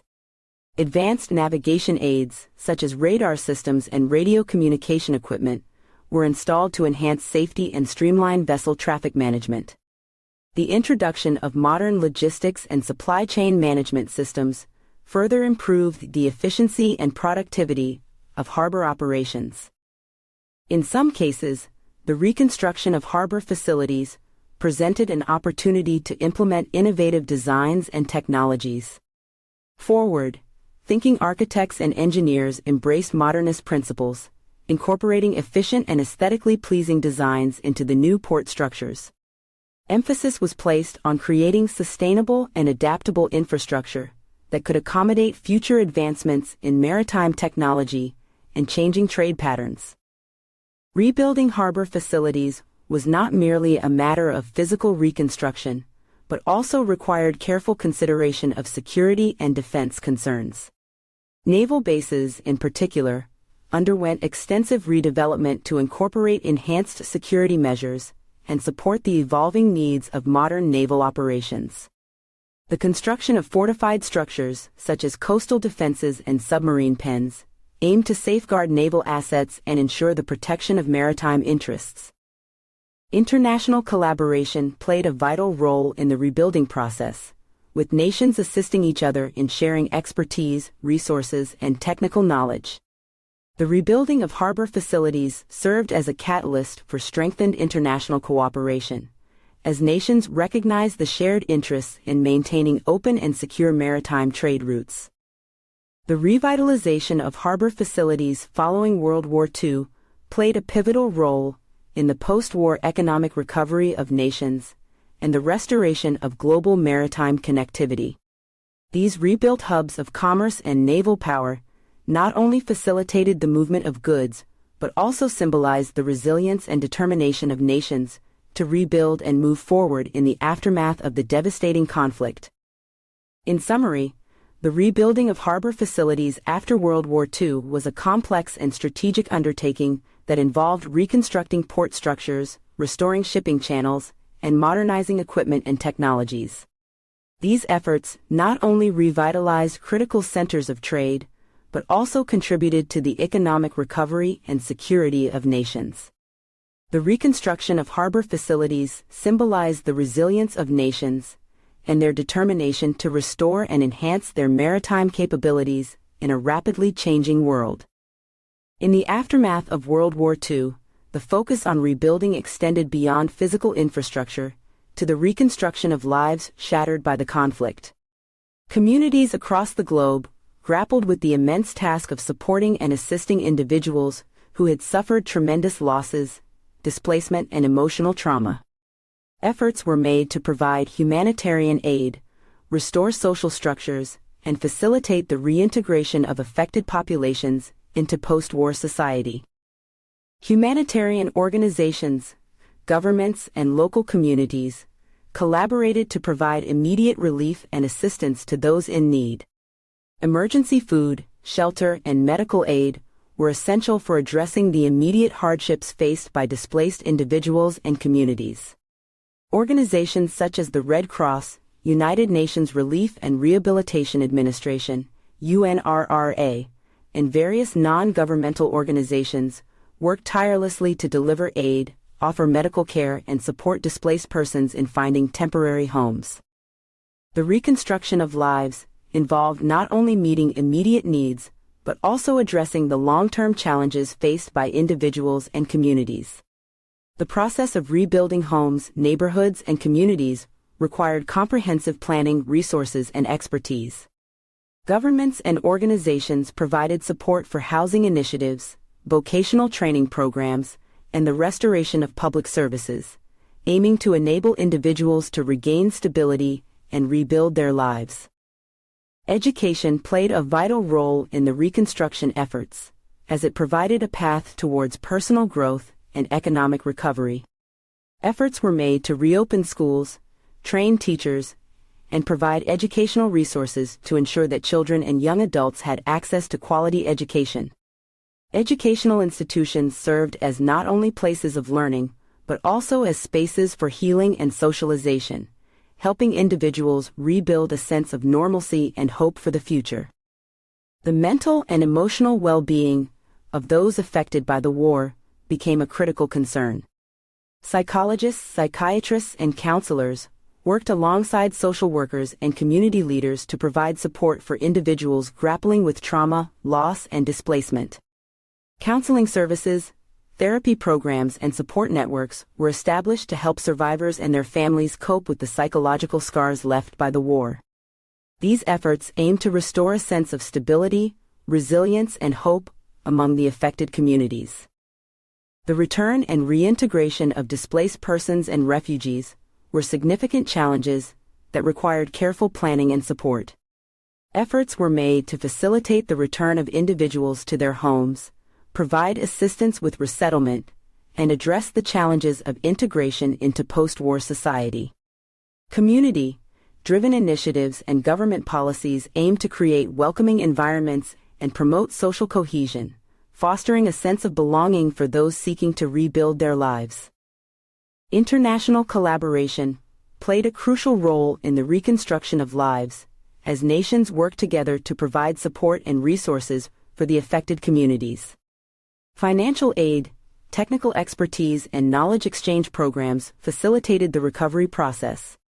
The establishment of international organizations, such as the United Nations and its specialized agencies, provided a platform for coordination, collaboration, and the exchange of best practices in post-war reconstruction efforts. The reconstruction of lives was a long-term process that required sustained commitment, empathy, and resources. Communities came together to support one another, and the spirit of resilience and solidarity became driving forces in rebuilding lives and creating a brighter future. The stories of individuals who overcame adversity and rebuilt their lives stand as testaments to the human capacity for resilience, hope, and renewal. In summary, the reconstruction of lives in the aftermath of World War II encompassed a range of initiatives aimed at providing immediate relief, restoring stability, and promoting long-term recovery. Efforts to address the physical, emotional, and social needs of affected individuals and communities were instrumental in rebuilding lives and fostering a sense of hope and renewal. The collaborative efforts of governments, organizations, and communities played a vital role in supporting and empowering those affected by the war, demonstrating the strength and resilience of the human spirit. Chapter 6: From Resentment to Reconciliation, Japan-U.S. Relations Post-War.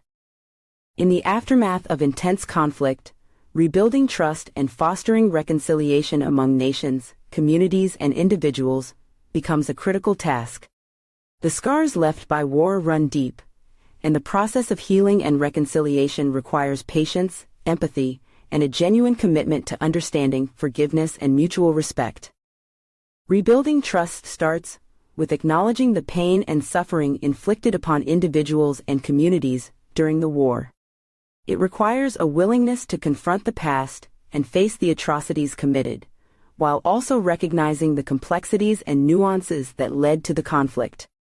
This process often involves truth-telling initiatives, such as truth commissions, where victims and perpetrators are given a platform to share their experiences, acknowledge the harm done, and work towards understanding the root causes of the conflict. Apologies and reparations play a crucial role in the reconciliation process. Governments and individuals must take responsibility for their actions and express remorse for the harm caused. Reparations, both symbolic and material, are important gestures of acknowledgement and redress. They can take the form of financial compensation, commemorative monuments, memorialization efforts, or initiatives that support the socio-economic recovery of affected communities. Education plays a vital role in promoting reconciliation. Curricula can be redesigned to include a balanced and accurate understanding of history, highlighting the consequences of conflict and the importance of peace and tolerance. Educational programs that foster empathy, promote dialogue, and encourage critical thinking can contribute to breaking the cycle of animosity and division. Building bridges of understanding among younger generations is particularly crucial in fostering long-term reconciliation. People-to-people interactions and cultural exchanges also serve as powerful tools in reconciliation efforts.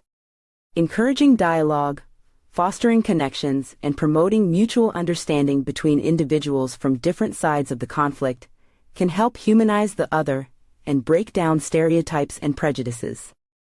Collaborative cultural projects, joint initiatives, and shared experiences can bridge divides and foster empathy, reminding people of their shared humanity. International cooperation and diplomacy play significant roles in post-war reconciliation. Diplomatic efforts, peace treaties, and the establishment of international forums provide spaces for dialogue, negotiation, and the resolution of disputes. Collaborative initiatives, such as joint development projects and cultural exchanges, can foster trust and build long-lasting partnerships among nations. Reconciliation also requires justice and accountability. Establishing mechanisms to address past crimes and ensure accountability for human rights abuses is essential for healing and rebuilding trust. This can involve domestic and international tribunals, truth commissions, or the establishment of legal frameworks that hold perpetrators accountable for their actions. Community-led initiatives and grassroots movements are instrumental in promoting reconciliation from the ground up. Civil society organizations, religious leaders, and community leaders play vital roles in fostering dialogue, promoting understanding, and facilitating healing processes. Local reconciliation efforts allow individuals to actively participate in rebuilding their communities, fostering a sense of ownership and empowerment. Reconciliation is a gradual and ongoing process that requires the involvement and commitment of all stakeholders. It necessitates open and honest dialogue, a willingness to listen and learn from one another, and a shared commitment to building a more peaceful and just future. While the path to reconciliation may be challenging and complex, it offers the possibility of healing wounds, transforming relationships, and forging a collective vision of a better tomorrow. In summary, the journey towards reconciliation after conflict is a multifaceted and intricate process that demands sincere efforts from all sides. Rebuilding trust, promoting understanding, and fostering empathy are key components of this process. Through acknowledging the past, offering apologies and reparations, promoting education and cultural exchange, pursuing justice and accountability, and engaging in grassroots initiatives, societies can work towards healing wounds, mending divisions, and building a more harmonious and inclusive future. After the tumultuous period of conflict, diplomatic endeavors play a crucial role in restoring relations between nations. The process of rebuilding diplomatic ties requires patience, diplomatic finesse, and a genuine commitment to dialogue, negotiation, and reconciliation. Diplomatic efforts aim to foster mutual understanding, resolve disputes, and lay the groundwork for future cooperation and peaceful coexistence. The first step in restoring diplomatic relations is often the establishment of communication channels. Direct or indirect contact between representatives of nations provides a platform for dialogue and the exchange of views. Diplomatic channels, such as embassies, consulates, and high-level meetings, serve as venues for diplomats to engage in frank discussions, express concerns, and explore common ground. The reopening of diplomatic missions is a symbolic gesture that signifies the willingness of nations to engage in dialogue and seek diplomatic solutions to conflicts. Diplomatic negotiations are essential for resolving outstanding issues and working towards mutually acceptable solutions. Diplomats engage in careful and intricate negotiations, often facilitated by mediators or international organizations, to address contentious matters and find common ground. These negotiations may involve territorial disputes, trade agreements, economic cooperation, or the establishment of mechanisms for ongoing dialogue and conflict resolution. Rebuilding diplomatic relations often requires building confidence and trust between nations.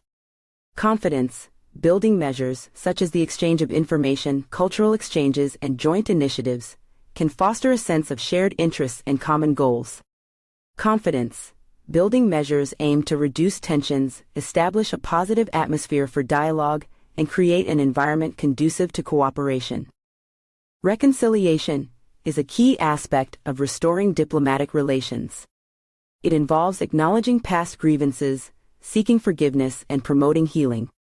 Public statements, official apologies, and symbolic gestures of reconciliation can help mend wounds and rebuild trust between nations.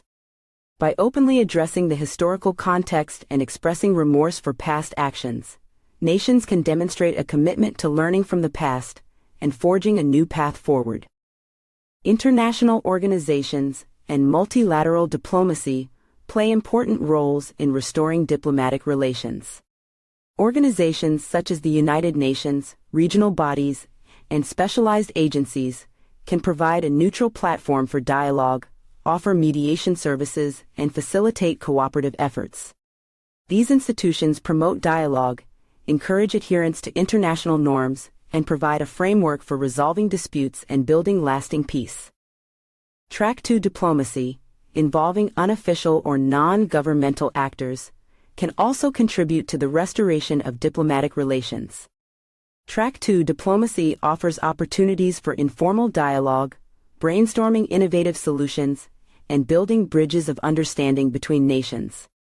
Academic exchanges, cultural exchanges, and civil society initiatives can provide fresh perspectives and alternative approaches to diplomacy, fostering an environment of trust and cooperation.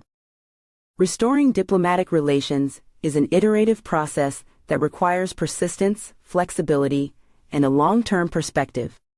It involves not only addressing immediate concerns, but also laying the groundwork for sustained cooperation and conflict prevention. By engaging in continuous dialogue, practicing diplomacy in good faith, and fostering a culture of understanding, nations can overcome differences, rebuild relationships, and forge a future based on mutual respect and cooperation. In summary, restoring diplomatic relations in the aftermath of conflict is a delicate and complex endeavor that requires diplomatic finesse, patience, and a commitment to reconciliation. Through diplomatic negotiations, confidence, building measures, reconciliation efforts, and the involvement of international organizations and civil society, nations can rebuild trust, resolve disputes, and lay the foundations for long-lasting peace and cooperation. Diplomatic endeavors serve as a vital pathway towards healing wounds, promoting understanding, and charting a new course towards a more harmonious global order. The restoration of diplomatic relations, following a period of conflict, is a delicate and multifaceted process that requires skillful diplomacy, sincere dialogue, and a commitment to reconciliation. Diplomatic endeavors play a pivotal role in rebuilding trust, fostering understanding, and paving the way for peaceful coexistence among nations. Such efforts involve a range of diplomatic activities aimed at promoting dialogue, resolving disputes, and establishing a framework for future cooperation. One of the primary objectives of diplomatic endeavors is to establish communication channels between nations that have been at odds. The reopening of embassies, consulates, and diplomatic missions serves as a tangible symbol of a willingness to engage in dialogue and seek diplomatic solutions to conflicts. These diplomatic outposts become crucial hubs for diplomats to exchange views, address concerns, and explore areas of common interest. The resumption of direct or indirect contact between representatives of nations lays the foundation for sustained engagement and the possibility of diplomatic resolution.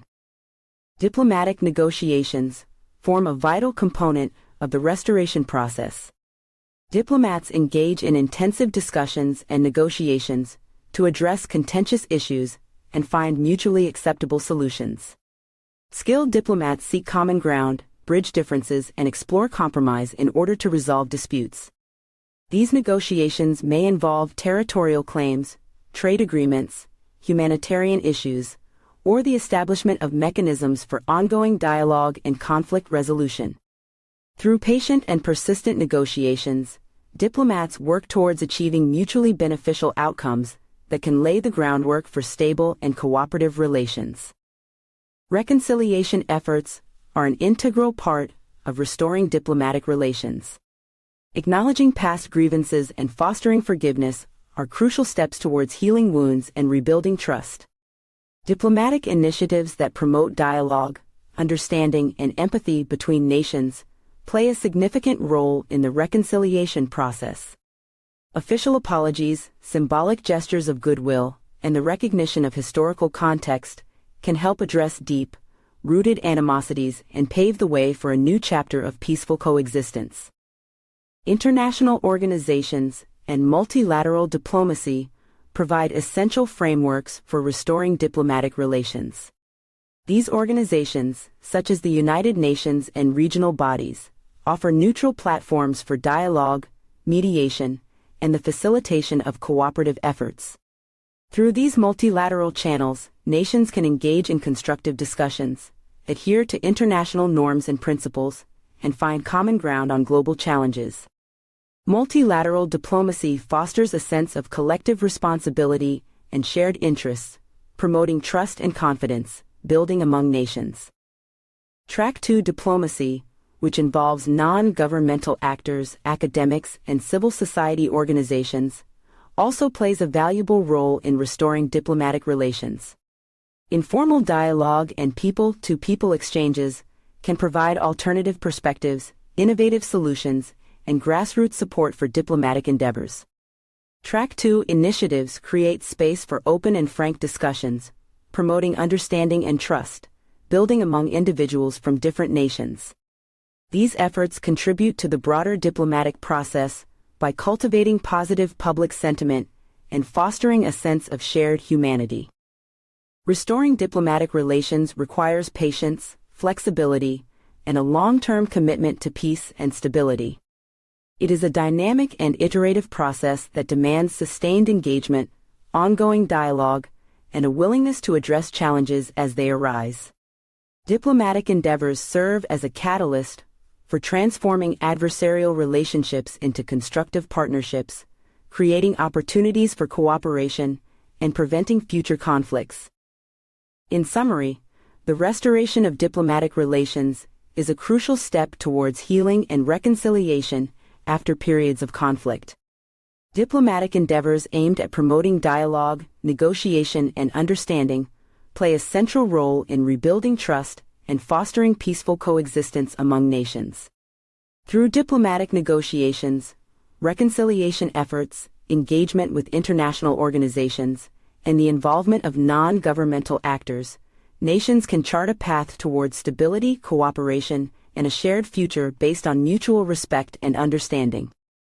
In the aftermath of conflict, rebuilding diplomatic and economic relations is instrumental in fostering stability, prosperity, and peaceful coexistence. Economic cooperation plays a vital role in restoring ties between nations and establishing a framework for sustained collaboration.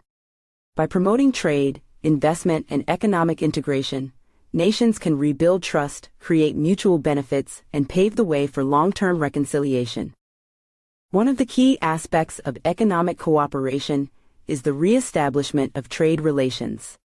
Nations that were once adversaries can find common ground in economic exchanges, as trade serves as a catalyst for engagement and interdependence. By re-establishing trade links, nations can foster economic growth, generate employment opportunities, and enhance the well-being of their populations. Trade not only brings economic benefits but also promotes cultural understanding and strengthens people-to-people connections. Trade agreements and economic partnerships are essential mechanisms for restoring economic cooperation. Bilateral or multilateral trade agreements create a framework for mutually beneficial trade relations, provide certainty and stability to businesses, and facilitate the movement of goods, services, and investments. These agreements often involve the reduction of trade barriers, the establishment of common regulatory frameworks, and the promotion of fair and transparent trade practices. Investment is another critical aspect of economic cooperation. Encouraging foreign direct investment, FDI, between nations can help rebuild economies and foster interdependence. Foreign investors bring capital, technology, and expertise, which can contribute to the reconstruction and development of war-affected regions. By attracting and facilitating foreign investment, nations can create jobs, stimulate economic growth, and foster technological advancements. Infrastructure development is a key area where economic cooperation can play a transformative role. Rebuilding and modernizing infrastructure, such as transportation networks, energy systems, and communication technologies, not only improve the overall economic performance, but also enhance connectivity and promote regional integration. Collaborative infrastructure projects that involve multiple nations can foster trust, facilitate trade, and generate shared benefits. Financial cooperation is another avenue for rebuilding economic ties. Nations can collaborate on financial stability measures, exchange rate arrangements, and development financing to support economic recovery. Financial assistance programs, loans, and grants can provide much-needed support for post-conflict economies, helping to rebuild critical sectors and create an enabling environment for sustainable economic growth. Economic cooperation also involves capacity building initiatives and knowledge sharing. Sharing expertise, best practices, and technical know-how can enhance the economic capabilities of nations recovering from conflict. Capacity building programs, vocational training, and knowledge exchange platforms can help develop local industries, improve governance practices, and create a skilled workforce. Regional economic integration efforts can contribute to the rebuilding of economic ties and reconciliation among nations. By fostering cooperation and creating economic interdependencies, regional trade agreements and economic communities promote stability and peaceful coexistence. These regional initiatives facilitate the movement of goods, services, and labor, and encourage collaboration in areas such as infrastructure development, investment, and technology transfer. Economic cooperation acts as a confidence-building measure, fostering a sense of interdependence and shared prosperity. As nations engage in economic exchanges, mutual benefits and interdependencies emerge, creating incentives for cooperation and reducing the likelihood of conflict. Economic ties can help reshape perceptions, promote understanding, and establish a common ground for dialogue and negotiation. In summary, economic cooperation plays a crucial role in rebuilding diplomatic and economic ties following periods of conflict. By promoting trade, investment, infrastructure development, financial cooperation, and knowledge sharing, nations can foster trust, create shared benefits, and pave the way for sustained reconciliation. Economic cooperation serves as a catalyst for stability, prosperity, and peaceful coexistence, creating a foundation for a brighter and more interconnected future. In the aftermath of conflict, cultural exchanges serve as a powerful tool for fostering understanding, promoting empathy, and bridging the gap between nations. Through the exchange of arts, music, literature, sports, and other cultural expressions, nations can build connections, celebrate diversity, and promote mutual respect. Cultural exchanges offer a platform for people-to-people interactions, fostering dialogue and breaking down barriers that may have existed during times of conflict. Cultural exchanges provide an opportunity for individuals from different nations to come together and engage in meaningful interactions. Artists, musicians, writers, athletes, and other cultural ambassadors play a crucial role in promoting dialogue and creating spaces for shared experiences. Cultural festivals, exhibitions, performances, and workshops become avenues for showcasing diverse traditions, values, and perspectives. These interactions cultivate empathy, challenge stereotypes, and help people recognize their shared humanity. Language exchange programs contribute to cultural understanding and communication. Learning each other's languages facilitates dialogue and fosters deeper connections. Language proficiency enables individuals to better understand and appreciate cultural nuances, enhancing cross-cultural interactions and promoting mutual respect. Language learning initiatives can be facilitated through educational institutions, cultural centers, or exchange programs that encourage people from different nations to learn each other's languages. Educational exchanges are an integral part of cultural diplomacy. Through student exchange programs, scholarships, and academic collaborations, young minds have the opportunity to experience different cultures firsthand. Studying abroad, conducting research, or participating in joint projects provide invaluable opportunities to develop cross-cultural understanding, promote intellectual exchange, and build relationships that can contribute to long-term reconciliation. Heritage preservation and cultural tourism also play a role in cultural exchanges. Promoting the preservation of historical sites, artifacts, and cultural traditions can contribute to a shared sense of identity and history. Cultural tourism allows individuals from different nations to visit each other's countries, experience local traditions, and appreciate the richness of diverse cultures. This form of exchange fosters respect, creates economic opportunities, and supports the preservation of cultural heritage. Media and digital platforms play an essential role in facilitating cultural exchanges. Films, documentaries, literature translations, and virtual exhibitions allow individuals to access and appreciate different cultural expressions. Social media platforms enable people to connect and engage with individuals from different nations, promoting dialogue, understanding, and the exchange of ideas. Digital platforms can also serve as a space for promoting cultural diversity, highlighting shared values and challenging stereotypes. Cultural diplomacy initiatives led by governments, non-governmental organizations, and civil society groups play a crucial role in facilitating cultural exchanges. These initiatives can include cultural exchange programs, artist residencies, collaborative projects, and joint performances. By providing platforms for artists, intellectuals, and cultural practitioners to interact, these initiatives foster dialogue, nurture empathy, and promote the values of peace, tolerance, and understanding. Cultural exchanges are not limited to formal programs. They can occur at various levels, from grassroots initiatives to high-profile events. Informal exchanges, such as friendship programs, sister city relationships, and grassroots collaborations, can build bridges between communities and create lasting connections. These grassroots efforts contribute to fostering understanding, breaking down stereotypes, and cultivating a sense of shared humanity. In summary, cultural exchanges play a significant role in bridging the gap between nations and promoting reconciliation after periods of conflict. By celebrating diversity, fostering understanding, and cultivating empathy, cultural exchanges contribute to building connections, challenging stereotypes, and fostering mutual respect.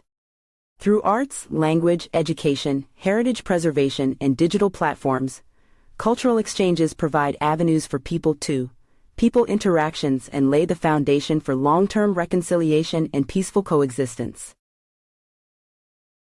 Chapter 7: Lessons Learned: The Impact of Pearl Harbor on Military Tactics. In the wake of conflict, nations often face a critical wake-up call to reevaluate their military preparedness and defense strategies. Lessons learned from past conflicts highlight the importance of adapting to evolving threats, anticipating future challenges, and maintaining a robust and agile defense posture. Rethinking military preparedness becomes imperative to ensure national security, deter potential aggressors, and safeguard the interests of the nation and its allies. One key aspect of rethinking military preparedness is the assessment of current and emerging threats.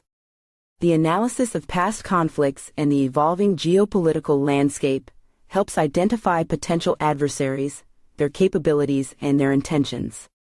Understanding the changing nature of warfare, including the rise of asymmetric threats, cyber warfare, and non-state actors, is crucial in adapting military strategies to effectively counter these challenges.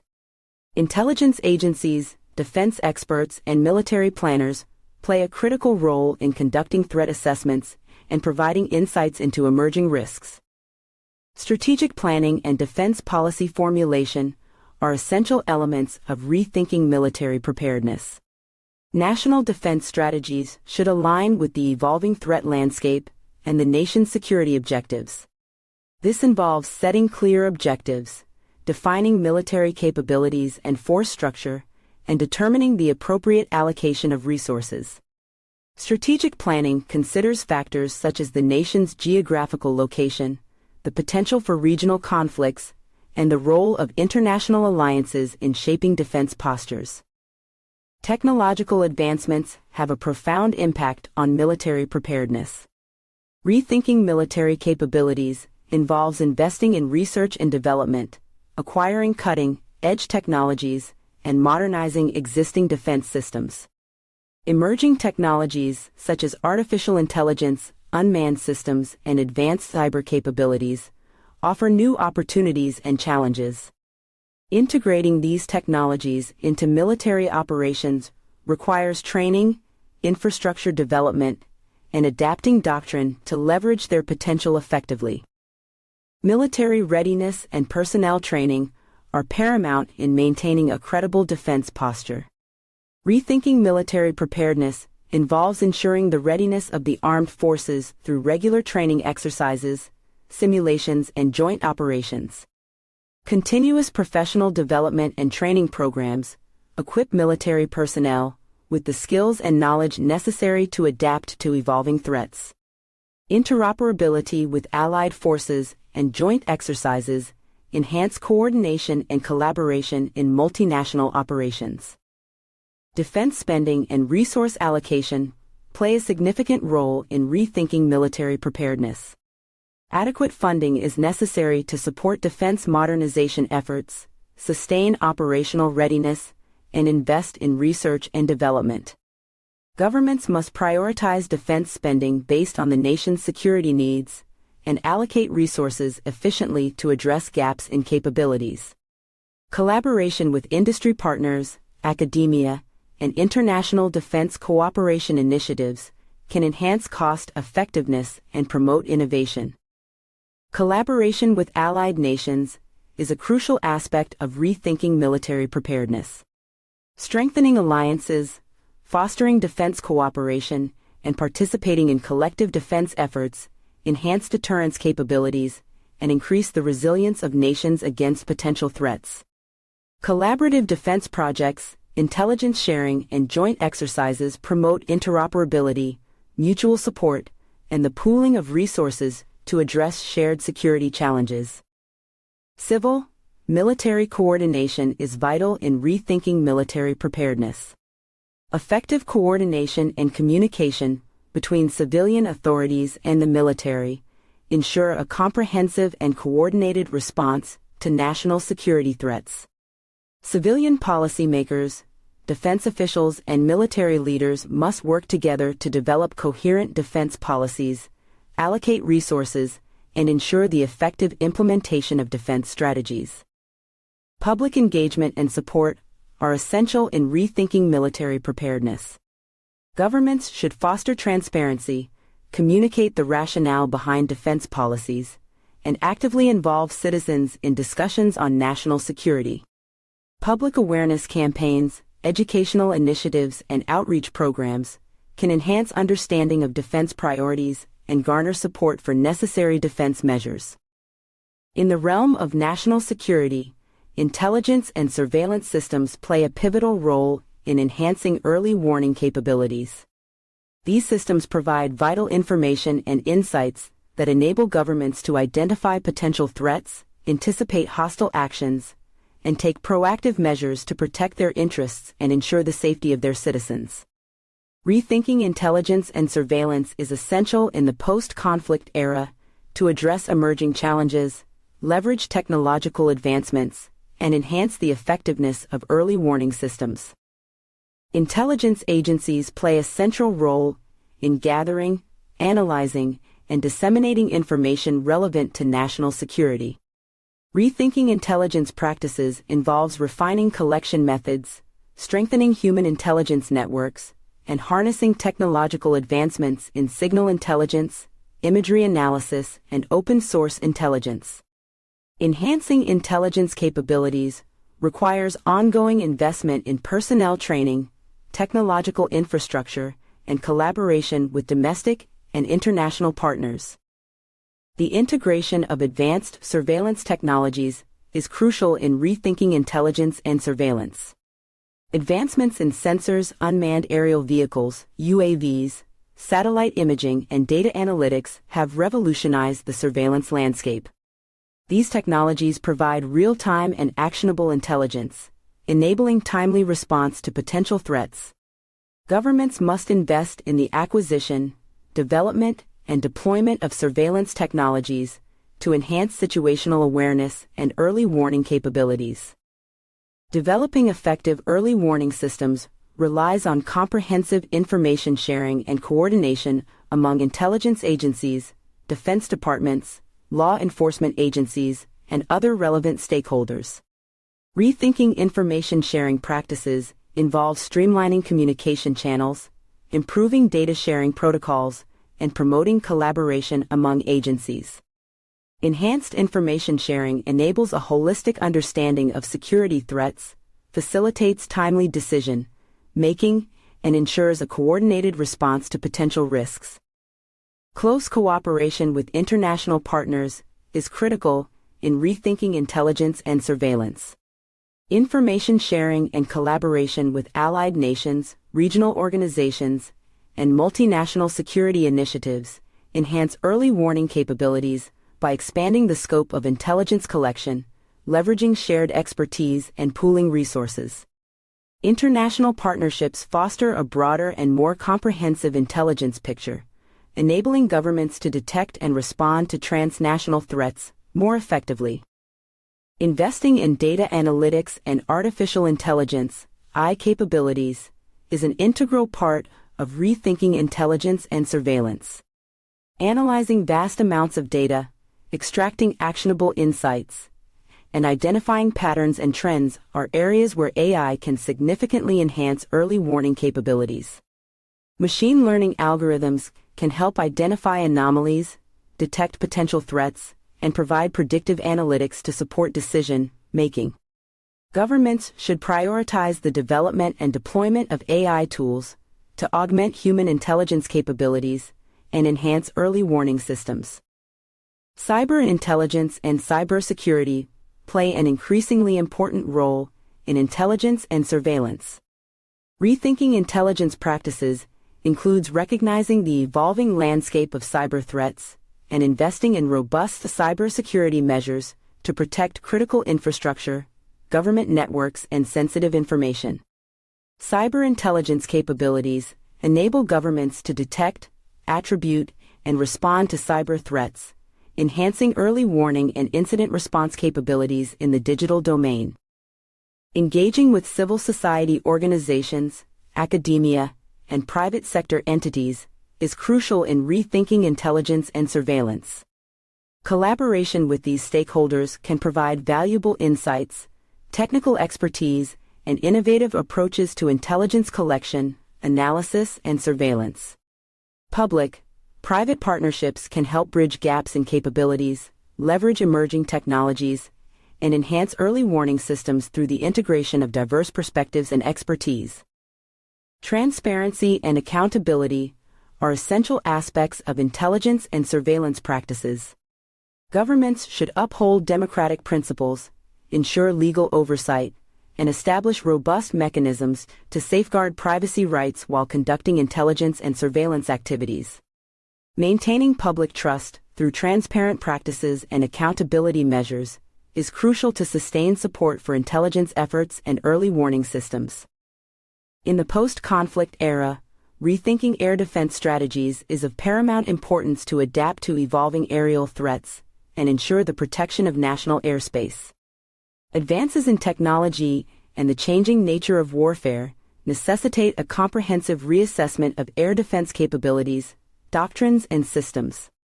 By embracing innovative approaches and leveraging emerging technologies, nations can enhance their ability to detect, track, and neutralize aerial threats, ensuring the integrity of their airspace. One key aspect of rethinking air defense strategies is the assessment of the current and emerging aerial threats. Nations must evaluate the capabilities of potential adversaries, including their aircraft, missiles, drones, and other aerial platforms. Understanding the range, speed, and effectiveness of these threats is essential in developing effective air defense systems and doctrines. Intelligence agencies, defense experts, and military planners play a critical role in conducting threat assessments and providing insights into emerging aerial risks. Technological advancements are at the forefront of rethinking air defense strategies.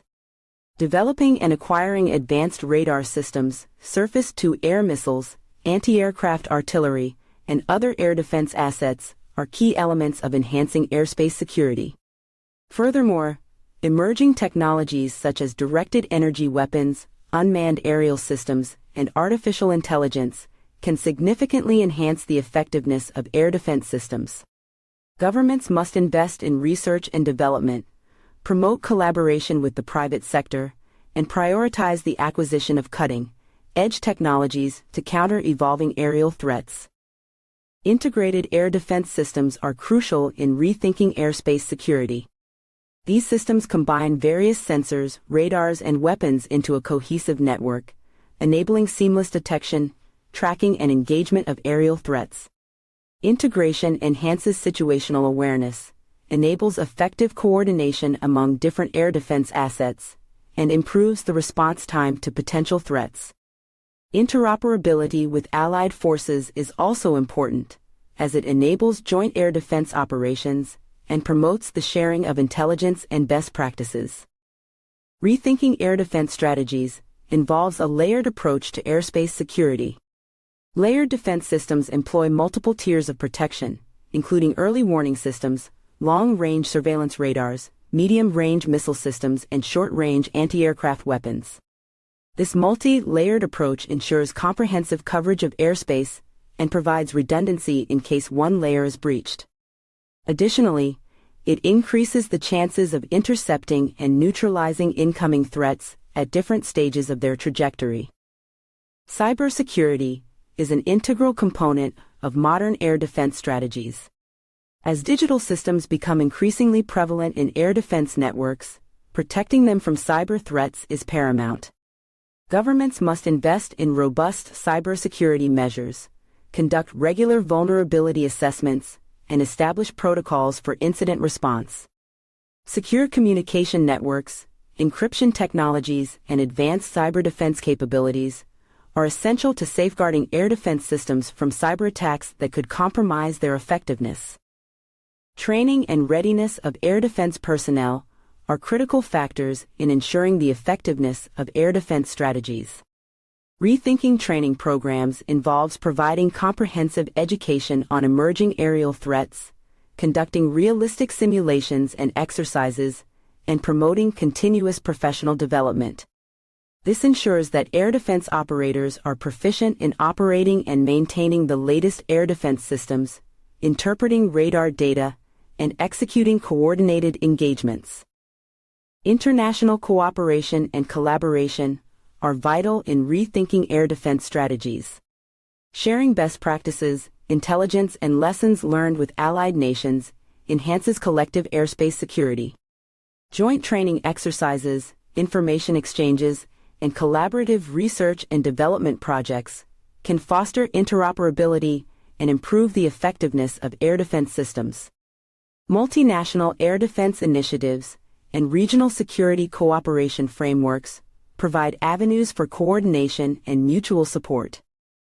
Public awareness and engagement are essential in rethinking air defense strategies. Governments should communicate the importance of airspace security to the public, educate them about the evolving aerial threats, and highlight the measures being taken to ensure their safety. Public involvement in reporting suspicious activities or unauthorized intrusions can contribute to a collective effort in maintaining airspace security. In a rapidly evolving world, naval warfare continues to undergo significant transformations in tactics, technologies, and strategic thinking. Rethinking naval warfare is essential to ensure maritime security, protect national interests, and maintain a credible deterrence posture. Nations must adapt their naval capabilities and doctrines to address emerging challenges, such as the proliferation of advanced naval technologies, changing geopolitical dynamics, and the evolving nature of maritime threats. One of the key aspects of rethinking naval warfare is the assessment of the evolving maritime threat landscape. Nations must analyze potential adversaries' naval capabilities, including their fleet composition, ship technologies, and submarine capabilities. Understanding the strategic objectives and military doctrines of potential adversaries is crucial in developing effective naval strategies and operational concepts. Intelligence agencies, naval experts, and military planners play a vital role in conducting threat assessments and providing insights into emerging maritime risks. Technological advancements drive the need for rethinking naval warfare. The development and acquisition of advanced naval platforms, such as aircraft carriers, submarines, surface combatants, and unmanned systems, are key elements in enhancing naval capabilities. Emerging technologies, including autonomous systems, directed energy weapons, and advanced sensors, offer new opportunities and challenges. Governments must invest in research and development, collaborate with the private sector, and prioritize the acquisition of cutting-edge technologies to maintain a technological edge and adapt to the evolving naval environment. The shift towards asymmetric threats and hybrid warfare necessitates a comprehensive reassessment of naval warfare doctrines. Rethinking naval tactics involves recognizing the increasing importance of maritime security operations, counter-piracy efforts, coastal defense, and protection of critical infrastructure. Navies must be capable of conducting a range of missions, from power projection to humanitarian assistance and disaster relief, while simultaneously countering non-state actors, terrorist organizations, and maritime criminal activities. Strategic planning and force posture are integral components of rethinking naval warfare. Nations must align their naval strategies with their geopolitical objectives, regional security dynamics, and international obligations. This involves setting clear objectives, defining naval capabilities and force structure, and determining the appropriate allocation of resources. Strategic planning takes into account factors such as access to critical sea lines of communication, potential regional conflicts, and the role of international alliances in shaping naval postures. The integration of information dominance and network-centric warfare capabilities is crucial in rethinking naval warfare. Navies must leverage advanced sensor systems, command and control networks, and data fusion technologies to enhance situational awareness and decision-making. The ability to rapidly share information, process vast amounts of data, and coordinate operations in real time is vital in effectively countering emerging maritime threats. Rethinking naval warfare involves adopting a multi-domain approach. Naval operations are increasingly interconnected with other military domains, such as air, space, cyberspace, and information. Integrating naval capabilities with those of other military services enhances joint operations, promotes interoperability, and maximizes the effectiveness of military campaigns. Additionally, navies must develop strategies to counter emerging threats in the cyber and information domains, as these can significantly impact naval operations. Enhancing maritime domain awareness is a critical aspect of rethinking naval warfare. Advanced surveillance technologies such as maritime patrol aircraft, unmanned aerial vehicles, UAVs, and satellite imagery provide real-time and comprehensive situational awareness over vast maritime areas. Collaborative efforts with international partners, including information sharing, joint patrols, and coordinated monitoring, enhance the ability to detect and respond to potential threats in the maritime domain. Training and readiness of naval personnel are crucial factors in ensuring the effectiveness of naval warfare. Rethinking training programs involves providing comprehensive education on emerging maritime threats, conducting realistic simulations and exercises, and promoting continuous professional development. This ensures that naval operators are proficient in operating advanced naval platforms, conducting complex naval operations, and executing joint and multinational missions. Chapter 8: The Road to Midway, Turning the Tide in the Pacific. The Battle of Midway stands as a pivotal moment in the history of naval warfare, marking a strategic turning point in the Pacific theater during World War II. Rethinking naval strategies and adapting to emerging tactics, the United States and its allies were able to achieve a remarkable victory over the Imperial Japanese Navy, altering the course of the war in the Pacific. The Battle of Midway serves as a testament to the power of intelligence, strategic planning, and operational execution in shaping the outcome of naval conflicts. Rethinking naval strategies and learning from past encounters, the United States Navy employed a multifaceted approach to counter the Japanese forces. Central to their success was the ability to break the Japanese naval codes, enabling them to gain crucial insights into the enemy's plans and intentions. By intercepting and decrypting Japanese messages, the U.S. Navy was able to ascertain the target and timing of the Japanese attack on Midway Island, allowing them to prepare a well-coordinated defensive strategy. The use of intelligence gathered through code-breaking efforts enabled the United States to exploit a key vulnerability in the Japanese plan. Armed with this knowledge, the U.S. Navy devised a daring ambush, positioning their aircraft carriers and strike forces strategically to surprise the Japanese fleet. By exploiting this element of surprise and capitalizing on the strategic advantage gained through intelligence, the United States was able to inflict significant damage on the Japanese fleet. The Battle of Midway showcased the importance of air power in naval warfare. The United States Navy's aircraft carriers, heavily armed with dive bombers and torpedo bombers, played a crucial role in the engagement. By striking the Japanese carriers, the U.S. Navy was able to cripple the enemy's air superiority and effectively neutralize their offensive capabilities. The relentless attacks by American aircraft proved devastating, resulting in the destruction of 4 Japanese carriers, a heavy blow from which the Imperial Japanese Navy struggled to recover. The integration of air, sea, and intelligence capabilities was a hallmark of the U.S. Navy's success at Midway. The coordinated efforts of carrier-based aircraft, supported by land-based bombers and submarines, worked in harmony to exploit the weaknesses in the Japanese fleet and deliver decisive blows. This integrated approach underscored the importance of joint operations and the effective utilization of diverse naval assets. Furthermore, the Battle of Midway demonstrated the value of leadership and tactical decision-making in naval conflicts. The strategic vision of Admiral Chester W. Nimitz, Commander-in-Chief of the U.S. Pacific Fleet, and the tactical proficiency of commanders such as Admiral Raymond A. Spruance and Lieutenant Commander Wade McCluskey were instrumental in the success of the American forces. Their ability to make critical decisions under immense pressure and adapt to rapidly changing circumstances played a vital role in turning the tide of the battle.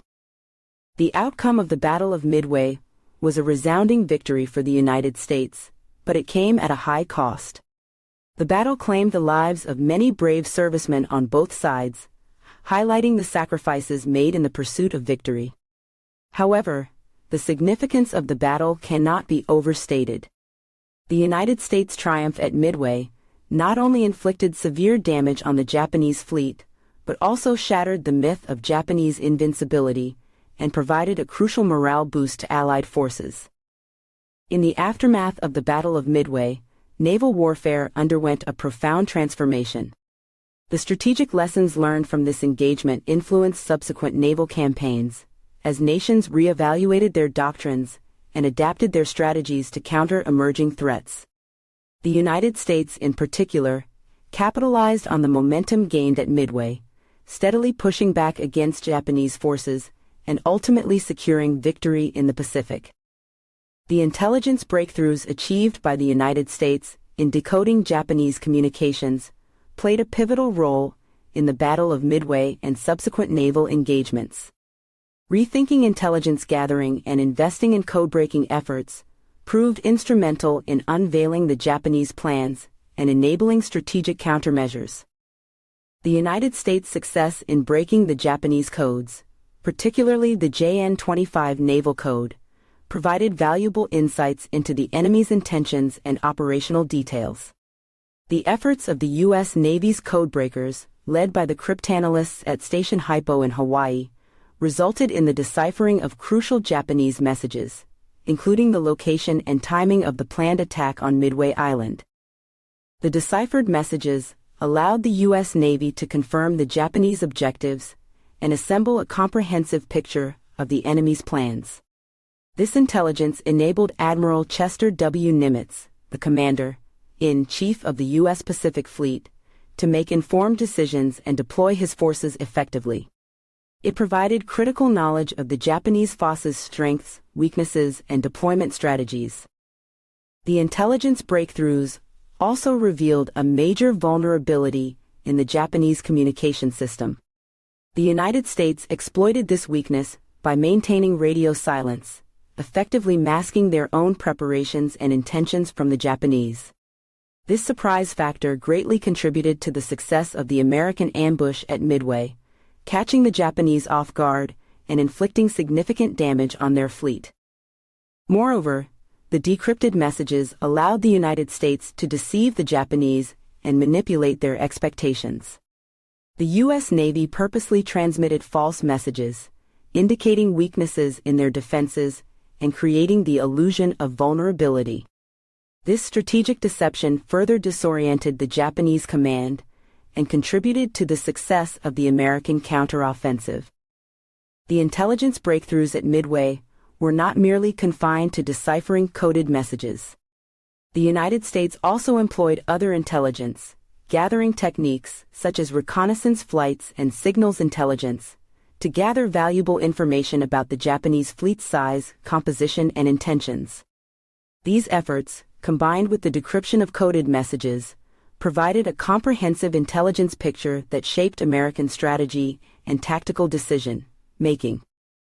The impact of the intelligence breakthroughs extended beyond the Battle of Midway. The successful decryption of Japanese communications continued to play a crucial role in subsequent naval engagements in the Pacific.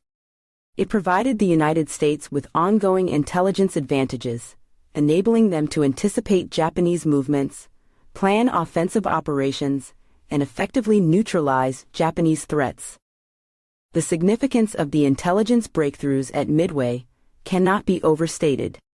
The ability to decrypt and exploit enemy communications provided the United States with a strategic edge that profoundly influenced the outcome of the battle.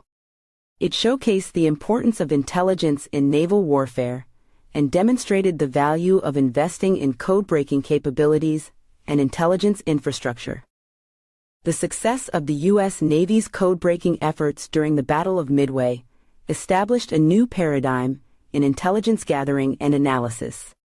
It highlighted the potential of cryptanalysis and signals intelligence as powerful tools in shaping military operations. The lessons learned from the intelligence breakthroughs at Midway paved the way for advancements in intelligence techniques, leading to the establishment of dedicated intelligence agencies and the development of sophisticated intelligence gathering and analysis capabilities in the post-war era. In summary, the intelligence breakthroughs achieved by the United States in decoding Japanese communications were critical in the Battle of Midway and subsequent naval engagements. Rethinking intelligence gathering, investing in code-breaking efforts, and leveraging the decrypted information provided a decisive advantage that played a vital role in shaping the outcome of the conflict. The successful decryption of Japanese codes stands as a testament to the power of intelligence and its impact on naval warfare. The preparations and strategic considerations leading up to a major battle are of utmost importance, often determining the outcome and shaping the course of history. In the context of naval warfare, mobilization and strategic planning play vital roles in ensuring a cohesive and effective fighting force. Rethinking traditional approaches and adapting to evolving circumstances are key elements in preparing for battle. Mobilization involves the rapid and comprehensive assembly of naval forces, drawing on available resources and manpower. It requires careful coordination and logistical planning to ensure that ships, aircraft, personnel and supplies are ready for deployment. Rethinking mobilization strategies involves assessing the specific requirements of the upcoming battle, considering factors such as the size and composition of the enemy fleet, the geographical conditions, and the anticipated duration of the engagement. This enables naval commanders to determine the necessary resources, make appropriate decisions on force structure, and allocate the required logistical support. Strategic planning is equally critical in preparing for battle. It involves formulating a comprehensive vision, setting clear objectives, and developing a cohesive strategy to achieve those objectives. Rethinking strategic approaches requires a thorough assessment of the enemy's capabilities, intentions, and potential courses of action. It involves leveraging intelligence, analyzing historical precedents, and considering the geopolitical context to develop effective operational plans. The nature of naval warfare often necessitates a multi-dimensional approach, with various elements working together to achieve success. This may involve combining surface vessels, submarines, aircraft carriers, and naval aviation assets in a coordinated manner. Rethinking traditional operational concepts, such as fleet formations, convoy protection, and amphibious assault strategies, allows naval commanders to adapt to evolving threats and exploit emerging technologies. The integration of intelligence into strategic planning is crucial. Rethinking intelligence gathering and analysis involves assessing available information, identifying potential gaps, and leveraging various sources to gain a comprehensive understanding of the enemy's capabilities, intentions, and vulnerabilities. This enables naval commanders to make informed decisions, allocate resources effectively, and develop operational plans that exploit the enemy's weaknesses while mitigating their strengths. Naval commanders must also consider the broader geopolitical context and the potential impact of the battle on regional and global dynamics. Rethinking strategic alliances, potential adversaries, and the political ramifications of the battle allows for a more comprehensive assessment of the risks and opportunities involved. Understanding the potential consequences beyond the immediate tactical engagement enables naval commanders to position their forces strategically and align their objectives with broader national and international interests. Flexibility and adaptability are essential attributes in preparing for battle. Rethinking traditional approaches and remaining open to innovative ideas and alternative strategies can provide a competitive advantage. Naval commanders must be prepared to adjust their plans in response to changing circumstances, unexpected developments, and the evolving dynamics of the battle.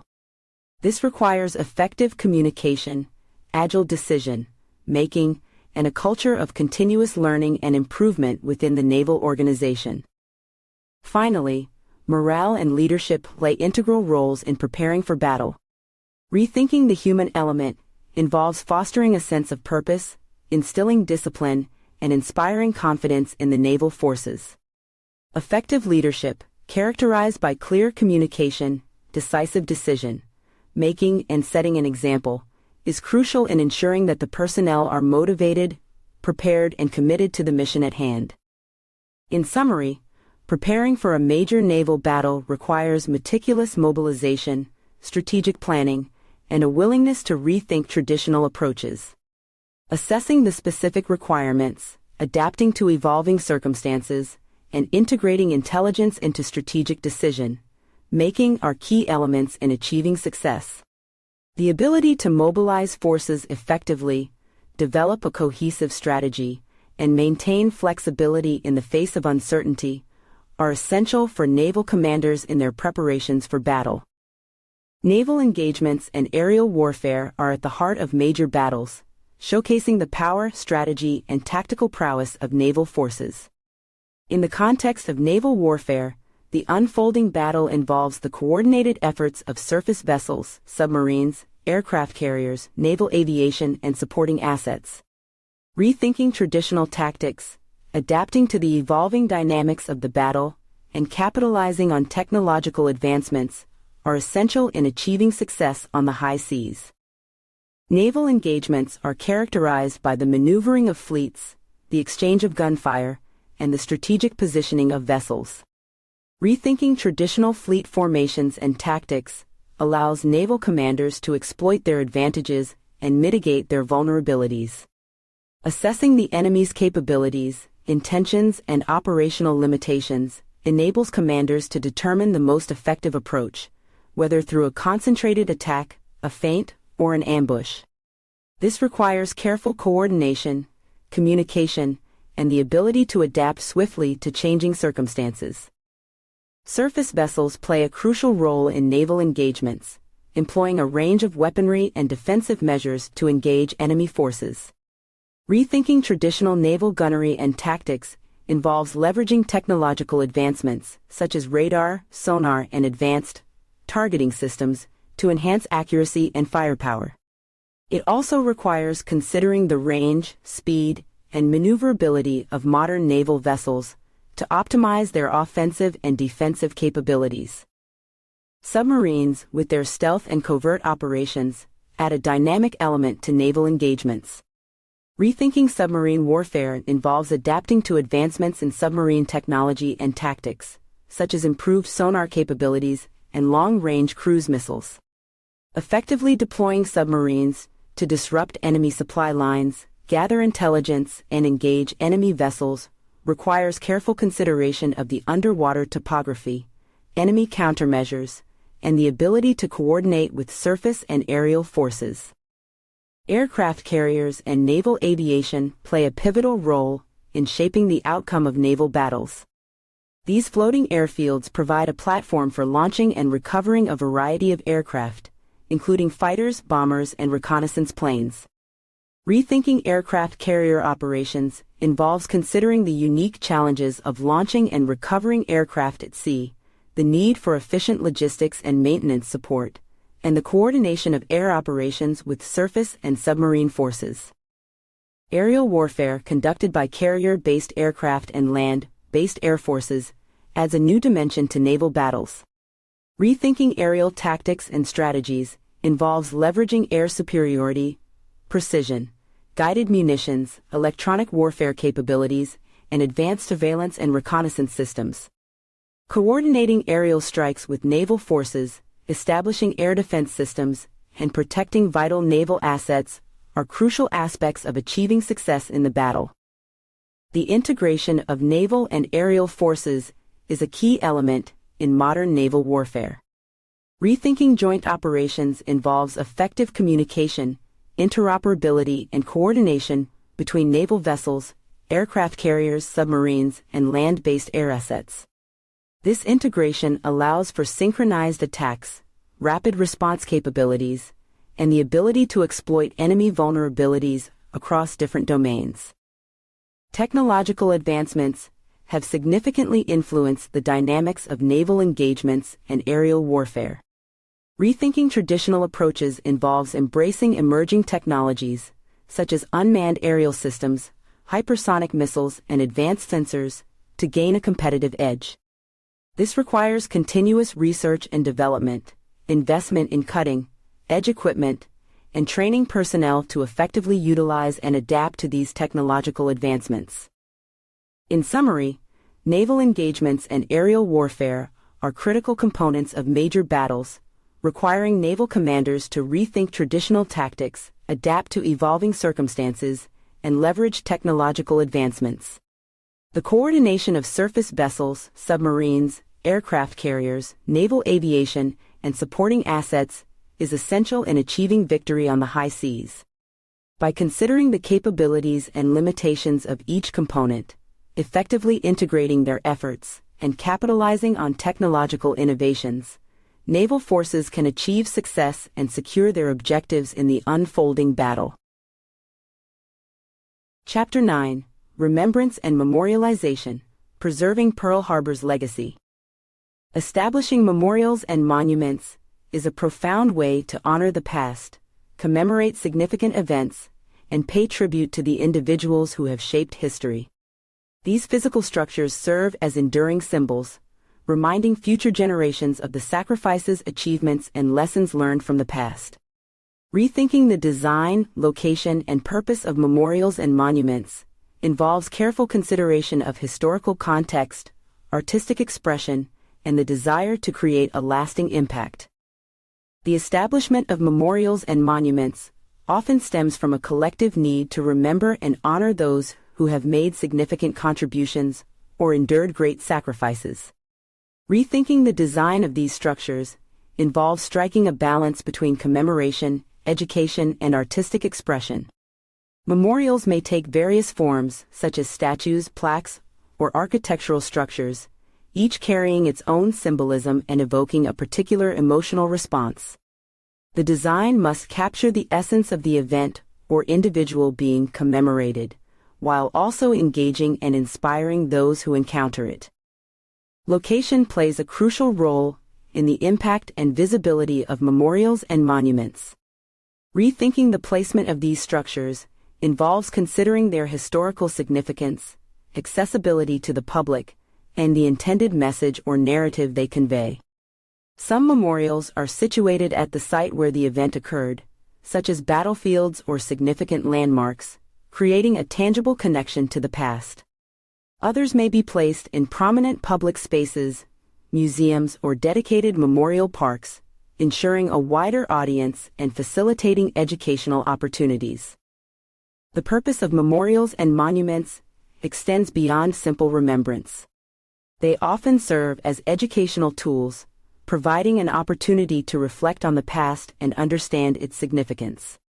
Rethinking the purpose involves incorporating elements that promote historical context, storytelling, and the conveyance of values and lessons learned. Interpretive signage, interactive exhibits, and multimedia installations can enhance the educational experience and engage visitors on a deeper level. The artistic expression within memorials and monuments is a vital aspect of their impact. Rethinking artistic approaches involves considering the use of symbolism, metaphor, and visual storytelling to convey meaning and evoke emotion. Sculptures, reliefs, or intricate architectural details can capture the essence of the historical event or individual being commemorated, inviting contemplation and fostering a connection with the past. Collaborating with artists, architects, and designers allows for innovative and creative interpretations that resonate with the intended audience.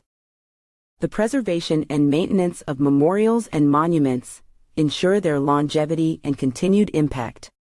Rethinking preservation involves implementing proper conservation practices, utilizing modern technologies for restoration, and engaging in ongoing maintenance efforts. Regular inspections, repairs, and the use of appropriate materials help ensure that these structures remain accessible and visually compelling for future generations. Public engagement and community involvement are essential in establishing memorials and monuments.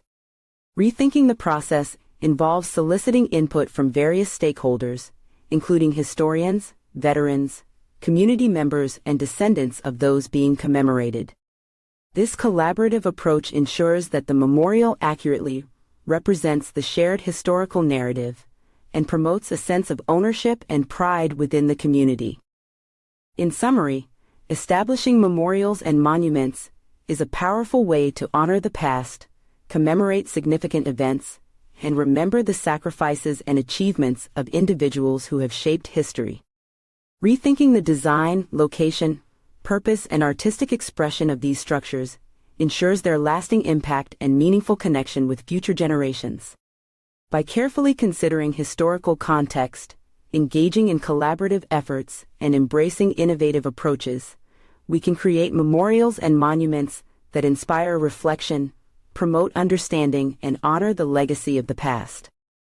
Annual remembrance ceremonies hold great significance in preserving the memory of significant events and honoring those who have made sacrifices.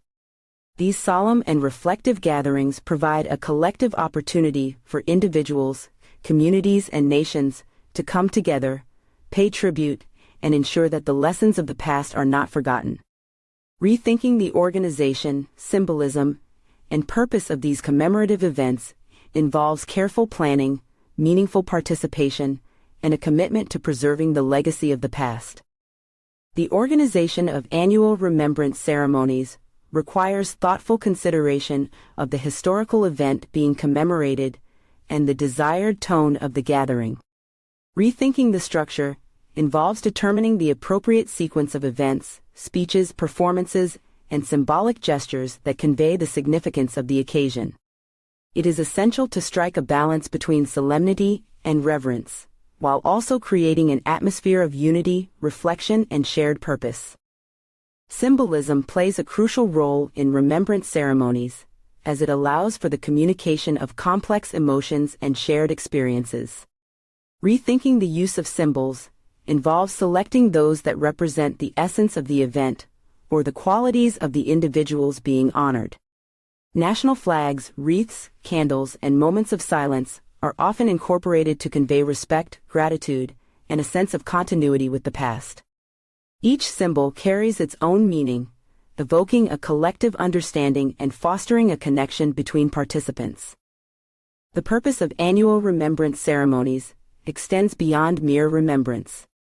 They serve as a platform for education, reflection, and renewal of commitment to the values and ideals associated with the event being commemorated. Rethinking the purpose involves incorporating elements that promote historical context, storytelling, and the conveyance of lessons learned. Guest speakers, historical reenactments, artistic performances, and exhibits can enhance the educational experience and deepen the understanding of the event's impact. Participation and involvement from diverse segments of society are crucial in ensuring the inclusivity and relevance of remembrance ceremonies. Rethinking the inclusiveness of these events involves engaging veterans, survivors, families of those affected, community leaders, and representatives from various organizations. Their first-hand accounts, personal experiences, and perspectives enrich the ceremony and offer a multifaceted understanding of the event being commemorated. It is also an opportunity to bridge generational gaps, foster intergenerational dialogue, and promote a sense of unity and shared responsibility for upholding the memory of the past. The location of remembrance ceremonies holds its own significance. Rethinking the choice of venue involves selecting spaces that are closely associated with the event being commemorated or that hold historical significance. These may include memorial sites, battlefields, cemeteries, or other relevant landmarks. The venue should provide a solemn and contemplative atmosphere conducive to reflection and remembrance, allowing participants to connect with the past and pay their respects in a meaningful setting. The media and technology can play a significant role in amplifying the impact and reach of remembrance ceremonies. Rethinking the use of media involves employing various platforms to disseminate information, engage a wider audience, and create a sense of unity beyond physical boundaries. Live streaming, social media engagement, and digital exhibits enable participation from those unable to attend in person, while also preserving the historical record for future generations. In summary, annual remembrance ceremonies hold a vital place in preserving the memory of significant events and honoring the sacrifices made by individuals. Rethinking the organization, symbolism, purpose, and inclusiveness of these ceremonies ensures their enduring impact and relevance. By carefully planning the structure, incorporating meaningful symbols, fostering participation, and utilizing media platforms, we can create remembrance ceremonies that serve as powerful reminders of our shared history, the values we cherish, and the commitment to a better future. Preserving history through the archiving of oral histories and artifacts is a vital endeavor in safeguarding the collective memory of past events and the experiences of those who lived through them. Oral histories capture personal accounts, memories, and insights, providing valuable first-hand perspectives on historical events. Artifacts, on the other hand, offer tangible connections to the past, serving as physical representations of history. Rethinking the process of archiving oral histories and artifacts involves careful collection, documentation, preservation, and accessibility, ensuring that they endure as valuable resources for future generations. Collecting oral histories requires engaging with individuals who have lived through significant events and capturing their experiences in their own words. Rethinking the collection process involves conducting interviews, recording conversations, and transcribing or digitally archiving the narratives. It is essential to approach this task with sensitivity, empathy, and respect for the storytellers, creating a safe and welcoming environment for them to share their stories. The collection process should be inclusive, encompassing diverse perspectives and experiences, to offer a comprehensive understanding of the event or period being documented. Proper documentation of oral histories is crucial for their long-term preservation and accessibility. Rethinking the documentation process involves organizing and cataloging the collected narratives, ensuring accurate and detailed descriptions, metadata, and cross-referencing. This enables researchers, historians, and the public to navigate the archives effectively, locate specific narratives, and gain a comprehensive understanding of the historical context. Transcription, translation, and annotation of the oral histories further enhance their accessibility and usability. Preservation of oral histories requires thoughtful consideration of technological advancements and conservation practices. Rethinking preservation involves digitizing analog recordings, ensuring the long-term storage of digital files, and implementing backup systems to protect against data loss. It is important to adhere to best practices for audio-visual preservation, including temperature and humidity control, proper storage, and regular monitoring to prevent deterioration. Collaboration with archival experts and institutions is essential in establishing protocols and standards for the preservation and care of oral history collections. Archiving artifacts involves the careful curation, documentation, and conservation of physical objects that hold historical significance. Rethinking the archiving process involves conducting thorough research to understand the context, provenance, and historical value of each artifact. Detailed records, including photographs, measurements, and descriptions, are essential for cataloging and establishing the artifact's historical significance. Archival techniques, such as proper cleaning, handling, and storage, are employed to ensure the physical integrity and long-term preservation of the artifacts. Creating digital records and databases enhances the accessibility and dissemination of artifact collections. Rethinking the digitization process involves capturing high-quality images or 3D scans of the artifacts, creating detailed records, and developing online platforms or databases for public access. This enables researchers, scholars, and the public to explore the artifacts remotely and gain a deeper understanding of their historical and cultural significance. Ensuring the accessibility of archived oral histories and artifacts is vital in promoting research, education, and public engagement. Rethinking accessibility involves establishing policies and guidelines for public access to the archives, taking into account ethical considerations, copyright issues, and cultural sensitivities. Digitizing and providing online access to oral histories and artifact collections broaden their reach, allowing individuals worldwide to engage with and learn from these valuable resources. In summary, the preservation of history through the archiving of oral histories and artifacts is essential in safeguarding the collective memory and providing valuable insights into the past. Rethinking the processes of collecting, documenting, preserving, and providing accessibility to these resources ensures their longevity and usefulness for future generations. By employing best practices, leveraging technological advancements, and fostering collaboration between archival institutions, we can effectively preserve history and promote a deeper understanding of our shared human experiences. Educational initiatives play a crucial role in teaching the significance of Pearl Harbor, ensuring that future generations understand the historical context, impact, and enduring lessons of this pivotal event. Rethinking the approach to teaching the significance of Pearl Harbor involves developing comprehensive and engaging educational materials, fostering critical thinking skills, promoting empathy and understanding, and encouraging the exploration of diverse perspectives.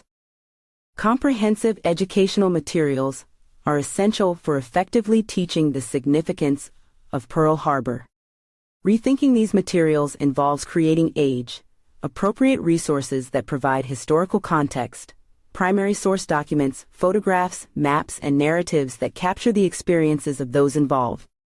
These materials should facilitate a deeper understanding of the causes, consequences, and complex dynamics surrounding the attack on Pearl Harbor. They should also address the broader context of World War II and its impact on global history. Fostering critical thinking skills is crucial in enabling students to analyze and interpret the significance of Pearl Harbor. Rethinking the educational approach involves encouraging students to engage in historical inquiry, evaluate different perspectives, and develop their own interpretations based on evidence. Providing opportunities for open-ended discussions, debates, and research projects fosters critical thinking and encourages students to think critically about the historical, political, and social factors that contributed to the attack and its aftermath. Promoting empathy and understanding is essential in teaching the significance of Pearl Harbor. Rethinking the educational approach involves highlighting the human stories, sacrifices, and personal experiences of those affected by the attack. Encouraging students to explore the perspectives of individuals from different backgrounds, including Japanese Americans, military personnel, and civilians, promotes empathy and deepens their understanding of the complex emotions and human impact of historical events. Exploring diverse perspectives is crucial in presenting a comprehensive and nuanced understanding of the significance of Pearl Harbor. Rethinking the educational approach involves examining not only the American experience, but also the perspectives of the Japanese, other allied forces, and individuals from various countries impacted by the war.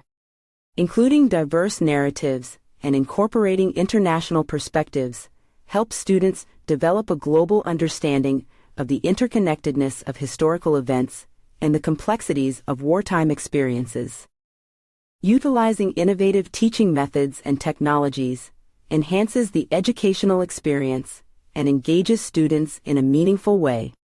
Rethinking the use of technology involves incorporating multimedia resources, interactive simulations, virtual field trips, and online platforms that provide access to primary sources, oral histories, and digital archives.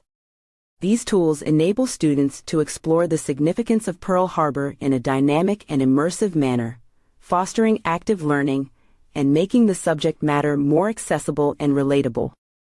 Collaboration between educators, historians, and experts is essential in developing effective educational initiatives on the significance of Pearl Harbor. Rethinking the educational approach involves engaging professionals from various fields to provide expertise, guidance, and support in curriculum development, teacher training, and the creation of educational materials. Professional development opportunities, conferences, and workshops help educators stay informed about new research, pedagogical approaches, and best practices for teaching the significance of historical events. In summary, teaching the significance of Pearl Harbor requires thoughtful and comprehensive educational initiatives. By developing engaging educational materials, fostering critical thinking skills, promoting empathy and understanding, exploring diverse perspectives, utilizing innovative teaching methods, and fostering collaboration, we can ensure that future generations have a deep and nuanced understanding of the historical context, impact, and enduring lessons of Pearl Harbor. This knowledge empowers individuals to reflect on the complexities of history, make informed decisions, and contribute to a more peaceful and just world. Chapter 10: Enduring Echoes: Pearl Harbor's Continued Significance in the Modern World. The lessons derived from the events of Pearl Harbor hold significant relevance for the present and can inform our approach to various aspects of life. Rethinking the application of these insights involves drawing parallels between past experiences and current challenges, promoting vigilance, fostering international cooperation, and emphasizing the importance of diplomacy and peaceful resolutions. One of the key lessons from Pearl Harbor is the importance of remaining vigilant in the face of potential threats. Rethinking vigilance involves recognizing the need to stay alert and proactive in identifying and addressing emerging dangers, whether they are in the realm of national security, cybersecurity, or public health. By being mindful of potential risks and taking timely preventive measures, we can mitigate the impact of unforeseen crises and protect our communities. Another lesson is the significance of international cooperation. Pearl Harbor serves as a reminder of the consequences of isolationism and the power of collective action. Rethinking international cooperation involves fostering strong alliances, promoting diplomatic dialogue, and working collaboratively to address global challenges such as climate change, terrorism, and pandemics. By forging partnerships and pursuing shared objectives, nations can leverage their collective strength to promote peace, stability, and prosperity. Diplomacy and peaceful resolutions are also crucial lessons derived from Pearl Harbor. The devastating consequences of armed conflict highlight the imperative of resolving disputes through dialogue, negotiation, and diplomatic channels. Rethinking diplomatic efforts involves prioritizing dialogue over confrontation, seeking common ground, and pursuing peaceful resolutions to conflicts. By investing in diplomacy and conflict resolution mechanisms, we can work towards maintaining stability and preventing conflicts from escalating into catastrophic situations. Pearl Harbor also underscores the importance of intelligence gathering and analysis. The attack revealed the need for robust intelligence systems to detect and understand potential threats. Rethinking intelligence efforts involves investing in advanced intelligence technologies, fostering collaboration between intelligence agencies, and promoting information sharing at national and international levels.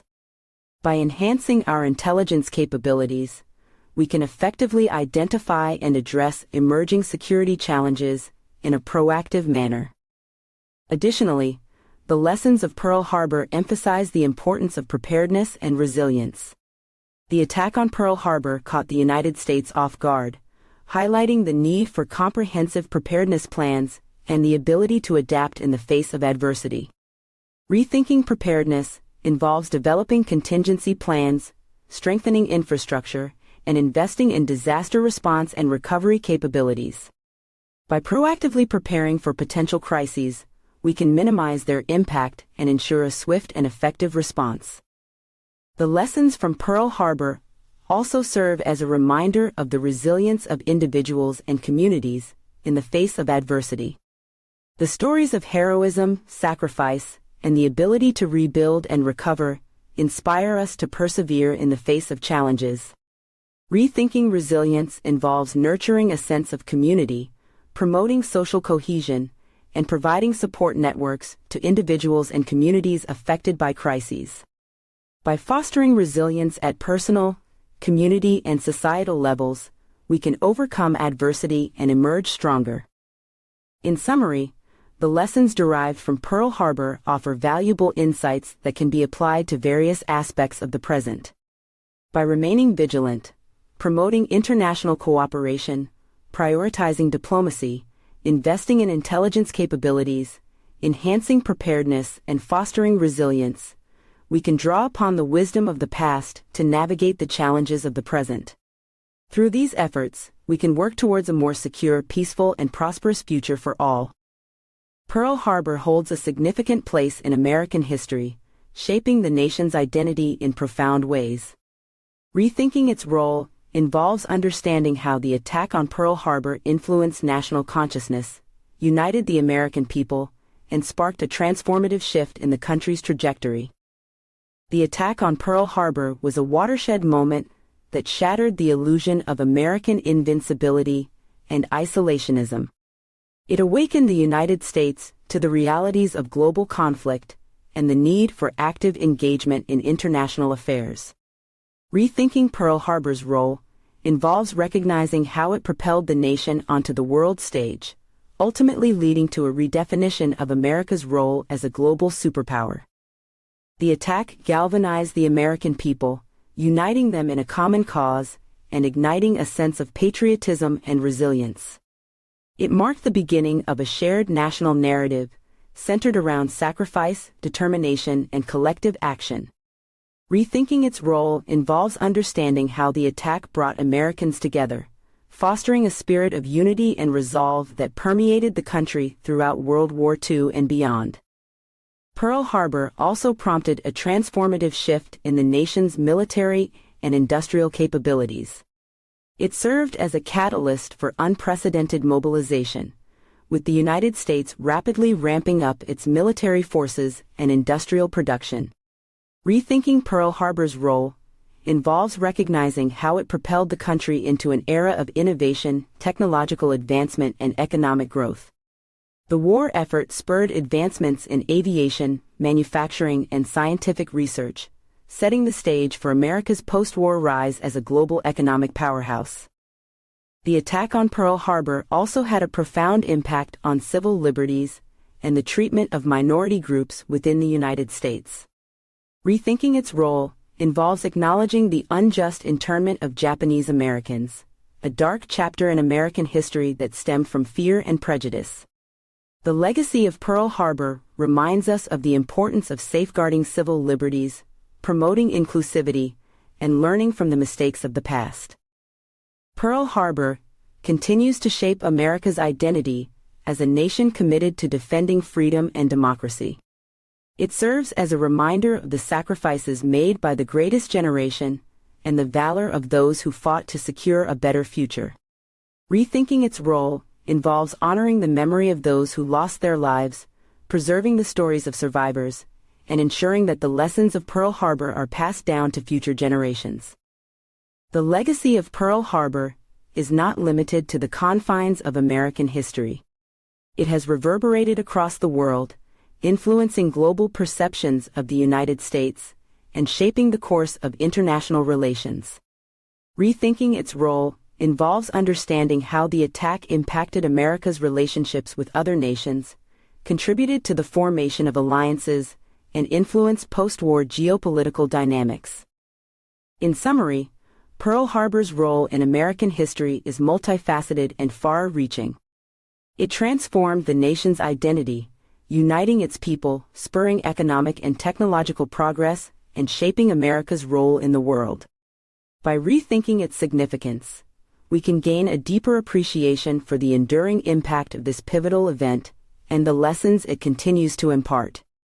Ultimately, understanding Pearl Harbor's role allows us to reflect on the past, inform the present, and shape a more inclusive and prosperous future. The attack on Pearl Harbor had far-reaching geopolitical implications, fundamentally reshaping international relations and influencing the balance of power on the global stage. Rethinking its influence involves examining its impact on the dynamics between nations, the emergence of new alliances, and the transformation of geopolitical strategies. The attack on Pearl Harbor propelled the United States into World War II, altering the dynamics of the conflict and significantly impacting international relations. Rethinking its influence involves understanding how the attack prompted the United States to join the Allied forces, forging a powerful alliance that would ultimately lead to the defeat of the Axis powers. The United States' entry into the war shifted the balance of power and marked a turning point in the conflict. Pearl Harbor also marked a turning point in Japan's relations with other nations. The attack on the U.S. Pacific Fleet severed diplomatic ties between Japan and the United States and triggered a chain of events that led to the expansion of the war in the Pacific. Rethinking its influence involves recognizing how the attack on Pearl Harbor propelled Japan into an increasingly isolated position, ultimately leading to its defeat and the occupation of its territory. The attack on Pearl Harbor also had implications for other nations in the Pacific region. Rethinking its influence involves understanding how it heightened tensions and prompted a reevaluation of geopolitical strategies. The attack prompted the United States to prioritize the Pacific theater, leading to the establishment of military bases, the deployment of troops, and the formation of alliances with countries in the region. This shift in focus reshaped power dynamics and set the stage for post-war geopolitical developments. Pearl Harbor also had implications for the broader international community. The attack highlighted the importance of international security and the need for collective defense against aggressors. Rethinking its influence involves recognizing how it spurred the formation of international alliances, such as the United Nations, and the establishment of multilateral frameworks aimed at preventing future conflicts. The lessons of Pearl Harbor informed the post-war world order and the pursuit of collective security. The attack on Pearl Harbor also marked a significant shift in the global perception of the United States. Rethinking its influence involves understanding how the attack transformed America's role from an observer to an active participant in global affairs. The United States emerged from the war as a superpower, playing a leading role in shaping the post-war world and influencing international relations. Pearl Harbor served as a defining moment that solidified the United States' position as a global player. In summary, the attack on Pearl Harbor had profound geopolitical implications, altering the course of international relations and shaping the balance of power. By rethinking its influence, we can better understand the transformational effects it had on the dynamics between nations, the emergence of new alliances, and the reshaping of geopolitical strategies. Ultimately, Pearl Harbor serves as a stark reminder of the interconnectedness of nations and the enduring impact of pivotal events on the global stage. The events of Pearl Harbor have had a profound cultural impact, permeating various forms of artistic expression and popular culture. Rethinking its influence involves examining how Pearl Harbor has been depicted and represented in literature, film, and other creative mediums, as well as its enduring presence in popular consciousness. Pearl Harbor has served as a subject of numerous literary works, both fiction and non-fiction, exploring its historical context, personal narratives, and broader implications. Rethinking its influence involves recognizing the diverse range of perspectives presented in these works, from historical accounts and memoirs to fictionalized narratives that capture the emotional and human dimensions of the event. These literary works allow readers to engage with the complexities of Pearl Harbor and gain deeper insights into its impact. In film, Pearl Harbor has been a subject of numerous cinematic interpretations, ranging from documentaries to fictionalized dramas. Rethinking its influence involves acknowledging how these films have shaped popular perceptions and visual representations of the event. Some films aim to provide an accurate historical account, while others explore the personal stories and experiences of individuals affected by the attack. These cinematic representations contribute to the collective memory of Pearl Harbor and ensure its enduring presence in popular culture. Pearl Harbor's cultural impact extends beyond literature and film to music, art, and other forms of artistic expression. Musicians have composed songs that reflect on the event, evoke the emotions associated with it, or pay tribute to the bravery of those involved. Artists have created paintings, sculptures, and other visual artworks that depict the attack and its aftermath. These artistic expressions serve as powerful reminders of the lasting impact of Pearl Harbor on the artistic community and the wider public. Pearl Harbor has also influenced popular culture through its presence in video games, television shows, and other forms of entertainment media. It has been featured in historical strategy games, portrayed in television dramas and documentaries, and referenced in various contexts within popular culture. These references ensure that Pearl Harbor remains a recognizable and influential part of the cultural landscape, shaping the way it is understood and remembered by different generations. Furthermore, Pearl Harbor has become a site of remembrance and pilgrimage, drawing visitors from around the world. The USS Arizona Memorial, the Pacific Aviation Museum, and other historical sites attract tourists and provide opportunities for reflection, education, and commemoration. These sites serve as tangible connections to the events of Pearl Harbor, allowing visitors to engage with the historical significance of the site and honor the memory of those affected. In summary, the cultural impact of Pearl Harbor is far-reaching, with its presence extending to literature, film, music, art, and popular culture. Rethinking its influence involves recognizing its depiction in various creative mediums and its enduring place in popular consciousness. Through these cultural representations, Pearl Harbor continues to be remembered, explored, and understood, ensuring that its significance remains relevant in contemporary society.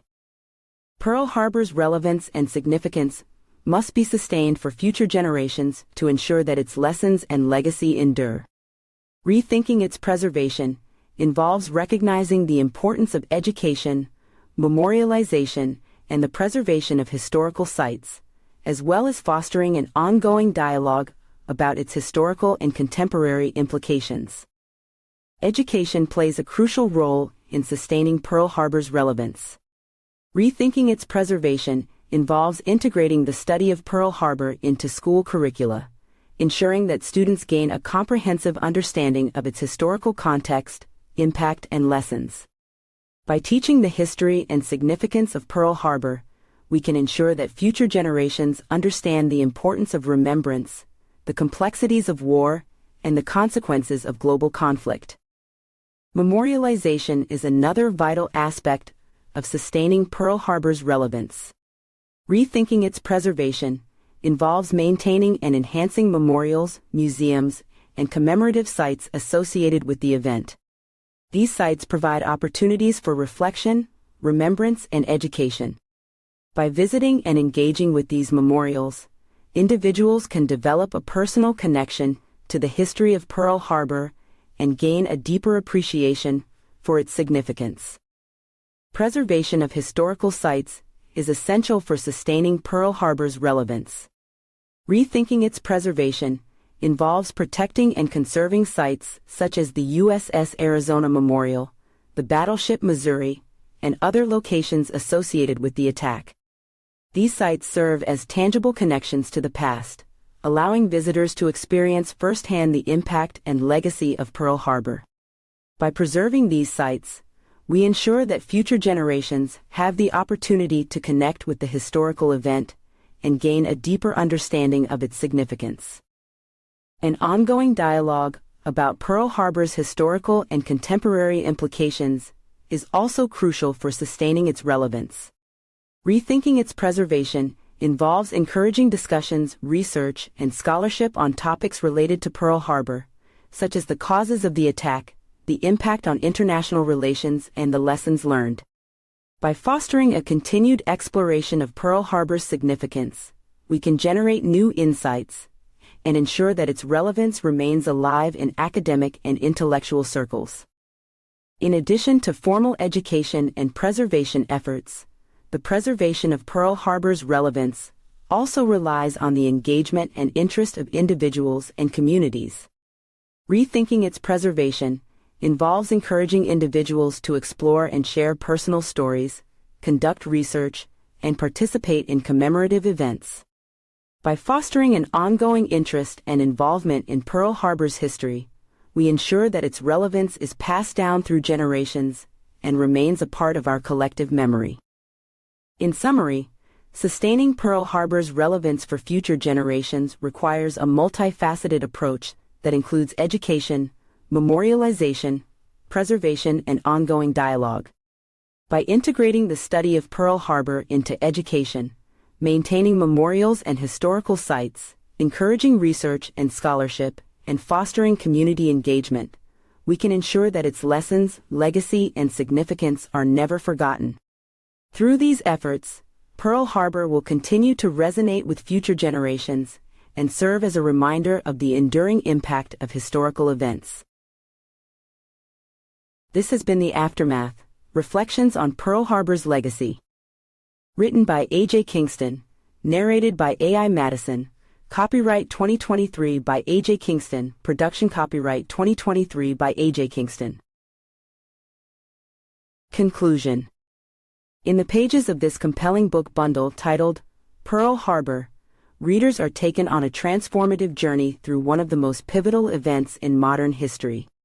From the early signs of tension to the devastating attack and its aftermath, each book sheds light on different aspects of the Pearl Harbor story, providing a comprehensive and thought-provoking exploration of this historic event. In Book 1, Dawn of Infamy, The Road to Pearl Harbor, readers are immersed in the rising tensions and complex geopolitical landscape that set the stage for the tragic events to come.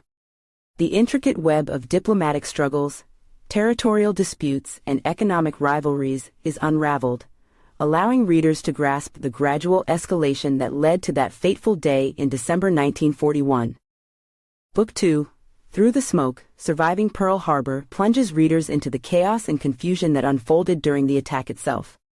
Through gripping personal accounts and first-hand testimonies, the book captures the harrowing experiences of those who found themselves caught in the midst of the onslaught, highlighting their resilience, courage, and unwavering determination to survive and rebuild. In Book 3, The Codebreakers, Cracking the Secrets of Pearl Harbor, readers are introduced to the clandestine world of intelligence and cryptography. The remarkable stories of the codebreakers who unraveled the Japanese cipher systems reveal the pivotal role they played in deciphering vital information and turning the tide of the war. The book explores their innovative techniques, challenges, and breakthroughs, showcasing the crucial role of intelligence in shaping the outcome of the conflict. Finally, in Book 4, The Aftermath, Reflections on Pearl Harbor's Legacy, readers are invited to contemplate the lasting impact of the attack on Pearl Harbor. This book delves into the complex repercussions, from the immediate aftermath to the long-term geopolitical, cultural, and societal consequences. It offers profound reflections on the lessons learned, the efforts of rebuilding and reconciliation, and the enduring legacy of Pearl Harbor in shaping our world today. As we close this bundle, we are left with a deeper understanding of the road to Pearl Harbor, the stories of survival and resilience, the groundbreaking work of the codebreakers, and the profound reflections on its enduring legacy. Pearl Harbor stands as a powerful reminder of the consequences of conflict, the importance of resilience and unity, and the indomitable spirit of the human beings caught in its wake. May these books serve as a testament to the enduring significance of Pearl Harbor, and may the lessons learned from this historic event continue to guide us toward a future built on peace, understanding, and the pursuit of a better world. About A.J. Kingston. A.J. Kingston is a writer, historian, and lover of all things historical. Born and raised in a small town in the United States, A.J. developed a deep appreciation for the past from an early age. She studied history at the university, earning her degree with honors, and went on to write a series of acclaimed books about different periods and topics in history. A.J.'s writing is characterized by its clarity, evocative language, and meticulous research. She has a particular talent for bringing the lives of ordinary people in the past to life, drawing on diaries, letters, and other documents to create rich and nuanced portraits of people from all walks of life. Her work has been praised for its deep empathy, its attention to detail, and its ability to make history come alive for readers. In addition to her writing, A.J. is a sought-after speaker and commentator on historical topics. She has given talks and presentations at universities, museums, and other venues, sharing her passion for history with audiences around the world. Her ability to connect with people and make history relevant to their lives has earned her a devoted following and a reputation as one of the most engaging and insightful historical writers of her generation. A.J.'s writing has been recognized with numerous awards and honors. She lives in California with her family and continues to write and speak on historical topics. This has been Pearl Harbor: Conflict to Resolution. Written by A.J. Kingston, narrated by A.I. Madison, copyright 2023 by A.J. Kingston, production copyright 2023 by A.J. Kingston.